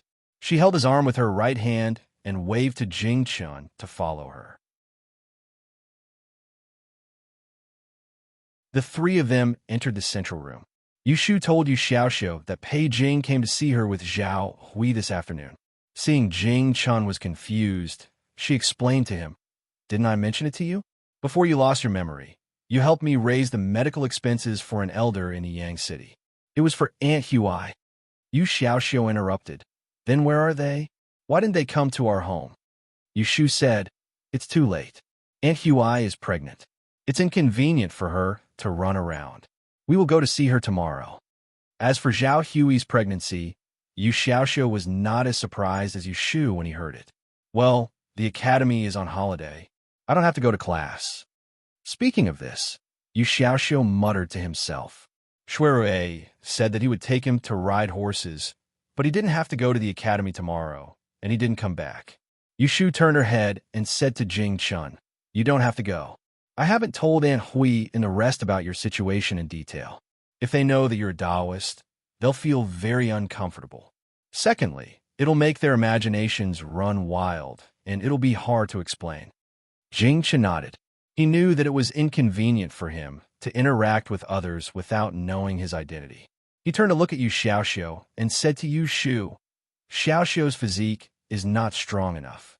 My set of swordsmanship has the effect of strengthening the body. I want to teach it to Xiaoxiu. What do you think? Hearing this, Yu Shu hesitated and said, Can your swordsmanship be taught to others? Jing Chun was confused. Why not? Yu Shu said, I want to say that your swordsmanship has to be passed on to the sect. If there is any rule that forbids you from teaching it to outsiders, won't you break the rules? Compared with Yu Shu's cautiousness, Jing Chun didn't care much. It's just a set of swordsmanship. Why not? I can't remember anything now. Even if I break the rules, it is unintentional. Hearing this, Yu Shu was happy. She thought that he was not a pedantic person. She said happily, If that is the case, you can teach Xiaoxiu swordsmanship. You can also teach me Qin Gong at the same time. It was Yushu's dream when she was young to be able to leap onto roofs and vault over walls like characters in wuxia novels. Just thinking about it made her eager to try it. Originally, she wanted to wait until Jing Chun recovered his memory to see if he could teach it to others. Since he didn't mind, she naturally wouldn't let go of this great opportunity. Facing Yushu, who was climbing up a pole, Jing Chun hesitated for a moment and said, "I won't teach you Qin Gong." Qin Gong was different from swordsmanship. Qin Gong relied on internal force. He remembered all the moves of swordsmanship and could teach it to Yu Xiaoxiu one by one. However, he didn't know where he obtained the internal force of Qin Gong. He really didn't know how to teach Yushu. Knowing that he didn't refuse, Yushu said disappointedly, "Then forget it. You can teach Xiaoxiu." Seeing that Yushu agreed, Yu Xiaoxiu was afraid that he would really spend time learning martial arts every day. He hurriedly said, "Sister, I don't want to learn." Jing Chun and Yushu looked at Yu Xiaoxiu at the same time. The latter asked in surprise, "Why don't you want to learn?" She thought that all boys like to learn martial arts. Why didn't Yu Xiaoxiu want to learn? Yu Xiaoxiu was too embarrassed to look at Jing Chun. He braced himself and said to Yushu, "I have to go to school every day. There's a lot of homework in the academy. I don't have time to learn martial arts." Jing Chun said, "It doesn't need much time. You just need to get up an hour earlier every day." Yu Xiaoxiu lowered his head and didn't say anything. But his attitude was obvious. He still didn't want to learn. Yushu knew that this child was stubborn. She thought for a while and didn't force him to learn. She reached out to touch his head and smiled at Jing Chun. "He is too lazy to learn. How about you teach me?" She was an open-minded parent. Learning martial arts was not the same as going to school. It was not necessary. If he didn't want to learn, then so be it. She didn't expect him to be an all-rounder. He just needed to be able to support his family in the future. Hearing Yushu's words, Yu Xiaoxiu immediately raised his head and looked at her. Jing Chun wasn't blind. Seeing that Yu Xiaoxiu was really unwilling, he didn't force him anymore. He shook his head at Yushu and said, "Learning martial arts consumes energy. You don't have extra energy now. Concentrate on the exam. We'll talk about it later." Yushu said, "It's just an hour a day. Don't worry. I can handle it. I just need to use my brain. It's good to use up some energy. I can sleep well at night." Jing Jian saw that she wanted to learn, so he agreed. "I'll start teaching you tomorrow morning." As soon as he finished speaking, he heard someone say, "I'll learn too." Yushu squinted at Yu Xiaoxiu. She didn't know what was wrong with this child. He was the one who said he didn't want to learn, and now he was the one who wanted to learn. Yu Xiaoxiu was embarrassed to say that he changed his mind because Yushu wanted to learn. He awkwardly said to Jing Chun, "Brother Jing, teach me too." "Okay." Jing Chun didn't care that Yu Xiaoxiu changed his mind again. Yushu didn't know what Yu Xiaoxiu was thinking. She reached out and patted the back of his head. She laughed and scolded, "You child." He then teased Jing Chun, "This is great. You've taken in 2 disciples at once. Do you want us to call you master?" Jing Chun chuckled. He actually agreed with her joke. He said, "Okay, go ahead." Yushu was just joking with Jing Chun.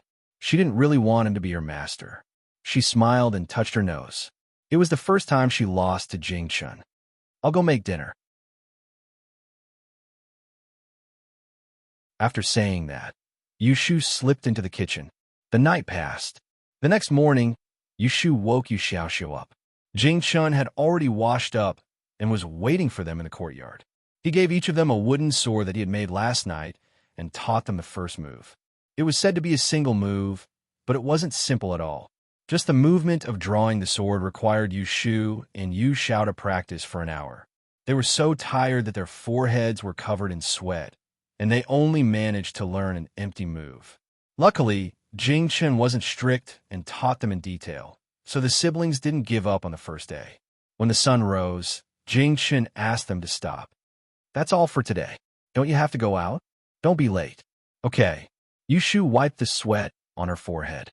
She was slightly out of breath, but her body was warm and her face was ruddy. She just needed a hot bath to feel comfortable. There was a bathtub at home that she bought a while ago. Unfortunately, it was getting late. She had to rush out to see Zhao Hui, so she didn't have time to boil the water slowly. The siblings could only wash their faces with warm water. Xiao, go back to the room and tidy up your hair. We'll leave later. Yushu was about to pour the water out of the door with the basin. When she walked to the door of the courtyard, she vaguely heard someone talking outside. Is this the place? Yes, they live in this house. Then knock on the door. As soon as Yushu pricked up her ears, she heard a knock on the other side of the door. She turned to Jing Chun and raised her chin, signaling him to leave. Jing Chun understood. He turned back to the room with the rusted sword and closed the door. Who is it so early in the morning? Yushu didn't rush to open the door, but asked outside. There was a moment of silence outside the door. After a few whispers, someone cleared their throat and said, "Open the door. It's me." Yushu heard the woman's voice outside the door. It sounded familiar, but she couldn't remember who it was. She asked suspiciously, "Who are you?" The person outside the door answered in a muffled voice, "I'm your mother." Yushu thought it was the wrong door, so she said, "You're at the wrong door." When she finished speaking, she heard the voice outside the door suddenly raised. "Wicked girl, you don't even recognize your mother. Open the door." Yushu's hand trembled, and she almost dropped the basin. This sharp voice and scolding tone. If it wasn't Aunt Shui, who else could it be?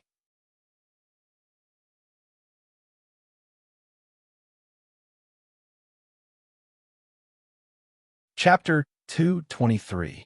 In the central room, Yu Xiaoxiu stood behind Yushu and stared unblinkingly at the woman who sat down at the table after entering the room. Aunt Shui held a heater in her hands and looked around the room before turning to look at the siblings. Her eyes skipped over Yushu and fell on Yu Xiaoxiu. Only then did she show some parental concern on her face. She raised her hand and said, "Xiaoxiu, come here. Let me take a good look at you." Yu Xiaoxiu hesitated and did not go forward immediately. Instead, he stretched out his hand and quietly pulled Yushu's sleeve. He was happy to see his biological mother, but he felt sad at the same time. Half a year ago, they were driven out by the Ji family. His mother did not ask them to stay and watch them leave. They had suffered a lot before they came to Chang'an. His sister had taken care of him along the way. No matter what happened, she had never left him. Compared to his biological mother, he was closer to his sister. Aunt Shui saw that Yu Xiaoxiu was standing still and felt embarrassed. She pulled down her face and said angrily, "What? You don't even recognize your mother like your sister?" "No," Yu Xiaoxiu said in a muffled voice. "Then you didn't answer when I asked you. Are you unhappy to see me?" Aunt Shui's face was full of displeasure. Any mother in the world would be unhappy to see that their son was not close to her. Yushu knew Aunt Shui's character. She was afraid that she would make Yu Xiaoxiu sad if she continued. So she interrupted and pushed Yu Xiaoxiu, saying, "Go to make a pot of tea for me." Yu Xiaoxiu bowed his head and went out. Yushu turned her head and asked Aunt Shui, "Mother, how did you find us?" In fact, when Yushu saw the maidservant next to Aunt Shui, she had already guessed what was going on. Last time, when Ji Xingxuan talked to her, it was this maidservant who knocked on her door. The siblings depended on each other for survival. Back then, they were ruthlessly driven away by the Ji family. Now, if the Ji family wanted anything from her, it would be the 6 lines technique. Although Yushu didn't admit it, Ji Xingxuan was sure that she learned the 6 lines technique from Taoist Qingzheng. Yushu knew that Ji Xingxuan wouldn't give up on the 6 lines technique, but she didn't expect that they would directly bring Aunt Shui from Yiyang City. No wonder after that time, Ji Xingxuan didn't look for her again. She had this plan, so she didn't do anything else. Aunt Shui was not as kind to Yushu as she was to Yu Xiaoxiu. She sneered, "You asked me how I found you, but I have to ask you. You ran to the capital with Xiaoxiu without saying a word. You've been in the capital for so long. You didn't even send me a letter. Are you deliberately making me unable to sleep?" If this was really her mother, Yushu might feel wronged and sad to hear this accusation. But for Yushu, this woman in front of her was an outsider who had nothing to do with her. If it wasn't for Yu Xiaoxiu, she wouldn't let her enter this courtyard. Yushu didn't want to argue with her, so she said, "I didn't think it through. I made you worry. People's hearts were made of flesh. How could it not be painful? Aunt Shui saw that Yushu was indifferent to her, so she didn't have anything good to say to her. So, she came straight to the point and said, "You should pack your things and go back with me." Yushu looked suspicious. "Where are we going?" "Where else?" "Go back to the Ji family with me." Yushu frowned. "Mother, you didn't forget that Xiaoxiao and I were driven out by the Ji family, did you? Now you want us to go back." Before concubine Shui could open her mouth, the servant girl who led the way coughed lightly and forced a fake smile at Yushu. "Young lady Yu, the old master didn't know that you and young master you were driven out of the clan. When he found out later, he reprimanded third master. The old master is a generous person. When he heard about the matter between you and your brother, he was moved by the fact that the two of you were alone and had no one to rely on. He specially allowed the two of you to return home and asked concubine Shui to personally pick you up." Hearing this dignified reason, Yushu almost burst into laughter. People who weren't from the same family wouldn't enter the same family. How could the reason that old master of the Ji family asked them to go back now be exactly the same as the reason that Ji Hyotani asked her to go back to be a concubine of the Shui family? It was obvious that they had other plans, but they put on a compassionate attitude to coax them back, and then asked for the Gui's Liu Diao technique. If she didn't agree, would they beat Yu Xiaoxiao badly again to force her to give in? Did the third master come with you to the capital this time? Yushu didn't answer, but asked concubine Shui instead. Aunt Shui said, "Yes, why do you ask this?" Yushu thought hard. What did she want to do? Of course, she was thinking about how to get this dizzy and silly mother out of the Ji family, so that she could cut off the last connection with the Ji family, so that they wouldn't hold this against her. "Mother," Yushu sighed softly and sat down next to Aunt Shui. She took her hand and coaxed.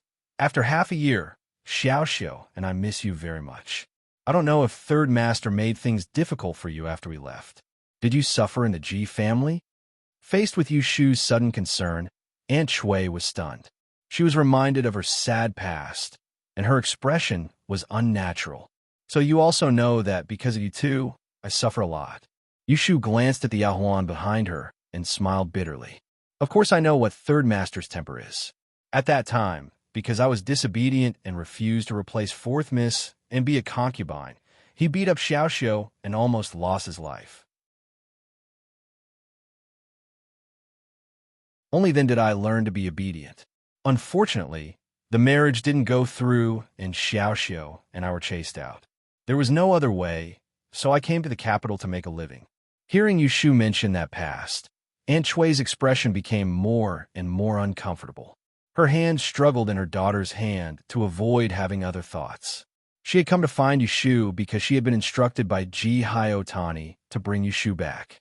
He had also promised that when they returned to Yang, he would give her a courtyard to live in. But she had been a concubine for all these years. How could she not know how much truth a man's words could have? She knew very well what kind of temper Ji Hyotani had. Her son and daughter were bad-natured. If they really made him unhappy, they might be beaten and chased out again. At that time, it would not only be her son and daughter who would suffer, but she would also have to suffer once again. Yushu caught the change in Aunt Shui's expression. She squeezed her daughter's hand again and changed the topic, saying, "But mother, don't worry. I will participate in this year's Dian examination. I will definitely do my best to become a teacher for you. When the time comes, you will have a teacher daughter. Let's see who dares to bully you and look down on you." Hearing this, Aunt Shui was stunned again. You participated in that Dian examination?" Aunt Shui was a little dazed. As a concubine in the Yishue family, she more or less knew what the Dian examination was all about. Since when did her ignorant, incompetent, and unrepentant daughter become so capable? Looking at Aunt Shui's reaction, Yushu knew that the Ji family did not tell her everything about herself. Grandfather Ji was working for the Celestial Commissioner. How could a scheming person like Ji Xingxuan not investigate whether she was a candidate this year? She was now a Dian examinee, not a nobody who needed to live under someone else's roof. Otherwise, she would have sent people to capture them like she did in Yang. Why would she need to play the family card? That's right. If you don't believe me, wait. Yushu let go of Aunt Shui's hand and ran into the room. She took out her exam slip and pointed at the seal on it for Aunt Shui to see. Afraid that Aunt Shui did not understand, she explained, "Look, this is the proof to participate in the Dian examination. Not everyone can take the exam. You must have a letter of recommendation from Teacher E. Don't be fooled by your daughter's failure in the past. For the past 6 months, I've been studying hard to learn Teacher E. I'm no longer the same as before. Otherwise, why would he write a letter of recommendation for me to take the exam?" She was spouting nonsense again. It was obvious that Shui Rue had used his connections to get her this exam slip after the examination deadline. However, Aunt Shui did not know about this. She only thought that Yushu had really become capable.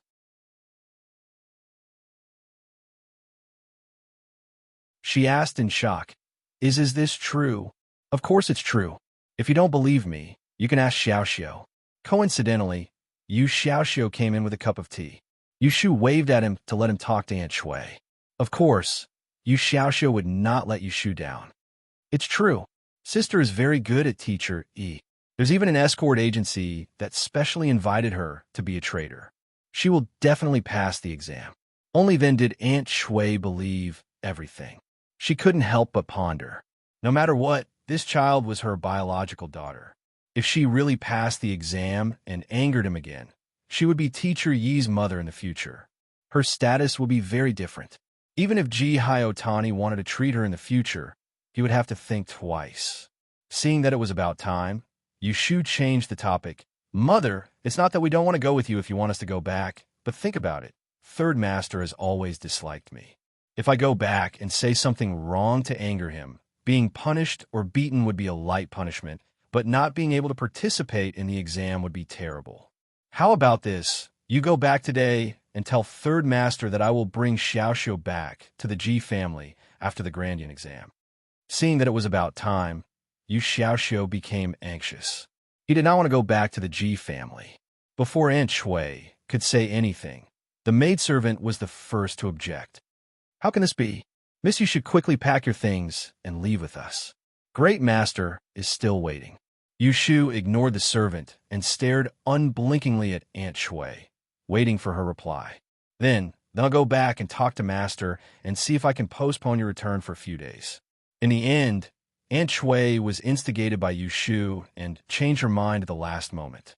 Yushu happily said, "Mother, you're still the most reasonable. Don't worry.